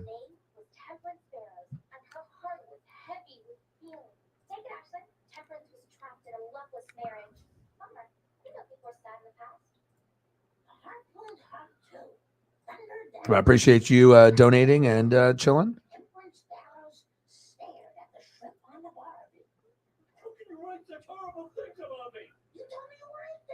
No, I've got 7 minutes. She's just walking around. She's good, man. Like I said, I just like to be able to be consistent with my times, and whether I do 3 hours, 3 hours and 30 minutes, or 4 hours, even if it's kind of slow for the last 30, it's okay. I'm just going to be watching a show anyways, and I can, So I got, let's see, 6 minutes to go right here. So I'm going to pull up maybe one more photo and then review all the photos, and then we'll call it a night once I go to all of them. So.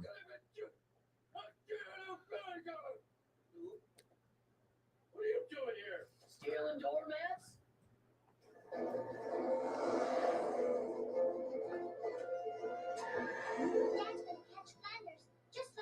All right, got another really good rib one. All right, so now I should be able to go from the very beginning here, and then we'll be able to cycle through everything. So. Put that heart bill down, Captain. You would kill the father of your next child, would you?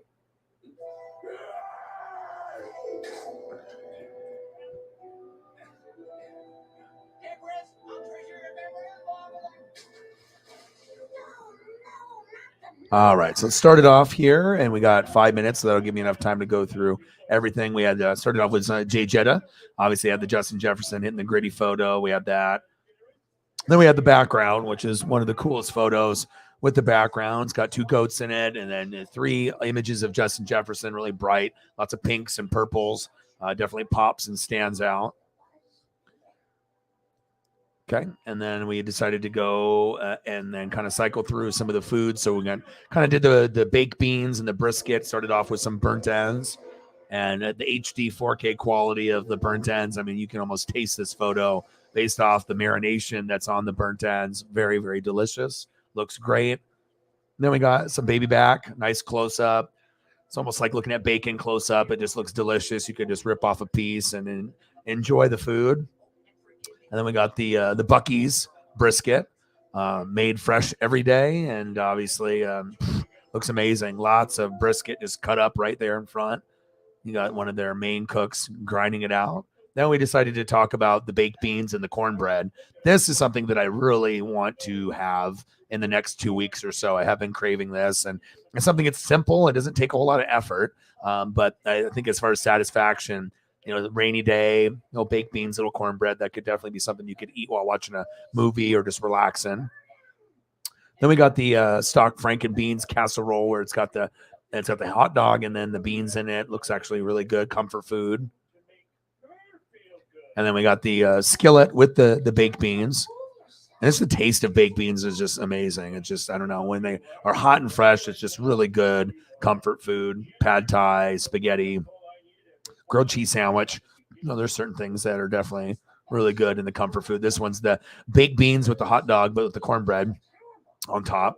Looks delicious. And then just a good amount of the baked beans. Then we went and did potato salad. So we had to go down that particular avenue, restaurant style, more homemade style. Then we got one that's got 4 different styles, with the lime green to the traditional with the skin in the back of the potatoes, and then the regular yellowish look. All of them look good.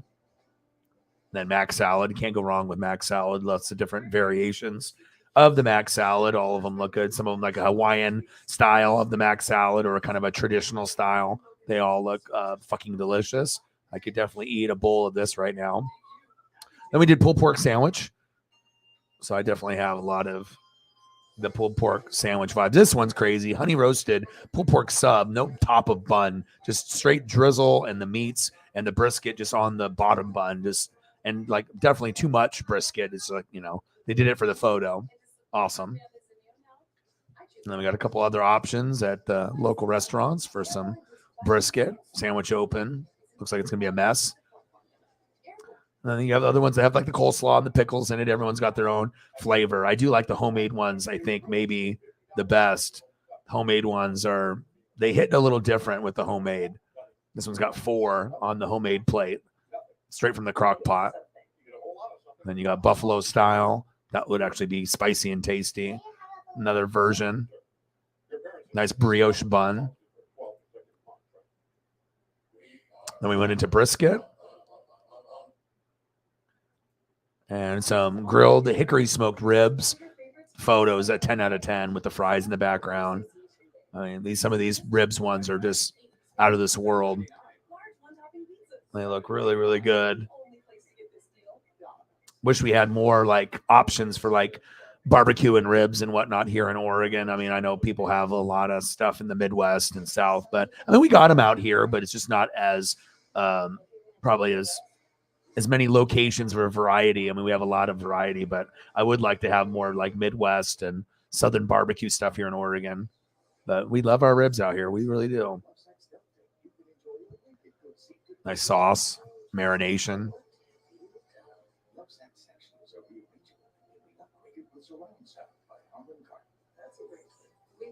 Another one just cut right there, ready to eat, just slabbed right on the plate. Strictly cut, fresh, ready to go.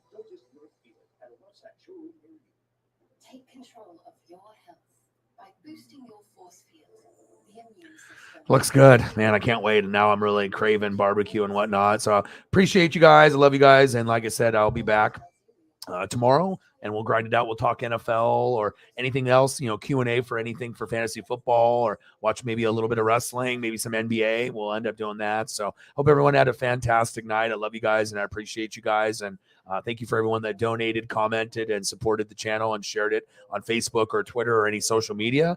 You guys are the best fans on planet Earth. And I got one question for you. Who talks sports like us? Your boy Ryan, Northwest Sports Fanatics, and I'm out, gang.